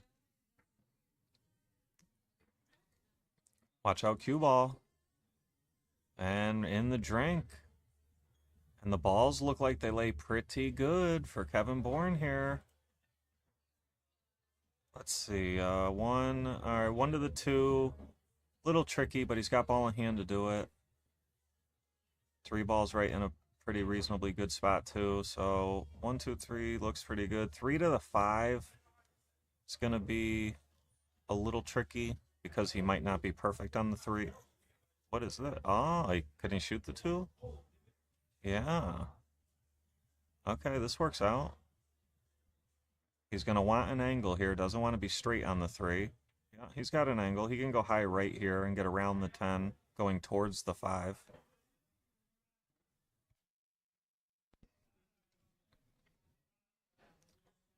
Okay, so first 2 hurdles are cleared. He's got a very nice shot on the 5 with a proper angle to come back out for the 6. Doesn't have to... Shouldn't have to worry about much of a scratch in the side here. Should just stay above it with some high or some high left. And yeah, just like that. Don't risk the side pocket scratch. He's fine with taking the longer shot on the 6 with less risk. Kevin Bourn taking care of business here. And this is... Yep, this is okay. He's going to swing around with right-hand English, 2 rails out of the right corner. And coming back towards the 10. He wants an angle on the 8, though. He does not want to fall straight on the 8. He'd like to be, like a foot off the rail. Yeah, that's perfect. That's a very nice angle. He can go low left here. The only issue with that is sometimes you pull it into the side pocket. I'm probably going high right here, and I don't know. A lot of players don't like that high right shot. They don't like the inside, but I like it. But he's got very nice position here. Fell a little funny where he might have to just play the 10 in the same pocket instead of trying to kill the cue ball. Stun over, firm. Yeah, good shot there. You're always better off doing that instead of trying to hold it. Because if you try to hold it and overhit it, you end up at like the 50-yard line. And Kevin Bourn runs those out. Takes a 3-0 lead.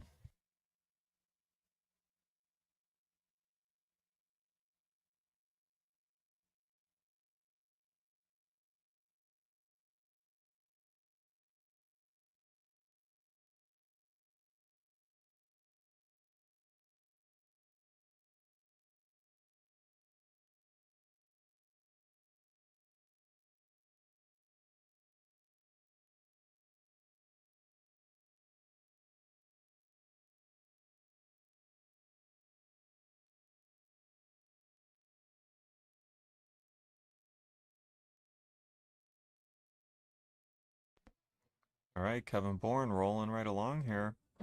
And has the break.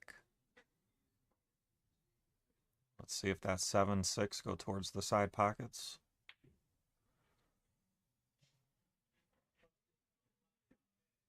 And look at this, makes a ball, and looks like he's going to have a good look at the one in the side to start with.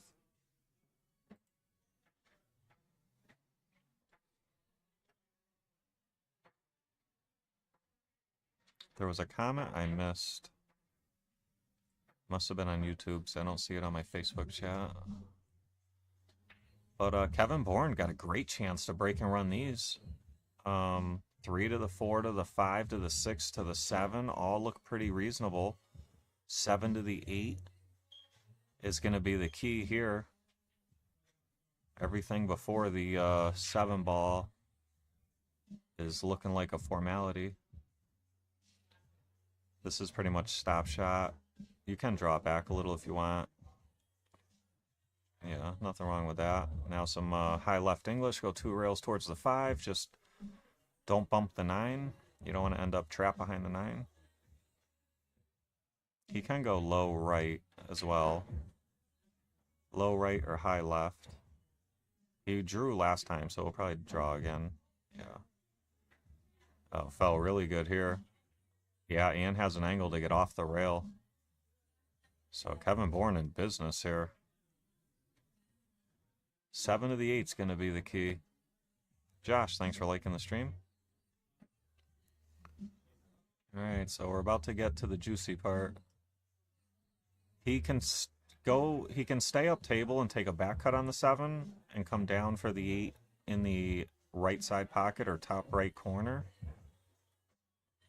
He'd like to, yeah, I was thinking about this. So he wants to just draw back from here for the 8 in the bottom left. This is the easiest way to run him out. It was just some players might not have went for this pattern because they didn't want to hook themselves on the 10, but Kev played it perfectly. This is the reward of playing the position on the 7 like he did, is that now the run out becomes a lot easier from that 7 to the 8. You still have to execute, but oh, caught a hanger. Might get away with it though. Unexpected miss there. He did all the dirty work and pretty much got home free, and we all do it. I call it falling asleep at the wheel. You're like, oh man, I finally got where, back in line where I wanted to be, and then you just, rattle a ball. But 9 ball is in the way. I think we'll see Vachon kick or jump here, one or the other.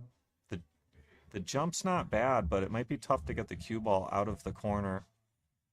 He's just happy he's got opportunity, because he really thought Kev was going to run out there and be up 4-0, so he should be thrilled that he has an opportunity here. I like this. I like the kick. Hopefully you pick up the second rail so that the cue ball gets out of there and hits it a little short, and that's going to be ball in hand for Kev.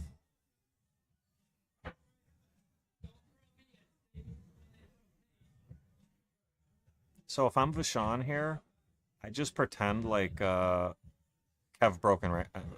finished the out. I think it was for a break and run.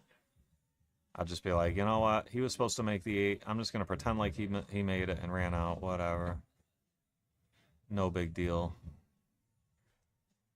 Natural Born Killers starting to rally here. It was all Rainmakers to start the day. But that last set, Kevin substituted Heath for Kenny, and Heath and Tim got the job done. That's got to make Kev feel good. Anytime you're a captain and you make a move, it feels good when it works, I've been a captain of the Lisciotti Cup, and I can tell you from experience, it definitely is a relief when it works out. And you can see it in Kev's game. He's playing real loose, playing real good, and he's trying to will his team back here. And like we mentioned, if he does win this set, he'll be going right back out there with Tim Hurley, who has been playing very well, and they'll be playing Jose and Brandon. If they get through that, we'd be at Hill. We'd be at 6-6 for the overall race to 7 format. Yeah, Ben Parker saying huge. It's huge for the team too. Brings the mood up. Yeah, it would. You know, if Kevin wins here, it would be 6-5 in the overall score in the race to 7 sets. But I almost feel like it would be a coin flip from there. It's just how it feels to me. You know, like you can kind of feel the energy in the room, and momentum's a big thing in these cups. Momentum's a big thing in all sports and in pool. But it seems a little extra big in these cups for whatever reason. But Vachon, he ain't going down without a fight. He's going to make Kev earn it. And he pockets that 1 ball. And it looks like he still has a good look on the 3 with an angle going towards the 4.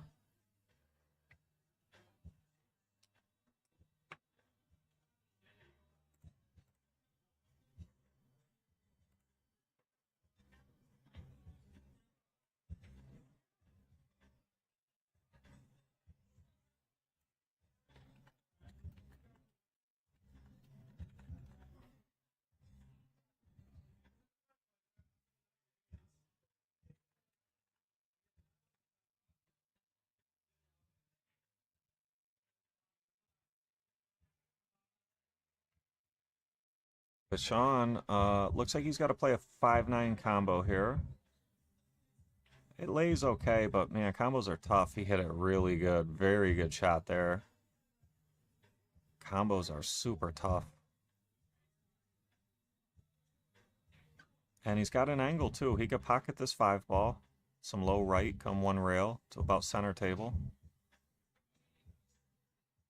Good shot there. Looks like he's a little straightish. He can just pocket this ball and stop the cue ball. He can draw back a little. He chose to draw back. Watch out, 10 ball. Whoa, whoa, whoa, whoa. That cue ball got away from him there. Dave Sheehan, thanks for liking the stream. Yeah, so he's going to kick this way, call the ball, probably kick at it soft, so if he makes it, he's got to look at the 8 in the side or the top right corner next. It's a pretty reasonable kick here. Wow. Wow, that 7 ball is as deep as can be. Kev may not even go rail first. He may just have to draw this out. Alex, thanks for liking the stream. If you draw it out, you really don't need to get out of there too much. He would have liked to get out of there a little bit more than that, but he's still okay. You try to just cinch this one in the top right corner, use a little bit of draw or some low left, and you come across the table for the 10 in the bottom right next. He would have liked something easier, but it's still in his wheelhouse. He looks like he's using follow. He did. He went up table. And Kevin, thanks for liking the stream. And look at this shot. Came around 3 rails for a nice look at the 10 ball. It was a great shot. Matt Bissell, thanks for liking the stream. And Kevin Bourn looking to try to pocket this 10 for a 5-0 win over Vachon and will his team back. And he gets it done. 5-0. That is going to bring Natural Born Killers to 5 overall points. Chris, thanks for liking the stream. It is now 6-5 in favor of Rainmakers. They had a 6-3 lead, so Natural Born Killers 2 in a row. Our next match is Jose and Brandon for Rainmakers, and Kevin and Tim for Natural Born Killers. So Kevin going right back out there with momentum, feeling real good. And you guys know the routine, little 5-10 minute break. And I'm going to go tinker with that camera again, try to get those synced up a little better. And we'll be right back with you guys, 5-10 minutes.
Alright guys, players are about ready to start. I'm just going to check to see if this delay has got us a little better here. Yeah, about maybe one, let's see, 1, 2, 3, about a 3-second differential. Better than the roughly 7 we had before. We're getting closer. But for some reason, I get it just right, and then it resets after a little while. I don't know why. Alright, so why does it say Kevin and Tim have 3? They hit him with a 3-pack already? No way. We got to adjust that. We got to slow them down back to 0 here. Can't be having 3-packs like that. Man, it's getting tense. Rainmakers started off dominating the first 2 matches to take a 5-3 lead. And then what? Maybe they won the first 3. Yeah, they won the first 3 matches and took a 6-3 lead. And Natural Born Killers has won the last 2 in a row. They're building momentum. You can feel it in the room. Kevin Bourn just played basically a perfect set with the exception of missing that 8-ball. And he still won the rack anyways. He did win 5-0. So you got to think he's feeling great. He's the captain of the team. He made a move putting Heath in for Kenny. Kenny lost to Brandon Ryan 5-1. And then he put Heath in the doubles match next in place of Kenny. That worked out great. He came out there, 5-0 win. And here we are. So he's got to be feeling good. And let's see, Jose and Brandon. Brandon played very, very good against Kenny. So I expect him to feel pretty good. Jose. Jose started the day with a win over Paulo and played pretty well also. So, and who are we missing? Tim Hurley. Also been playing really well. Probably, just from how the players have been playing, probably the top 4 players are all out here. The top 2 players from each team. Maybe not like long term. I'm just saying for their performance between yesterday and today. Looks like they're waiting for probably Tim. Probably went to the bathroom real quick before they start.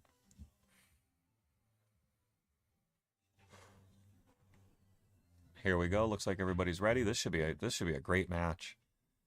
And you know, pressure's on. Pressure is on. If Natural Born Killers win this set, we would be at 6 apiece, and it would be a captain's pick. Each captain would pick 1 player to go out there and play a singles match. There is I think to determine they break in the game, they lag, and the winner chooses either the break or 8-ball or 9-ball, I want to say is how it works. There's been some changes through the years, but I'm pretty sure that's where it's currently at.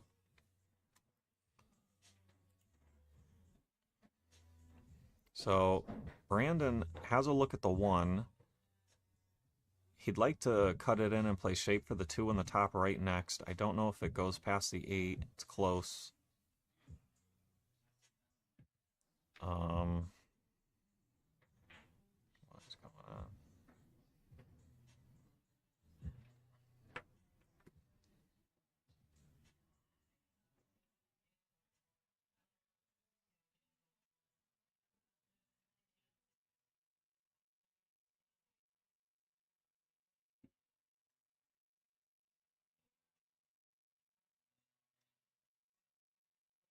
Kev can cut this one.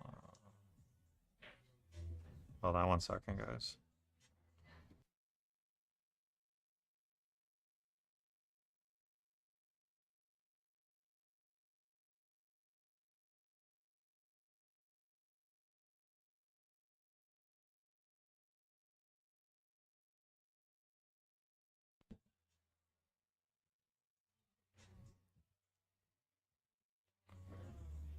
Okay, sorry guys, little technical difficulties here. We've lost our side view. That's our side view right now, so we're down to 1 view.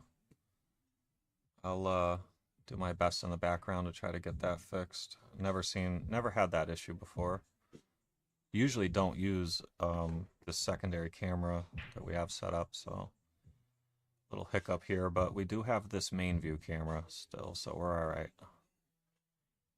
And Brandon playing all safety here. May have given up the edge of the two. I don't think Kevin or Tim, I don't think Tim can pocket the two, but he can certainly see it. May be able to cross bank it to the top left corner, but cue ball may run into the 8 scratch in the top right corner. He is going to call the top left. Watch out cue ball here.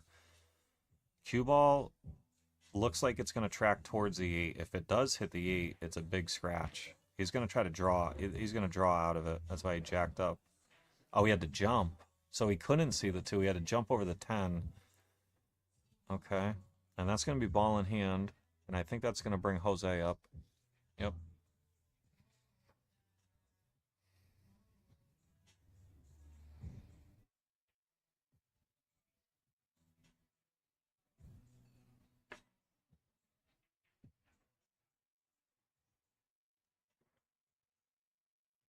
All right, good shot there. Nice angle to go from the 3 to the 4. Can stay up table or draw in between the 4 and the 9 here. Up table is less risky, but you're going to have a tougher shot. Yeah, I like this. Great shot there. Gave Jose an angle. He basically just has to roll the 4 in. Has a nice natural angle to come out and clear the 9.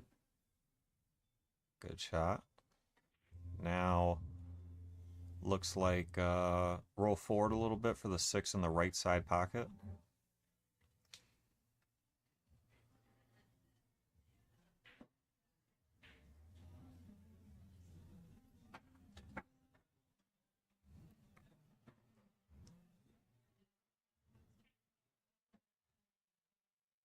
Wants to come down table a little bit. Yeah. Now he's got a nicer angle to go forward or even draw back a little for the 8 next.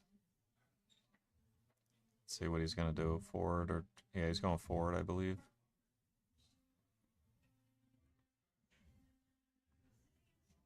Good shot there. And Jose and Brandon in the driver's seat here. Not much in the way here with the 8, 9, 10. Just got to execute. Oh, that changes things a little bit. Now Jose stuck on the rail. All he has to do is make the 9. The position is automatic and there's no scratch to worry about. But it's a very, very missable 9 ball. Yeah, and a little overcut. And that's going to bring, I believe, Kevin to the table. Yep.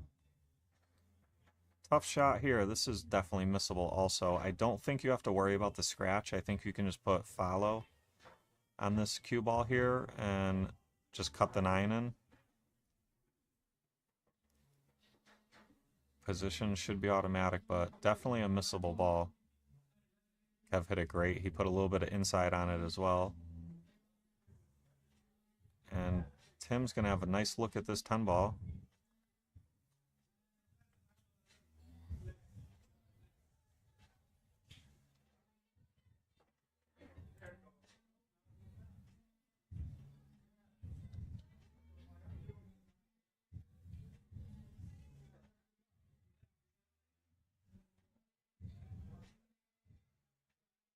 And Tim pockets the 10. And Kevin and Tim with a 1-0 lead, winning the first rack. That could have gone either way. And I believe we have the side view back here. We do. Let's check how in sync it is. Ball's on the table. Oh, I can't see there when he places the ball. All right, 1, 2. Oh, yeah, they're just about in sync now. Pretty good. All right, so we're back. Oh, yeah, we're in sync, too? Alrighty. All right, enough switching back and forth. Kevin to break. Kevin and Tim leading 1-0, but trailing 6-5 in the overall race to 7 score. Tension is building. The pressure is on. makes a ball, almost scratches, makes 3 balls, but not going to have a great shot at the 1 here. Let's see. It does go in the bottom right corner.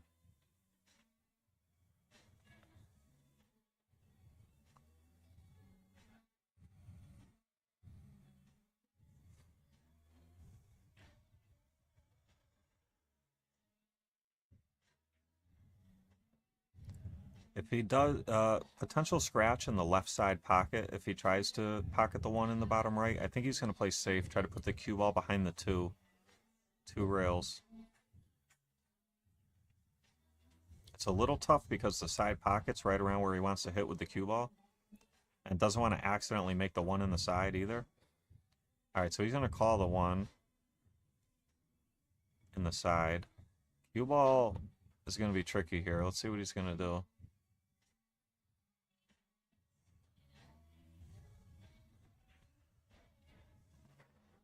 Alright, misses the 1, but a little bit of a two-way there. This is call shot, call safe 10 ball, so they'll probably get this back and kick at the 1. So that's going to bring Kevin back to the table, or bring Kevin to the table, and it's going to be hard to kick safe here. You might as well call probably the top right corner and hit this one with some speed. Oh, the jump. Yeah, why not? Why am I not thinking about the jump? The jump play is pretty good. It's tough, though. It's tough to keep the cue ball on the table. And lands directly on the 1, which jumps the 1 ball off the table. So that's going to be the 1 ball down and ball in hand.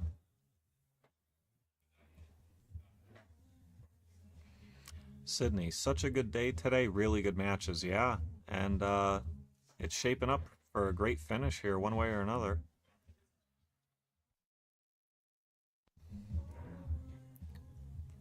And Brandon and Jose, they're in a good position here. Everything goes. The 6 of the 8, it's a little tricky. Maybe he bumps the 8 here. Oh. So this is a little tricky.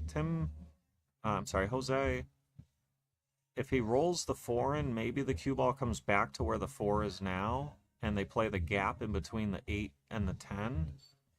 He could jack up and draw below the 10 too. That's not bad. It's tougher to make the 4 doing that though. This is more natural. Just make it and come across back to like center table area. Yeah, great shot there. Now this is a little tricky. Brandon can just roll this one in and leave Jose a tough shot in the top left corner. Or he can try to get the cue ball out of there to play the 8 in the same pocket with some high left, 3 rails. I think that's what he's going to do, but let's see, yep. And he tried to cheat the pocket a little bit because he was a little flat on the ball for that shot. You want a big angle to swing around 3 rails. So he tried to cheat the pocket just a little bit, and that caused him to miss the 6. He didn't give up a hanger, though. This is not easy. I think Tim plays safe here. Maybe cue ball behind the 8 and bank the 6 up table. 6 ball is going to most likely go up table. It's just a matter of what's he going to do with the cue ball. Oh, I don't know if he's going to get help behind the 10 here. It's close. I think Jose can definitely see it. I just don't know if he can make it. I think he can. Yeah, he's getting down quick. And he's got an angle to go towards the 8 with some high left. Yep, good shot. Got his partner off the rail. And Brandon and Jose looking to run out here and try to tie it up 1-1. He's got some options for this 10 ball. He could play it in any 4 of these lower pockets. Oh, watch out. Oh, that is not ideal, but I do think Jose can back cut this in the top left corner. I think there's enough of a gap. Yeah, there's a gap there.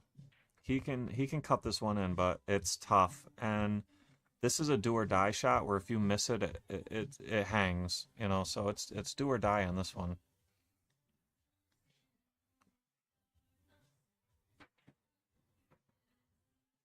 And it was a good swing at it. It was a tough shot.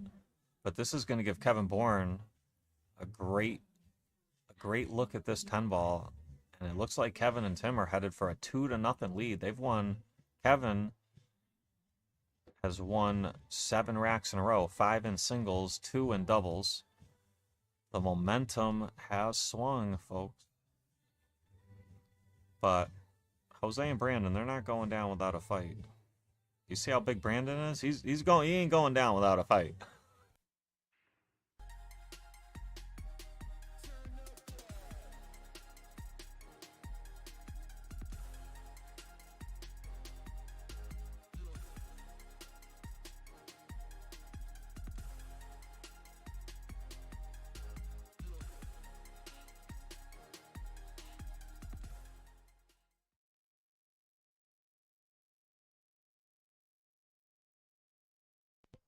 All right, Brandon, a break.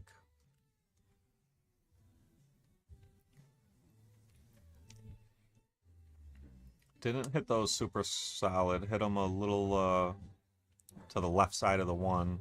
Still opened them up pretty good. But definitely mishit them a little bit.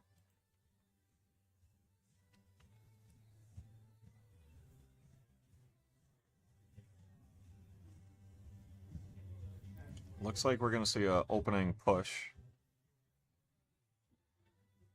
2 ball's not in a great spot. They could literally just push to like the bottom left corner and let them fire at the one in the top right. Just freeze them to the rail. And if they make it, they have no real reward on the 2. They're just going to play safe on the 2. I don't mind that. Like where his shaft is, like right over there, that bottom left area, and just freeze them to the rail.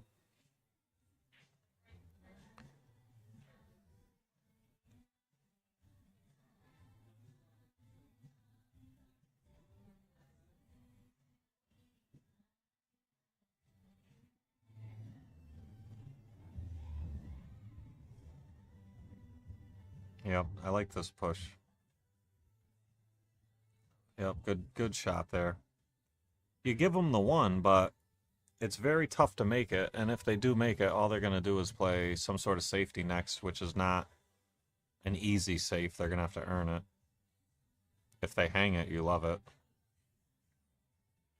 Yep, and he hung it. So that's why you play that push there. Very good shot.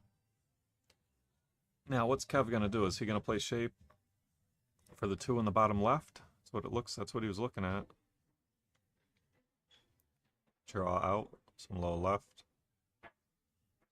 Overran it a little bit, but Tim can still pocket this 2. And the 3 ball's real close to the side pocket, so pretty much maximum effort on pocketing the 2.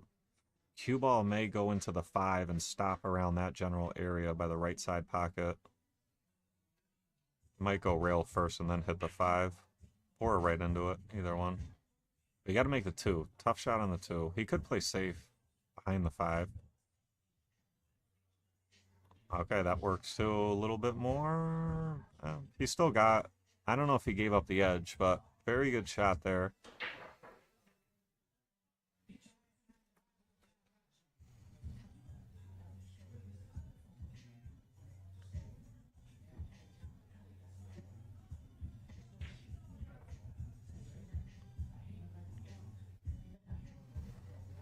So it looks like you're going to have to kick off the top rail. I don't see a way to make anything, so you're going to kick at this one, call safe.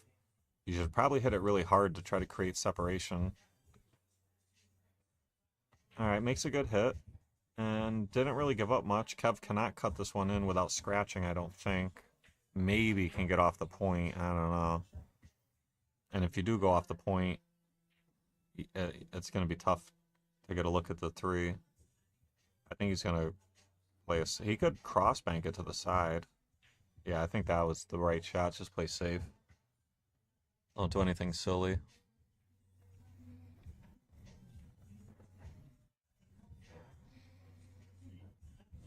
Two ball may go in the bottom right. It may split the 4-9-6. I think it does. Great shot there. Good speed on the cue ball. And Brandon and Jose, they're going to have a chance to run these out. 3 in the corner, 4 on the side, 5 ball up top right. 5 to the 6 ain't too bad. 6 to the 7. 9 to the 10 might get a little interesting depending on where they fall. Oh, fell a little short here. Now, if I'm Jose, I like the corner. Okay, he can still take the side and go all the way up table for the 5 and the side next. He took the corner. Missed it. And 4-ball may go in the side here. It's close.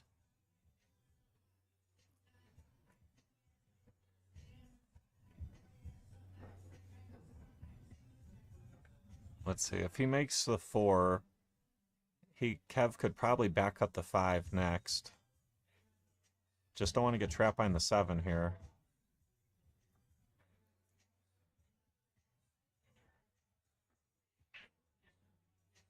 We played safe. Good shot. May have given up the edge, but not much Brandon can do with it.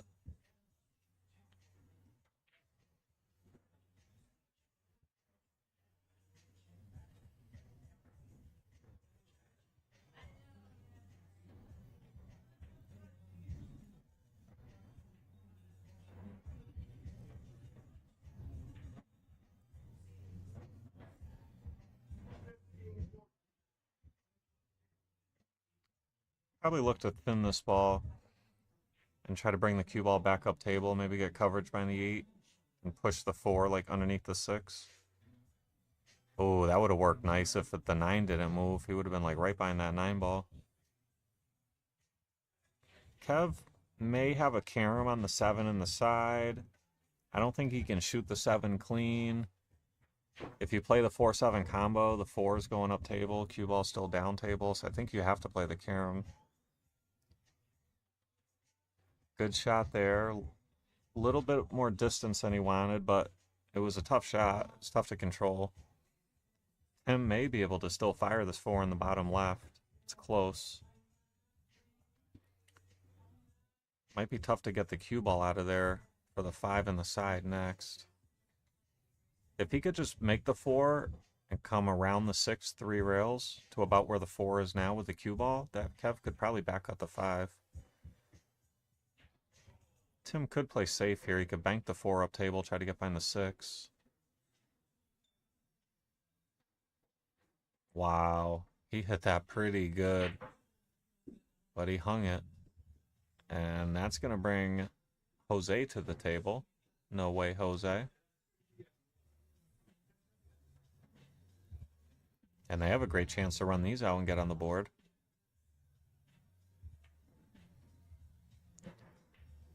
Brandon he's a little on the wrong side here. He can back cut this and use some left-hand English. Go 3 rails around the 8. Just like that. Very nice shot. Jose's a little straight here, and that 9 ball's in a terrible spot.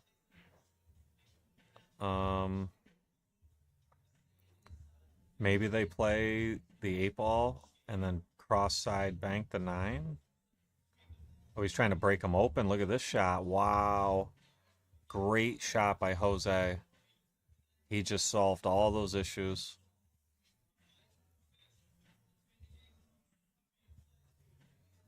And looks like Brandon and Jose are going to run these out. So what's he going to do with the 10? Is he going to draw back for the 10 in the side, or is he going to stay up table for the 10 in the bottom right corner? Think he can draw back for the side. Yep, great shot. And Jose and Brandon getting on the board. 2-1.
Right, Tim to break. Tim and Kevin are leading 2-1. This race to 5.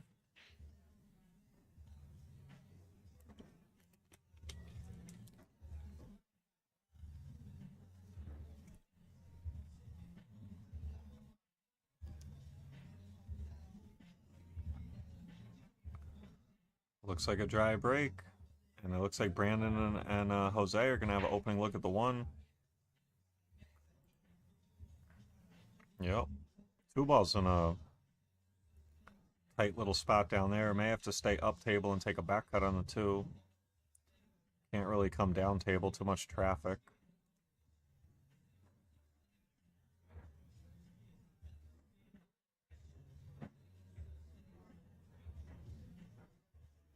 Oh, watch out, 3 ball. Oh boy. That is trouble. This looks like it's gonna be a pretty tough ball to hit. All I see right now is up and down off the top short rail. He'd like to get this left long rail, but 4 ball's in the way. And he might be glued to the 3. Yeah, there's a little bit of a gap there. Maybe a bunch of slow left-hand English. Get you around the 4. May even bump the 2 and get the 7 ball in between. That would be great. Might play this one off the point, or he's looking at something super creative, but you got to try to do something. He could kick off the top short rail, but you're stretching and you're jacked up over the 3, and it's very, very tough.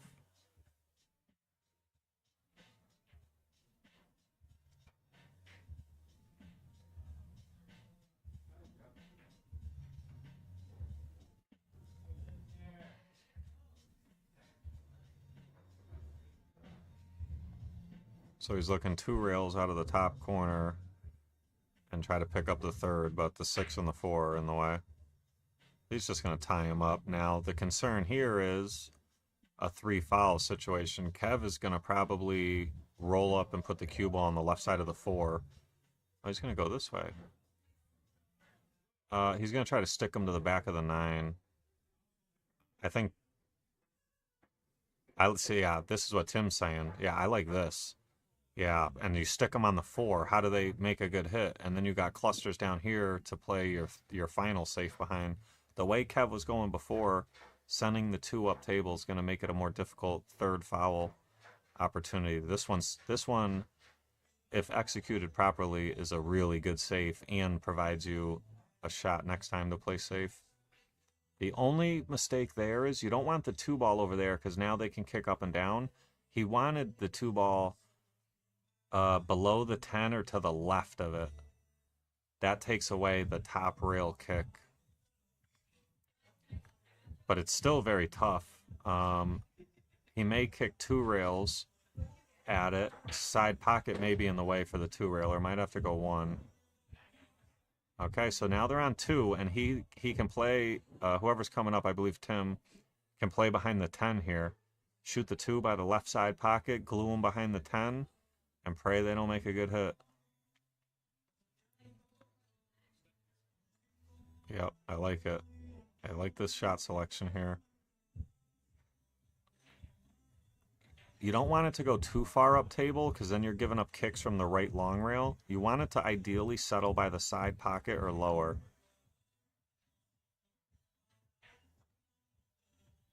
Oh, I don't like the speed. So see what I mean by sending it up table? Now the right long rail is a pretty decent kick. Imagine the same layout here, but the 2 balls by the left side pocket. It's tough. Then they'd have to kick off the bottom short rail, and that's pretty tough. So here we go, on 2 fouls. There is a scratch in the top right. Okay, great hit, avoided the scratch, and they're alive. They're alive again. But they did hang up the 2 on the side, so Kev and Tim do have a good starting shot, but the 3 and the 7 look like they're tied up down table, and I don't think the 7 is wired to the corner. It's not. So Maybe he can go into it now with the cue ball, but the 9's kind of guarding it, so... Oh, if he had just grazed it, he would have been in business. Now what? Now trouble. The only thing I see here, unless he has the angle to pocket the 3 and go straight into him with the cue ball, which is possible, is he could thin the 3 and hit the 7 with the cue ball and call the 4 in the bottom left. But it's very wild. It's going to be hard to get a look on the 3. It's too aggressive. It's just a shot. Maybe he's got the angle to go right into it. That would be... Oh, he played... Oh. So he left him a safe to thin it. He's going to thin it. Tough getting the cue ball out of there. Got to get around the 9. 4 ball may leave the rail a little bit. Okay, that's all right. Nothing wrong with that. He didn't want to bump the 9. He wanted to get behind it, but he didn't give up much. Jose, I'd like to see him come off our left side of the 4, cutting it towards the 7, and bring the cue ball, up there to the top right corner area where Brandon was pointing. This could be a pretty good safe as long as he doesn't scratch.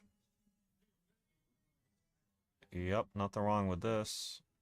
Unless Tim can play the 4 or the 4-10 combo. That would be bad. Oh, he's looking at it. He can see the edge then. Cue ball. Gonna run into the 9. Probably get trapped down table by the 7. Which would not be good for the 5. So he's gonna look at the combo. Because then you don't need to play shape for the 5.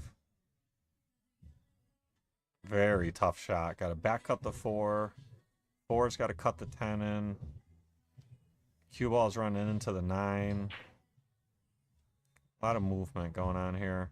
You don't want to like hit this one soft either, because if you miss it, you don't want the 10 to just hang up in the corner and leave your opponent a swing at it. So I'd like to see him hit this one pretty firm.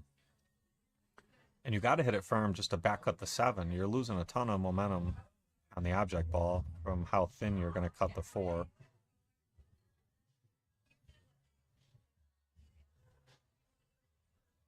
Yeah, I like that speed he hit it. It is going to sell out, but I think that was the best chance to make something good happen.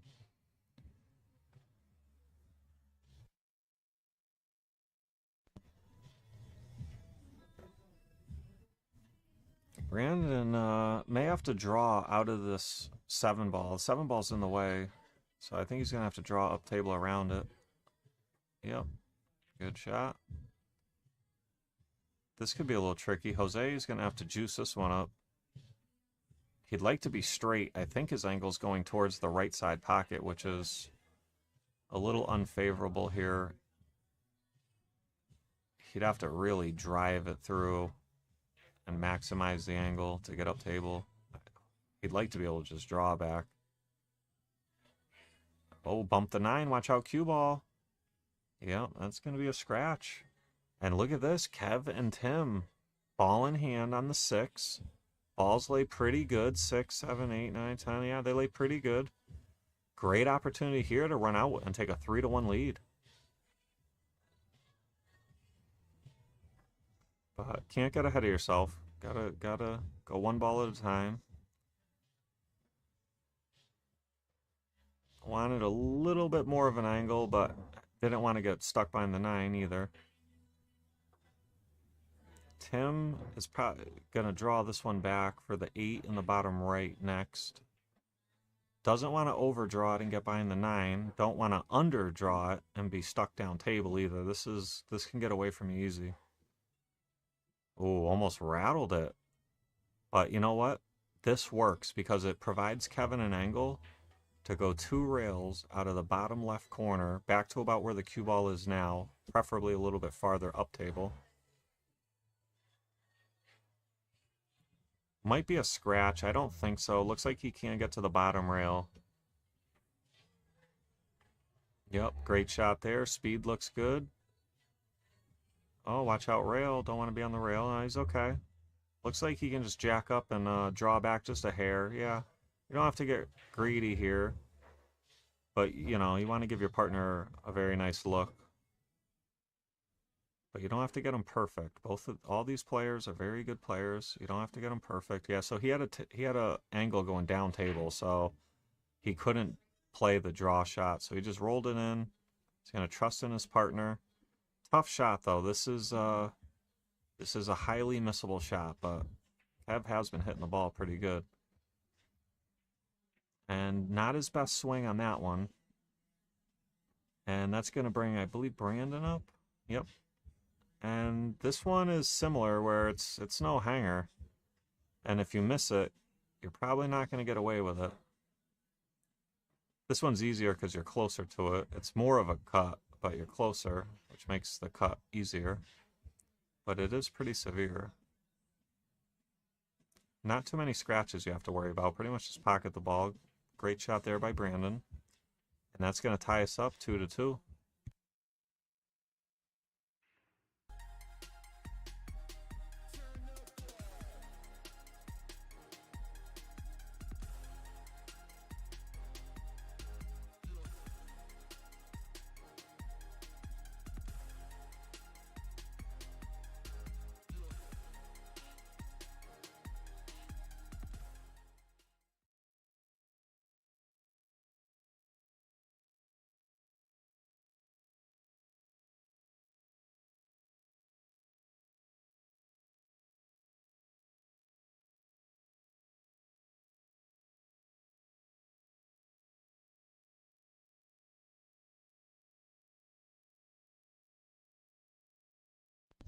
All right, all tied up 2-2.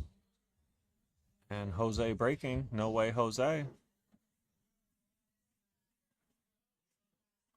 Makes 2 balls. Ooh. And they can see the 2 ball. But probably going to see a safety here. Stop shot behind the 10. Or 3 rails behind the 3 and the 4.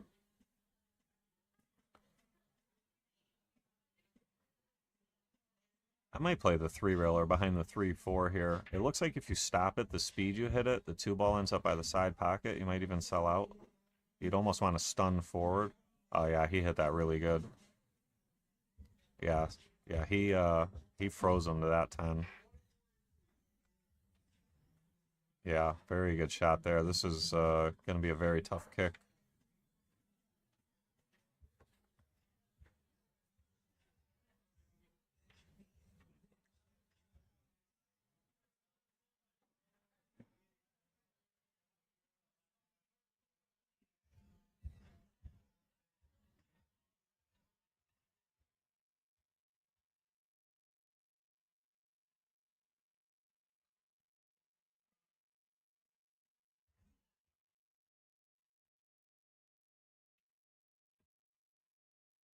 So he's looking off, kicking off the bottom short rail. He's going to be jacked up over the 10. This is a tough kick. May call the side, but if you make it, might not be able to see the 3 ball. A lot of traffic in the way.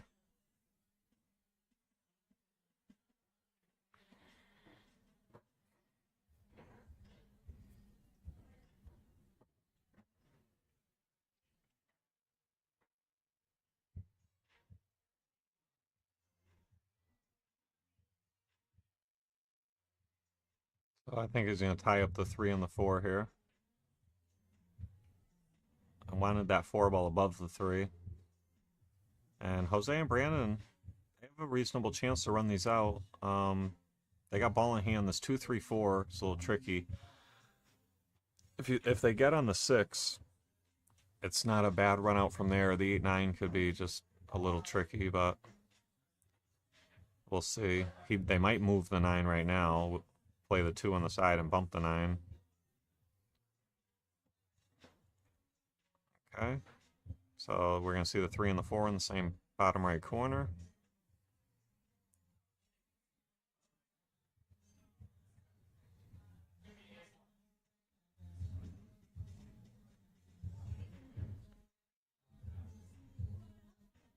A little close to their work here, but I think they're going to be okay. He's got a little angle. He's going to use some high right here. Bobby Hunt, thanks for liking the stream. Appreciate you, buddy.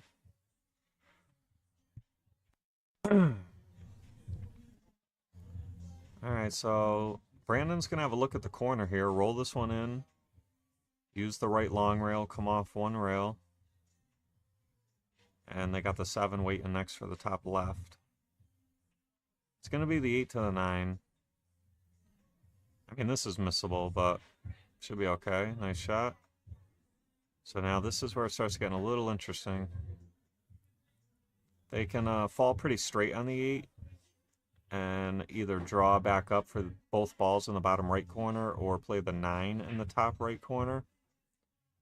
Let's see what they're going to do. I think the way they lay... Oh, you don't want to be on the right side of the 8, though. Let's see. Yeah, he's got an angle going the wrong way here.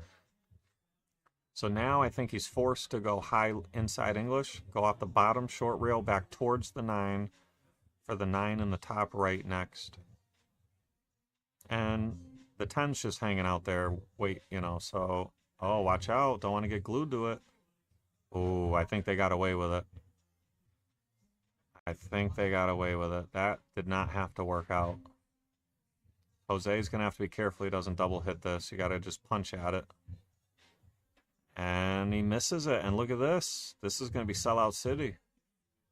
And Tim and Kev going to love this. They're going to jump right up and quickly make this 9 and 10 and reclaim the lead. 3-2. Looks like he's got a draw out of there. No problem. Boy, that was a big rack, 2-2. And Kevin, Tim, loving this. And that's going to put him up 3-2.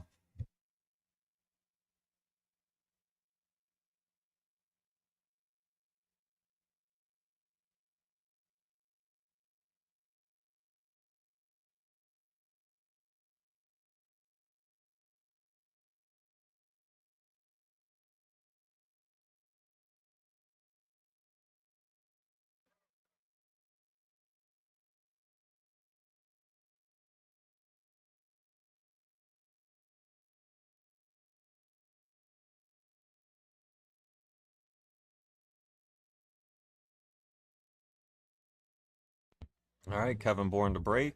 Kevin, Tim are leading 3-2. Rainmakers is on the hill, though, 6-5 in the overall race to 7 format.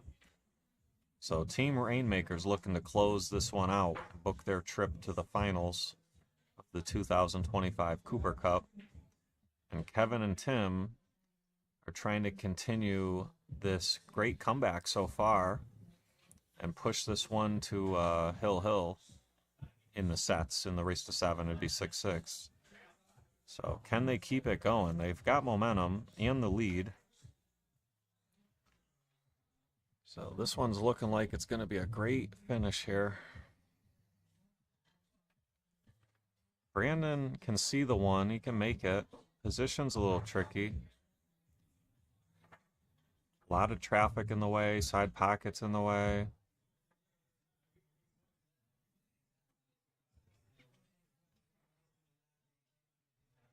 I mean, maybe just make the 1 come across the table and let your partner play a safe on the 2. Yeah, I think that's what they're going to do here. Jose could play this 2-ball off the 8. I think it lays pretty good. And the cue ball even swings around and gets out of there. But at this stage in the match and the cup, it might be a little too aggressive. It does look like it lays pretty good, though. I think we're going to see a safety and try to use the 8-ball, maybe slow roll. Oh, okay. I like this. I like this. Great shot there. I think Tim's going to be jumping at this 2-ball.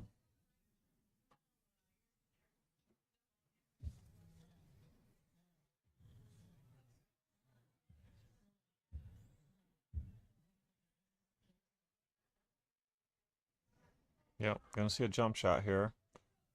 He may be able to call the 2 and pocket it, but cue ball's going to be pretty wild. Maybe call safe here, bank the 2-ball back up towards the 5, let the cue ball kind of go down table. Wow.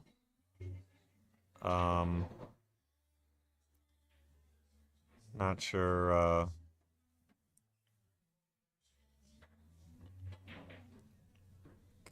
Maybe a bad hit. Let's see if they take ball in hand. Maybe he might have called safe and made it by accident. Let's see if they take... Yeah, I don't see him grabbing ball in hand, so I'm guessing Tim called safe and made it by accident. He was trying to probably bank it up towards the 5.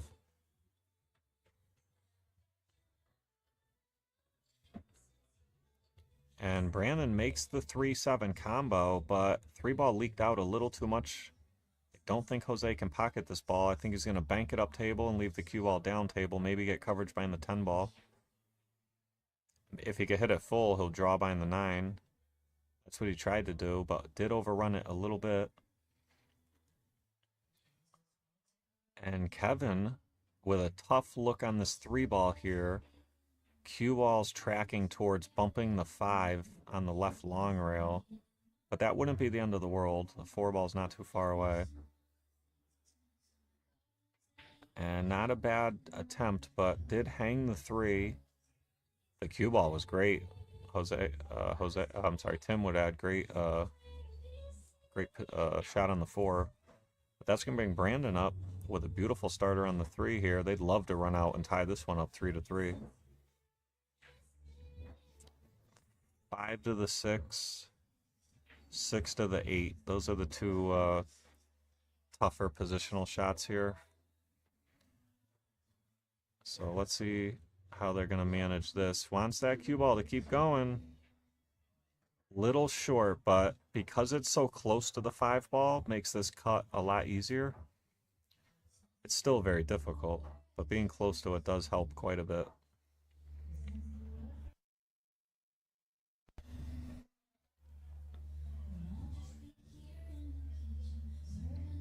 Cut this one in, go back and forth. Or just come across table. Yeah, great shot, good speed. Overhit it a little bit, but it's okay. They wanted an angle. Jose can put some inside on this one and come in between the 9 or 10. Even if he bumps the 9 or the 10, he should be okay.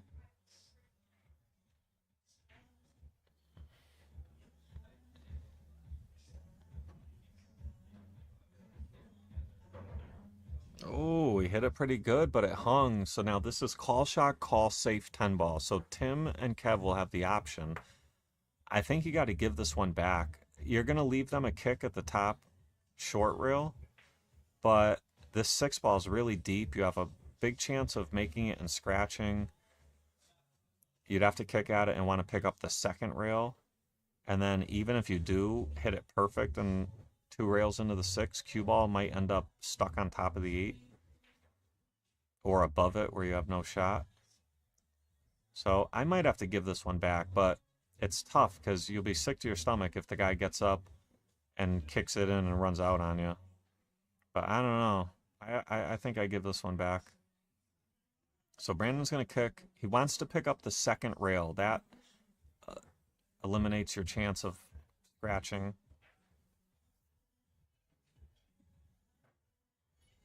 And a good attempt. He did pick up the second rail, but a little bit too wide. And now Kev and Tim, great opportunity here to run out and extend their lead and reach the hill. Is Kev going to give them short side on the 8 or come out? Let's see. Short side, nothing wrong with that. So now Tim will pocket this roll forward, give Kev the 9 in the top left. He wants to get him pretty straight on the 9, but you don't have to be perfect here.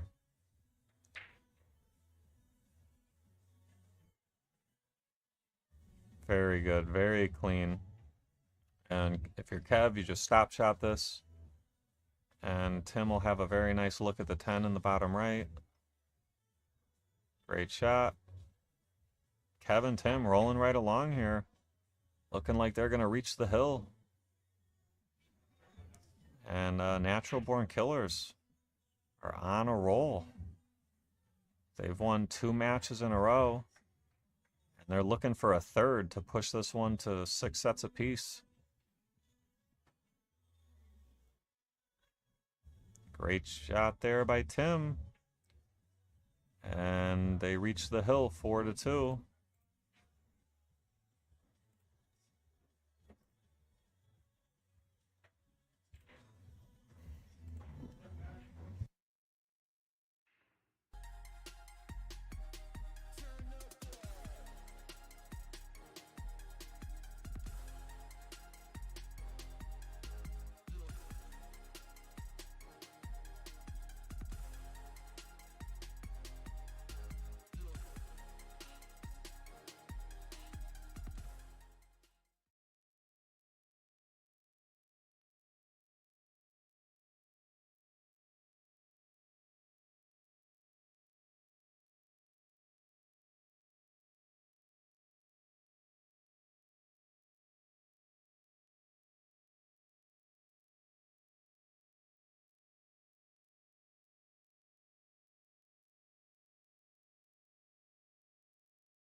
All right, looks like we're about ready to continue here.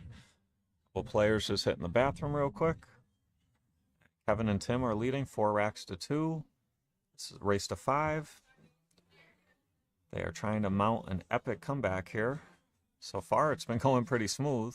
Oh, look at this. Brandon crushes him, but I think the cue ball got kicked in and scratched in the corner. And you can just feel that the momentum has shifted a little, you know? And they're going to take ball in hand. Let's see how this out looks. The 4 ball, not great. I wouldn't mind a 3 foul opportunity here. They're on 1. Lock them up, play safe behind the 9. Put the 1 ball down table, and you'll have another cluster to play a 3rd foul on. I'm not in love with the run out here. It's doable. If you fall good on the 4 for the top right corner, then you got a great chance of running out for the win. But I'm a big fan of trying to get people on 3 fouls. Especially when they scratch on the break. When my opponent scratches on the break, the first thing I look at is, oh man, can I 3 foul them? They're already on 1. So they're going to try for the run out here. That 4 ball is going to be tricky. We're going to see how they're going to tackle that. So far, so good. So depending on the angle here, Tim could maybe, I don't know if he's got the angle. I was going to say maybe go down table with some spin going towards the 4 for the top right corner. From here, probably, yeah, that's like what Kevin just said. Maybe from here you draw back for the 4-5 combo. I don't know. I hate combos, and that one's not easy. But if he doesn't have the angle to get down table, then he can't shoot it. Could maybe just stop around where the 3 ball is now for a cross corner on the 4, but I'm not in love with that. So he's going to play shape for the combo. And I'll tell you, he fell pretty good on it. This is a tough combo, but he did Kev all he could to give him a good shape on it.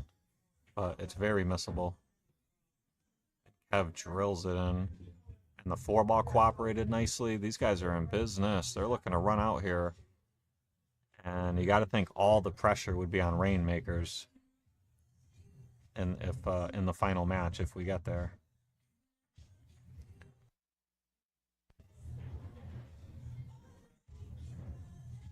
This looks good. Oh, that spin took off a little bit, but Kev's going to have a back cut in the side. May go 3 rails around for the 7 in our bottom left corner view right now. I don't know. Maybe, yeah, I think he can pick up the 3rd rail. Might only get 2. Yeah, he could. Oh, a little bump. And not terrible. This is going to take some work. Tim's going to have to really fire this one in with some English. He can go low left, 2 rails out of the bottom right corner, brings you shooting towards the 9. Or he can go low right, 2 rails out of the bottom left corner to the short side of the 8. He might even be able to punch with left and go up and down. He played that one, and look at this. Look at this. What a fantastic shot. I'm not even going to go to the replay because I don't want you to miss the run out here. Great shot there by Tim. That was fantastic. Gene asking, has it ever gone to captain's choice? I think it did. Oh, look at this. It looked like they were home free, but that cue ball just kept going to the rail. This makes this a lot more challenging. Kev said something to him. Kev might say, you know what, you can just roll it in. I'll take a long shot on the 10. That's what Tim's looking at right now. I think that's the move here. If you jack up and stun and stop, it doesn't really make much sense. You don't want to jack up and try to draw it back to where it is now. It just makes it too hard. I think this is the move. Level out, roll it in,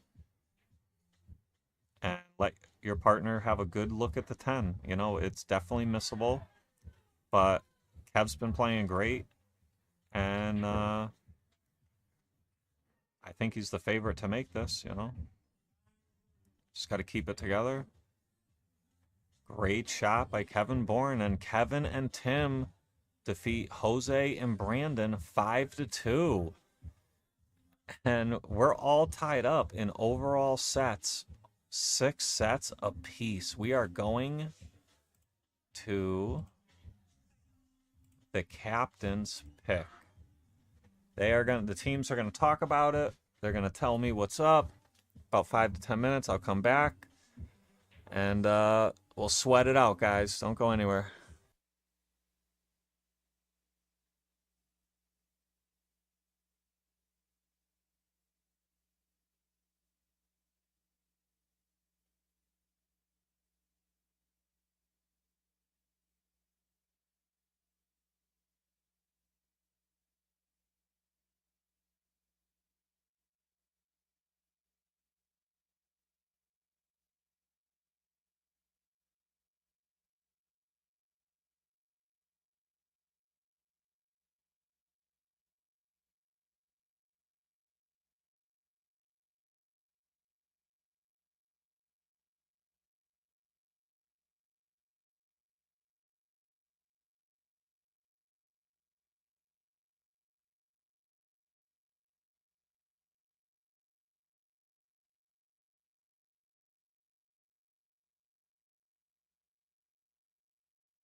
All right, guys, we are back.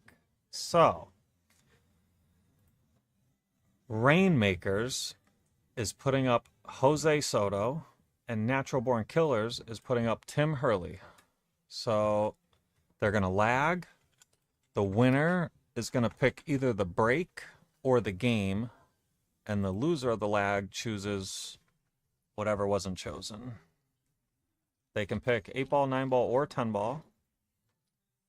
Looks like close lag here.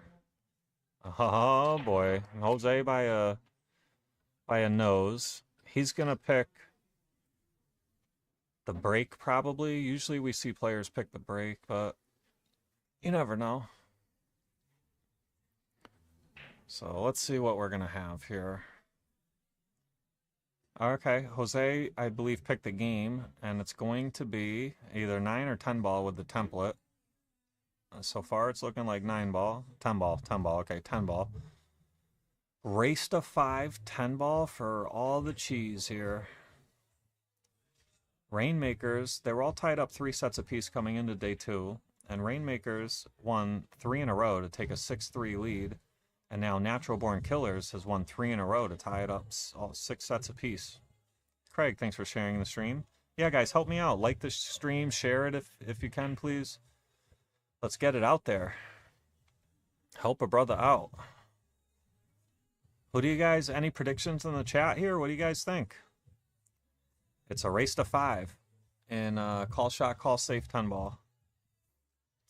Tim was just out there. That may help. Well, actually, they were both out there. Tim and Jose were both out there. So that's even there. They're both coming off the table. So should be loose.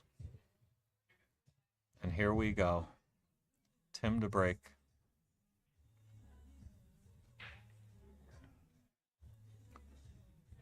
And hit him pretty square, but looks dry. Jose can see the one. May be able to make it. It's close. Might have to spin it in. We got Ben. Thinks he likes Jose.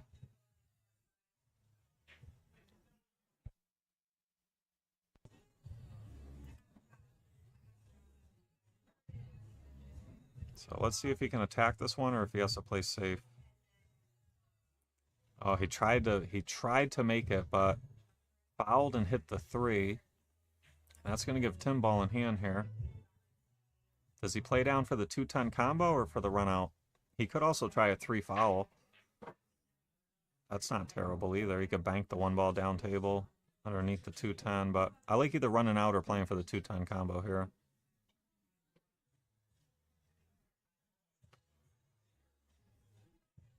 And he's going to play for the combo. And he fell really good on it.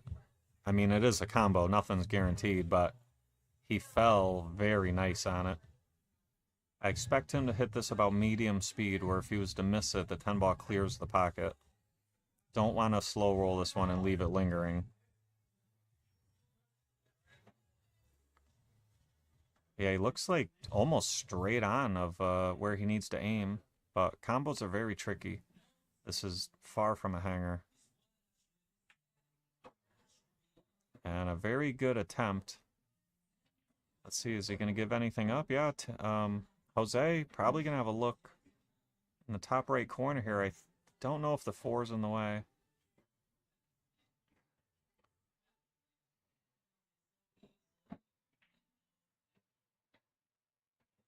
Oh, wanted to bump the 3 a little bit fuller. I think we're going to see a safety now.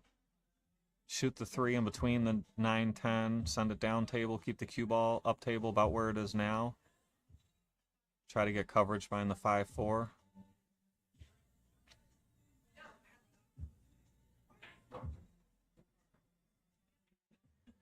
I think that's going to work.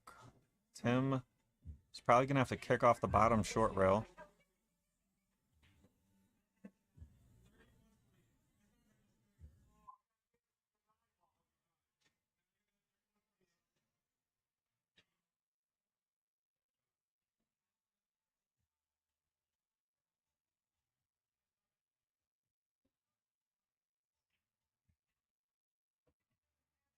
So makes a good hit, but Jose is going to have a look. The 7 ball jumped in front of the 4 though. So that's good for Tim, bad for Jose.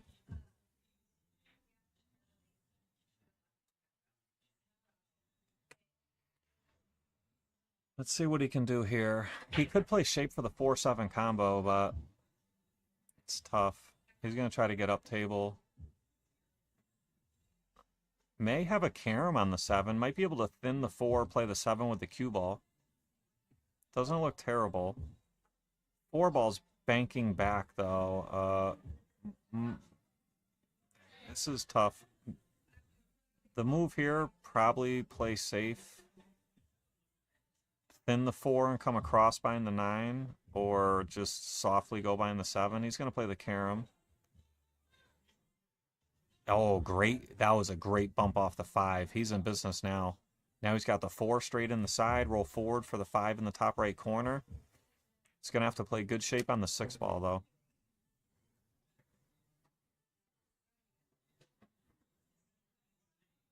All right, so I think here he's going to load this one up with high right-hand English and try to bring the cue ball to about where the 5 ball is now, that general area.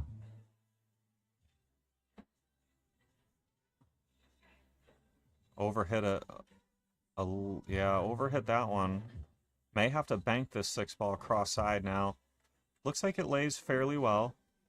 Bank this one right back where he's standing. Cue ball comes around 3 rails for shape on the 8 in the side. Does the 9 pass the 10? Oh, 9 ball does not pass the 10 here. I'm surprised he's calling the bottom left. The bottom left does have some 2-ways if you miss it. Oh boy. Not going to like that.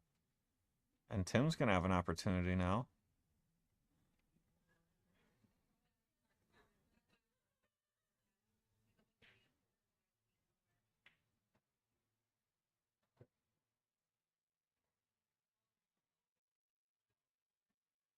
See what he's going to do here. Looks like he's going to use low left and try to draw all the way up above the 10 ball.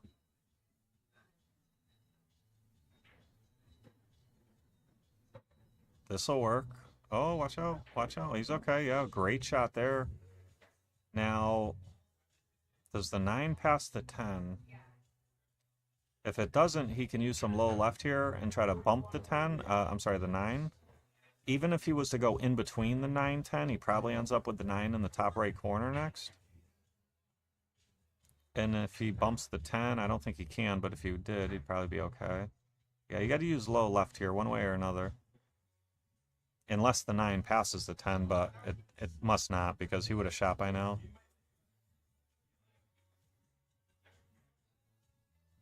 Yeah, I think you load this one up with some low left. Try to run into the 9 or in between the 10 and the 9. Either or would work well.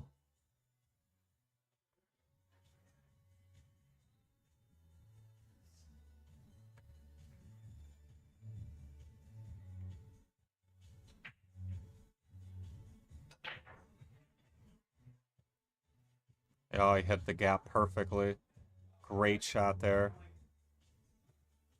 And looks like Timmy is in position here to win this first rack. We're not there yet, though, so his angle must be a little weird. He's probably has an angle going towards the 10, so he's going to have to draw out of it. Great shot there. And looks like Timmy's going to win this opening rack here. And Natural Born Killers, it's been a force to be reckoned with these past 3 matches. And they'd really like to make it 4. And Timmy with a 1-0 lead.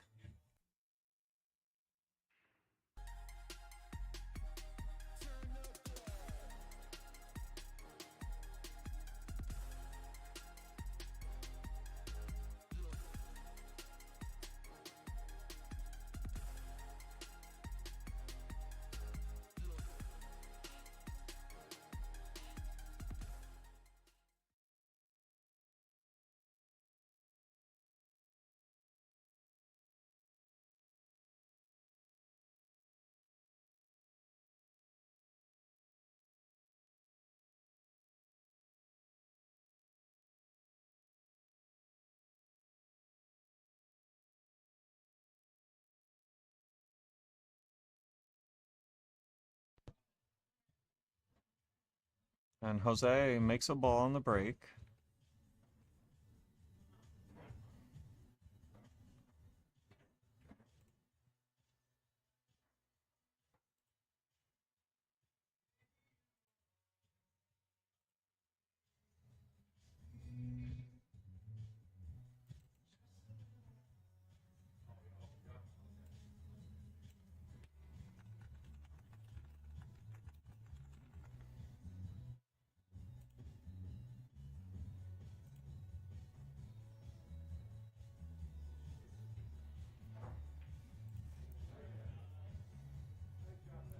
Let's see here. Tim can see the one. He can make it in either corner. Probably shoot it in the top left and try to bump the 3 ball as a stopper so that he could shoot the 2 in the bottom right next. Might be playing safety here buying the 3. Yep. And looks like he's gonna execute. Jose probably gonna jump this 3 ball here.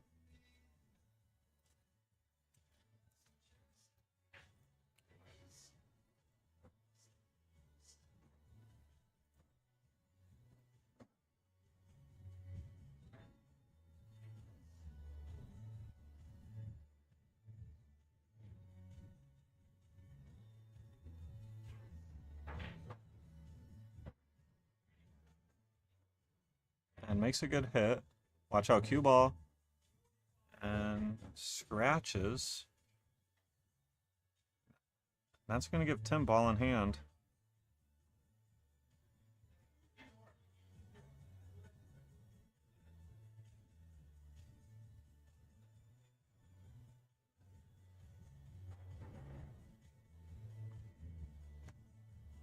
Balls lay pretty good here. Start with the 1. 2 ball goes in the bottom right, but he may just play position for the 2-7 combo. Okay, so he is going to play for the bottom right. Cue ball a little tricky here. Wants to go into the 7 and stop, which would not provide you a great shot from the 3 to the 4. Can't really draw out of it, though, because you don't want to get stuck to the 3. He does look like he's going to draw. Let's see what he's going to do here. He'd love to just pinch it above the 7. Okay, make both of them. Alright, but still, this angle's a little tricky here. He's got an angle going up table. He could use some high left, try to go up 1 rail, back to below center table for the 4 on the side. He may be able to juice this one up with a bunch of low right, draw below the 6, and let the right spin you down table. That's what he's going to do. Yeah, I like this shot. Oh, he overspun it, or underspun it, one or the other. He's going to get away with it, though. He's going to probably get this one back and kick at it.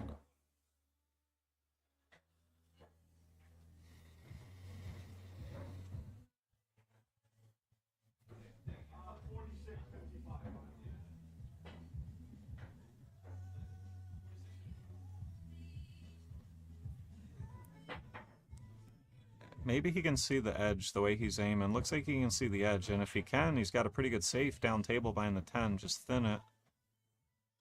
And try to use the 10. Oh, he hit it too thin. It was really hard to hit it that thin. But still not a bad leave. He just didn't get coverage behind the 10 like he wanted. Jose might be able to get aggressive here and bank this cross side. And then have a look at the 4 on the top left or top right. It's a little aggressive. There is a safety. Come off the top side of the 3, bank it back towards like the 9-10. Let the cue ball go up table, center rail. Oh yeah, there's that safe too, which, oh, he might have left a window. I think he did. I think Tim's going to be able to make this 3 ball.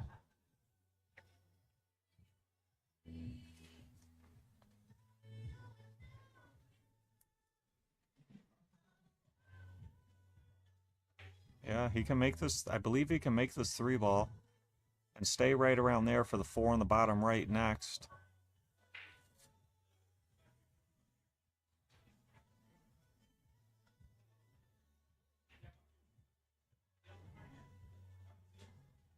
Good shot there. Has an angle to pocket the 4 and come off the right long rail, come back across table for the 5.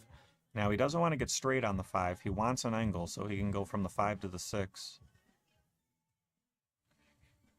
He'd like the cue ball like basically where the 4 is, but a little bit more to the left. But doesn't have to get too far over. He wants an angle. Oh, watch out, 9 ball. Oh, he's pretty close to that 9. I don't know. Body language says he's okay. So far. Oh, he's thinking. Oh, he's waiting. I don't know. Okay, I think he can make it. But he is awkwardly bridging over the 10.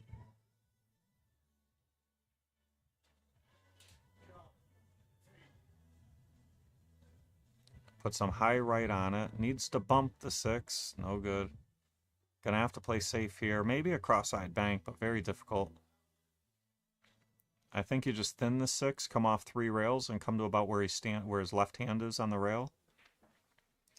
Bring the cue ball right to about his left hand. Just thin the top side of the 6 with some left-hand English. And at worst, you're going to leave a cross-eyed bank or cross-corner bank. And the 9 ball's not in a great spot either, so... I mean, it's not in a terrible spot, but its most natural pocket, the bottom right, is blocked. Jose... Let's see what the angle looks like here. Okay, so this angle brings the cue ball up table. If he was straight in stop shot, he would probably shoot it, but with this angle, I don't think it's any good. Your cue ball's going away from the 9.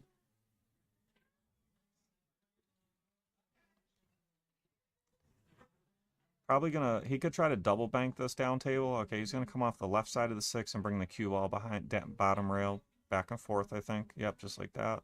Try to get behind the 9-10. Almost executed it, just a little bit too high on the cue ball. And Tim's gonna have a look here, but it's not easy. He's got to pocket this low right and really kill the cue ball just to have a cut on the 9 in the bottom left next. Actually, you know what? I'm sorry. Go bottom right and bring your cue ball down table for the 9 in the right side pocket next. I like how that looks. The angle lays pretty good. If you were to overhit it, you end up with the 9 in the top right corner. You just don't want to underhit it. Yeah, good shot, but he did, I think, underhit it a little bit. Not bad, though. He still has a pretty good shot here. Cue ball may bump the 10 towards the hole. He may draw into the 10 just a hair to push it towards the hole.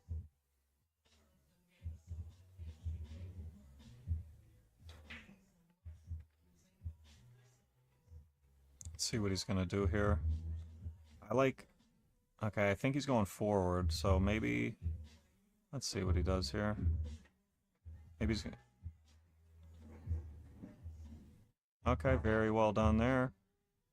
And Tim looking to deposit this 10 and take a 2-0 lead in this final match. Trying to complete the epic comeback.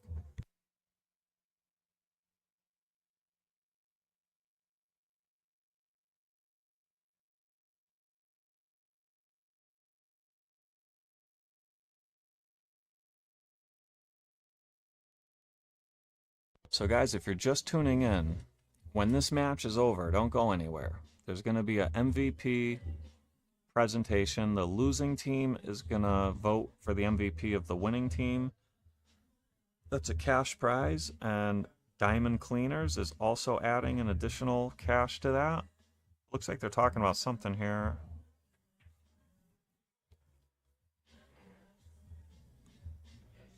I'm not sure. I don't know what they're talking about, but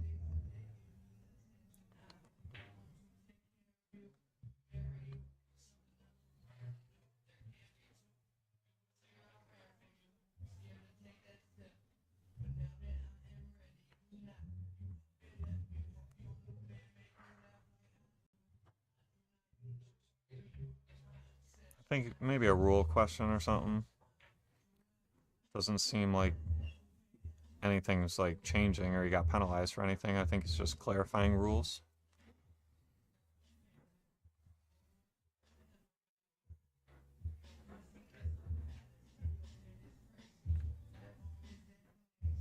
Tim has... Oh yeah, he did just play 10 balls, so yeah, I don't know. Yeah, probably just something with the rules.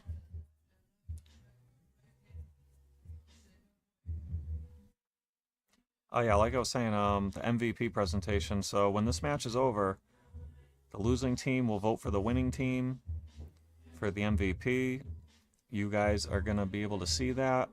I'm going to be out there, and the stream is going to come with me, and you guys are going to get to see that. I'm going to walk around, and you'll see the vibe of the room and what's going on and the presentation. So don't go anywhere when the match ends. All right, Tim up 2-0 and breaking.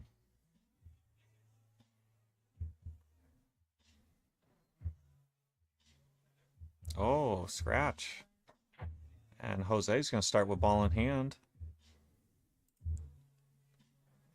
Any 3 foul opportunities here? Or the out is pretty congested. That 3-5 is no good. The 6-9 is no good. I wouldn't mind seeing him try a 3 foul opportunity. Looks like he's going to start off with the 1-5 combo. 6 ball may go if you get to the bottom rail. Okay, that's the pro way to shoot that one. Not the way he intended, but he did get the job done. Is he going to try to kick this one in or play safe? I don't think he can kick this one in. 2 ball is in the way. Is he going to play all safe, bring the cue ball down table? That's going to open up the 6 and the 9. Making the 6 doesn't really matter there because, I mean, Tim has option now, but he would have taken this one either way. He's going to probably try to shoot this 1 ball in and try to run out. He is up 2-0. He does have a look at the 1. Cue ball should stay up table for the 2. So I like being aggressive here.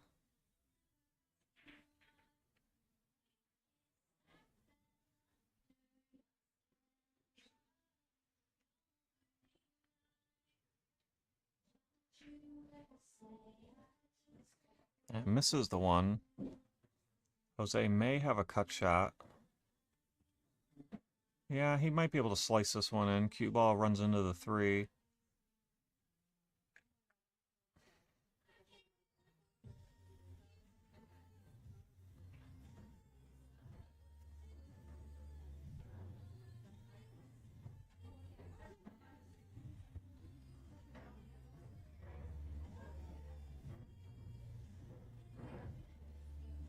Tough shot here. Pretty thin. Oh, it didn't even rub the 3 ball. Well, he did on the way back, but... So, very good shot there. Has a good look at the 2. Balls are open. 7 ball may only go in the bottom right. Good shot there. So, he's got the 3-4 up table here. It's going to get interesting once he gets on the 7. That's going to be the key. If he falls good on the 7, the rest of the out looks pretty good.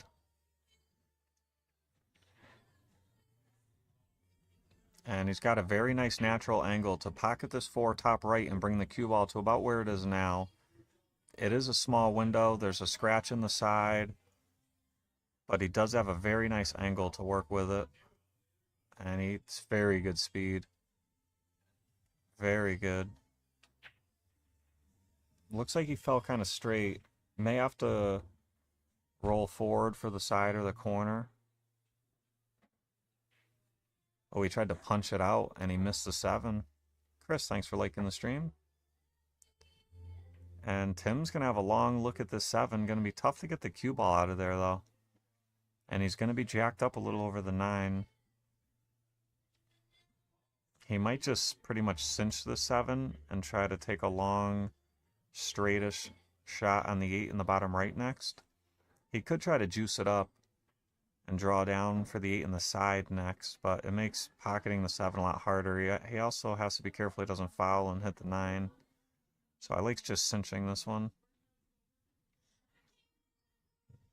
And he even got some good draw out of it. He had that really pure. And he ended up like perfect on this 8 ball. This is really good. I mean, he got off the rail enough, pretty straight. Just got to make this 10, And you got, I'm sorry, make this 8-ball, and you got the 9-10 just hanging out. And Tim looking to take a 3-0 lead. Natural Born Killers are on a roll. They've won the last 3 sets in a row after being down 6-3. And it looks like they're going to take a 3-0 lead in this final set.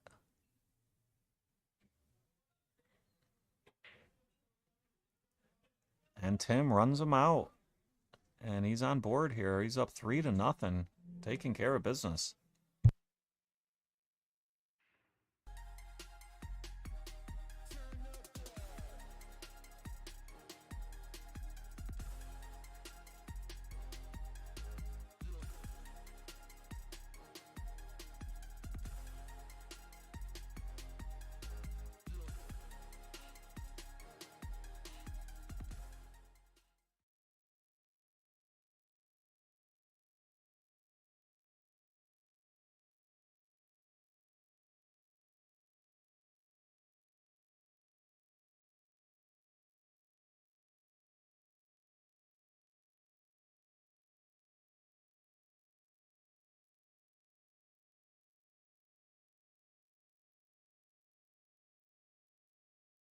All right, here we go. Jose to break. He is down 3-0 in this final set. He really wants to get on board here. Oh, watch out, cue ball. Oh, wow. Cue ball almost scratched, hung up, and then the 7 came around to knock it in. And Tim is going to start out here, ball in hand. And first glance, these balls look pretty runnable. Start with the 1-2 combination. And 1 to the 3, 3 to the 4 could be a little tricky, but I think he'll be okay. And then you go straight to the 7. 7, 8, 9, 10 look pretty reasonable too. Tim with a fantastic opportunity here to try to run out and take a commanding 4-0 lead. Let's see if he can get it done. The first obstacle is going to be 3 to the 4. This 1 and 2 is not a problem. It's going to be 3 to the 4 is going to be the first hurdle.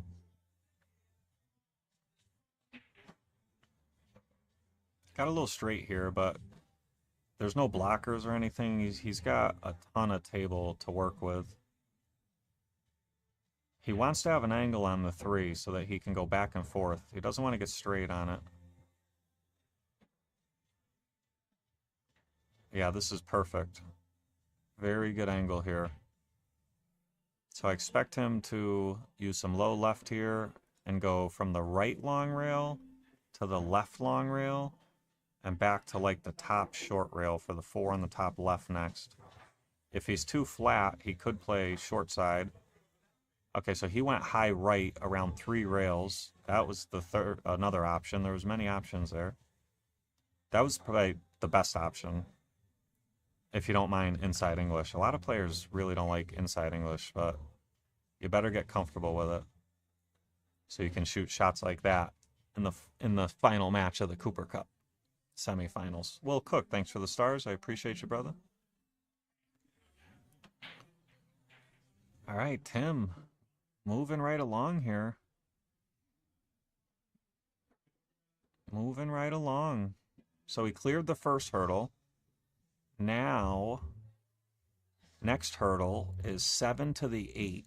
You want to fall really good on the 8 because of where the 9 lays. You don't want to be up table on the 9 where you have to make the 9 and bump the 10.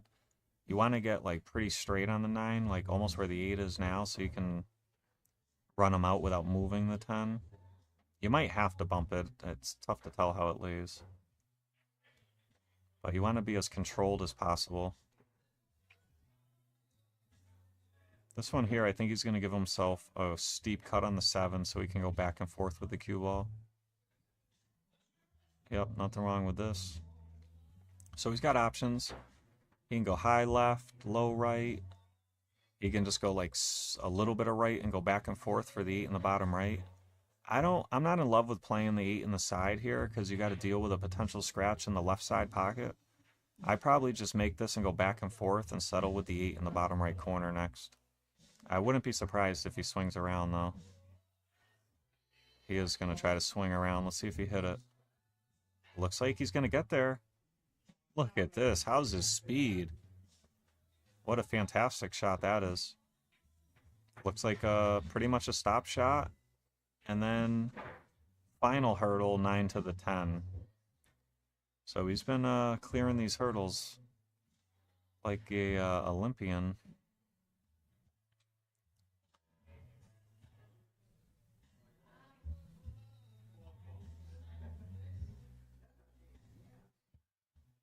Alright, so he'd like to be able to just draw back for the 10 in the same pocket. And if he grazes the 10, he may end up with the 10 in the bottom right. Let's see what type of angle he has here. I think he can draw back and miss the 10, which is ideal. Oh, he bumped it. Okay, so he's still okay. He's alright. He's going to be stretching here. But cue ball is close to the object ball. That usually makes cutting the ball a little bit easier. As long as the stretch doesn't get him too much. This is a pretty far stretch. Carlton, thank you for liking the stream. But this would put Timmy on the hill with a 4-0 commanding lead. And the stretch isn't as bad as I thought it would be. So, gets it done. Timmy up 4-0 commanding lead. Looking to send Natural Born Killers to the finals of the Cooper Cup.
All right, here we go.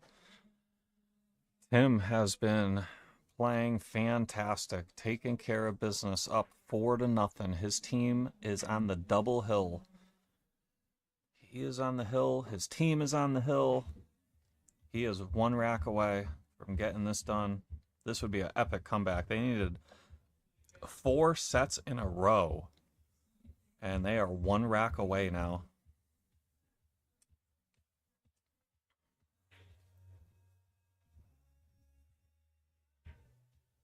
Makes a ball, has a shot at the 1. Successful break there. Not a bad looking layout either. Not too bad here. Might need, oh boy, might need some help moving the rack there. Somebody should pick up a ball and help him. And now they're just gonna leave it. It's situations like that get a little tricky when you're on the shot clock because you're like, oh, will they pause it? I don't know. So you got to be careful with situations like that. Alright, opener on the 1 looks good. Draw back for the 2. Oh, watch out. Watch out. Overcooked that one. He's going to have to kick at this 2 ball.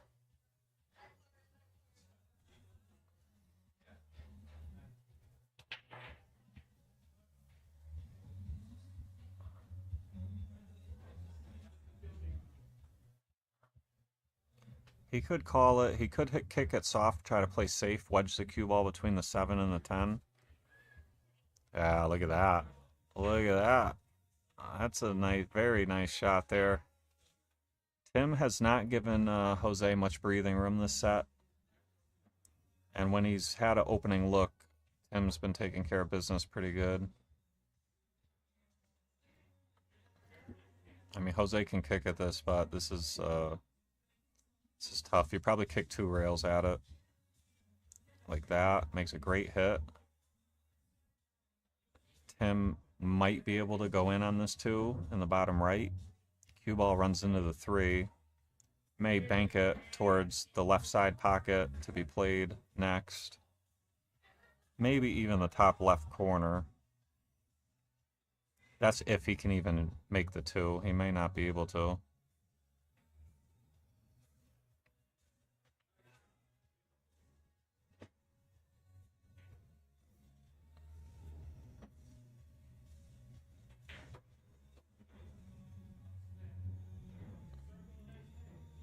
Played all safe. Overrolled it a little bit, but didn't give up much here. I think Jose could pocket this 2 aside, but position to the 3 ball will be very tricky. I don't think the 7-9 carom combo is on. Maybe the 2-7-10 combo, but it's super tough. Not worth shooting. Try to play safe here. Needs that 2 ball to jump, and it did. Great shot there. That was creative. It's gonna be a tough kick for Tim.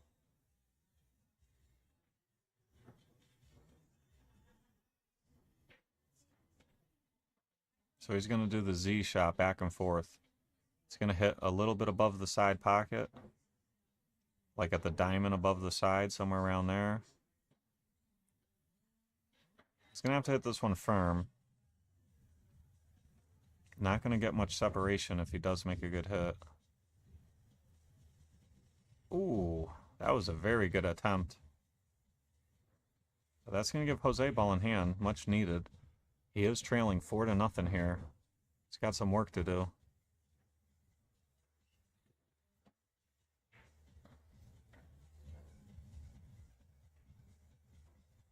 Alright, so he's going to start off with the 2, play shape for the 3 in the same pocket next. Doesn't want to get straight. He's not super straight, but he is pretty straight. He may have to draw back into the 6 and just drive through it a little bit. He might be going forward. What's he doing? Oh, he's stunned out. He's going to have a back cut on the 4. Let's see how steep this looks. Oh yeah, this looks okay. It's thin, but there's no scratch unless you go 2 rails on the side. Yeah, he's okay. Very nice shot there. All right, Jose. This is probably the best opportunity he's had so far in this set. He really hasn't had too many good chances. And he felt really good on this 6. He needed an angle to cross over to play the 7 in the same pocket next. And he got right where he wanted to get. Doesn't want to end up on the rail on this next shot here. Oh, very well controlled. Probably going to have to draw out of this one. Draw backwards. Watch the side pocket. Play shape for the 9 in the top right corner next.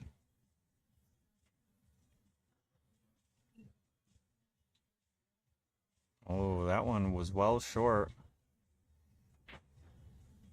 And this is a tester. This is not easy. There's some potential, no matter which corner you pick, there's a potential scratch in the opposite corner. It's tough just to make the ball. Might have to draw out of the scratch, which kills the momentum on the cue ball. This is tough. But got to take a swing. Great shot. Let's see where the cue ball's going up. Watch out, cue ball. Wow, to end the Cooper Cup, to end the semifinals, Tim Hurley is going to beat Jose Soto 5-0, and Natural Born Killers comes storming back, completes the comeback. Are you kidding me? That was pretty crazy. Not going to lie, that was a pretty crazy comeback. All right, guys, we are going to bring you the MVP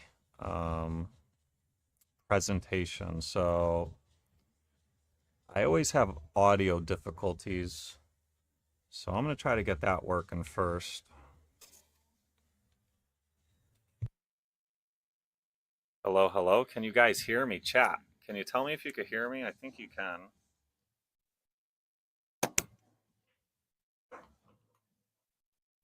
Can you guys hear me? I think you can. We just got to get the video going, and we'll be all set. Gotcha, Lancelot Scott. Okay, I think you can hear me. Thanks, Ben. All right, guys. Don't go anywhere. MVP coming up.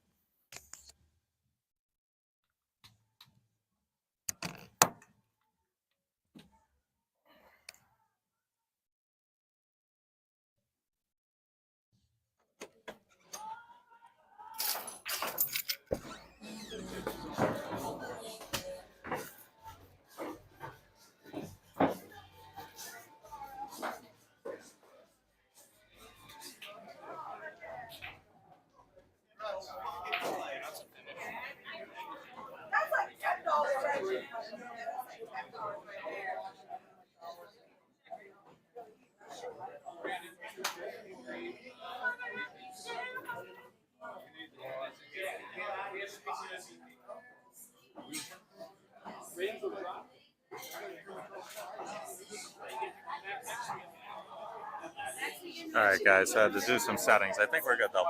Take your phone out. Tell me if this is working. What a comeback, Kenny Hulk, huh? What a comeback. Yeah. That's crazy. Oh, let's draw another picture right there.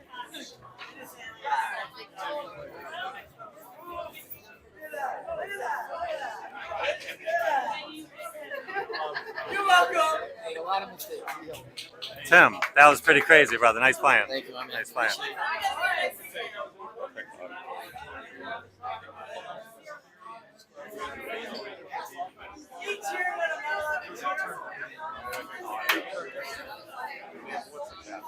Chat, can you hear me? It's working. We can hear you. Okay. Why is your phone? I don't hear no audio on your phone. All right. It appears that the audio is good, though, guys. Oh, that was crazy. What a comeback. So right now, the losing team is huddled up over here, voting for the MVP. Hi, how you doing? Hey. That was a crazy comeback, right? Yeah. That was all right. Yeah, Jose, you know, he played really good on you. Not much you could do, you know. I really couldn't do much, especially scratching on the break. Yeah, it was tough. Owner. What a battle. Yeah, that's What a crazy. battle. That's crazy. So they're going to vote for the MVP of the winning team. Hopefully you guys can hear pretty well.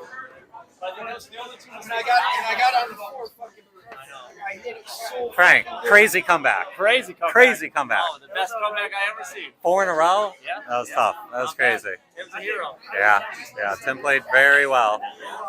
My boy, Blue. Yeah. My boy, Blue. Jesse, good job with the scorekeeping and everything. Appreciate you. Take the mic.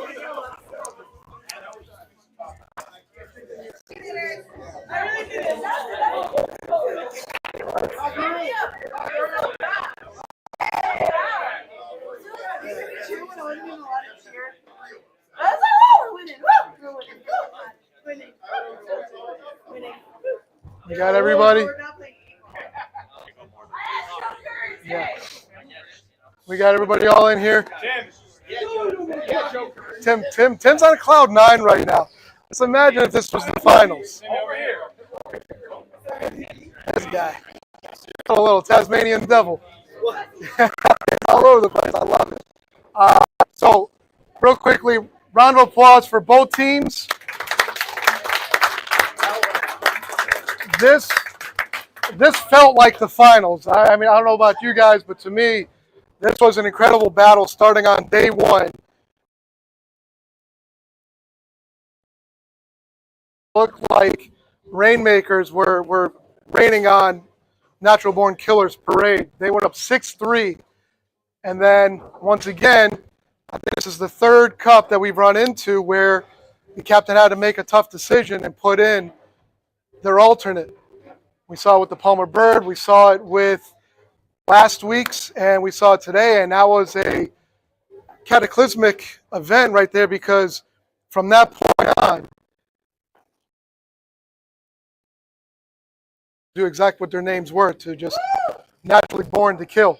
So, congratulations, Kevin Bourn, the Natural Born Killers. There does seem to be a bit of a Heath effect. Just make note for anyone that's in the Cooper Cup next year.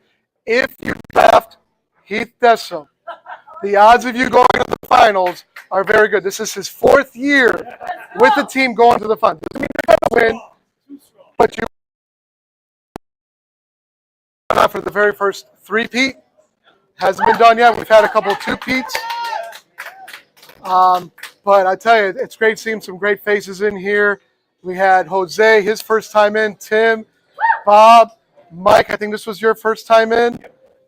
So, I mean, we see it on the brows, the sweat, the handshaking, all of the effect of the Cooper Cup is real. And this was just the semifinals. Just wait till the finals, guys. Get ready. It's gonna be a battle. So every semifinals, every finals, we have an MVP. We asked the opposing team that didn't win to get together and choose who they felt was the MVP of the whole weekend. The MVP is going to win $50. It was donated by KC and the Diamond Cleaning Service. So if you guys, yes, thank you. Listen, from the time we've been kids, we've been yelled at by our parents to clean up our room, to pick up, do the dishes, all this stuff. We don't want to do it, right? She's gonna do it for you. You gotta pay her, but it's worth it. All right, it's worth it. So Rainmakers got together and decided that from Natural Born Killers, the winner of the 2025 semifinals number 2, Diamond Cleaning MVP, Tim Hurley. Tim, congratulations. Look forward to seeing you in the finals. That's from you. You got it.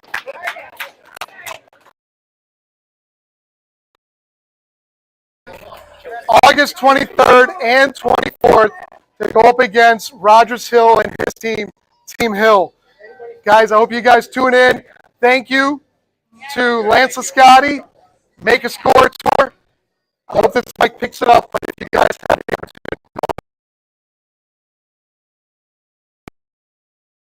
we love having them here. Show them some love by clicking that donate button.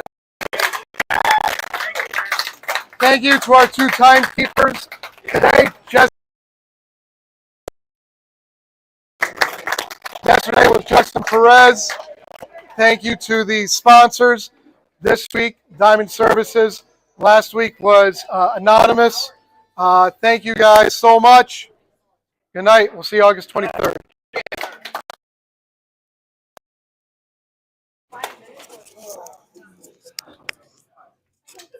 I'm gonna be so tilted at that fucking audio. I know. I don't know if it was. Tilted. Don't tell me it wasn't on. What? What happened? Was it green? I can't turn it off. Was it green though when you had it on? I don't know. Oh.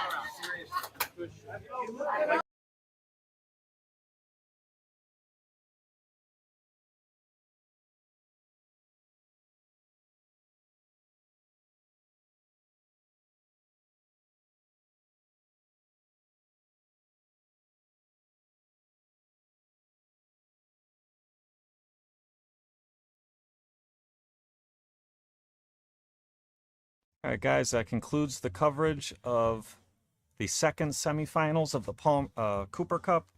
I hope the audio held up there.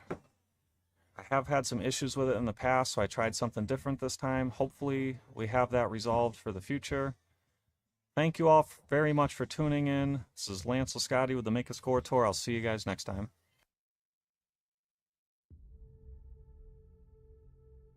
For many times I was laughed at and not believed in, but it was still a kid with a dream and a belief in himself. I feel I still have room to improve. I still set goals for myself to strive for. I'm never complacent with what I've achieved. We have money, we have everything, we have fame. But the most important thing is the family. Keep your family healthy, good, and take care of your family, because this is the most important thing in the world. Failing to prepare was preparing to fail. The night before a game, I ate the same food. I went to bed at the same time. I got up, I ate the same breakfast. Some people call it superstition, but it's a routine. I went on the courts with just a ball and a racket and a hope. Because you might be actually not feeling great physically or mentally, you're drained, but the confidence somehow gets you through. And when you don't have confidence, that's then when you have to sort of trust all the hard work you've done, and you have to keep on working hard so success comes back. I make mistakes, but I strive every day to be a perfectionist. Set yourself a definite goal and work hard toward that goal, and don't let anything or anyone stop you in the process.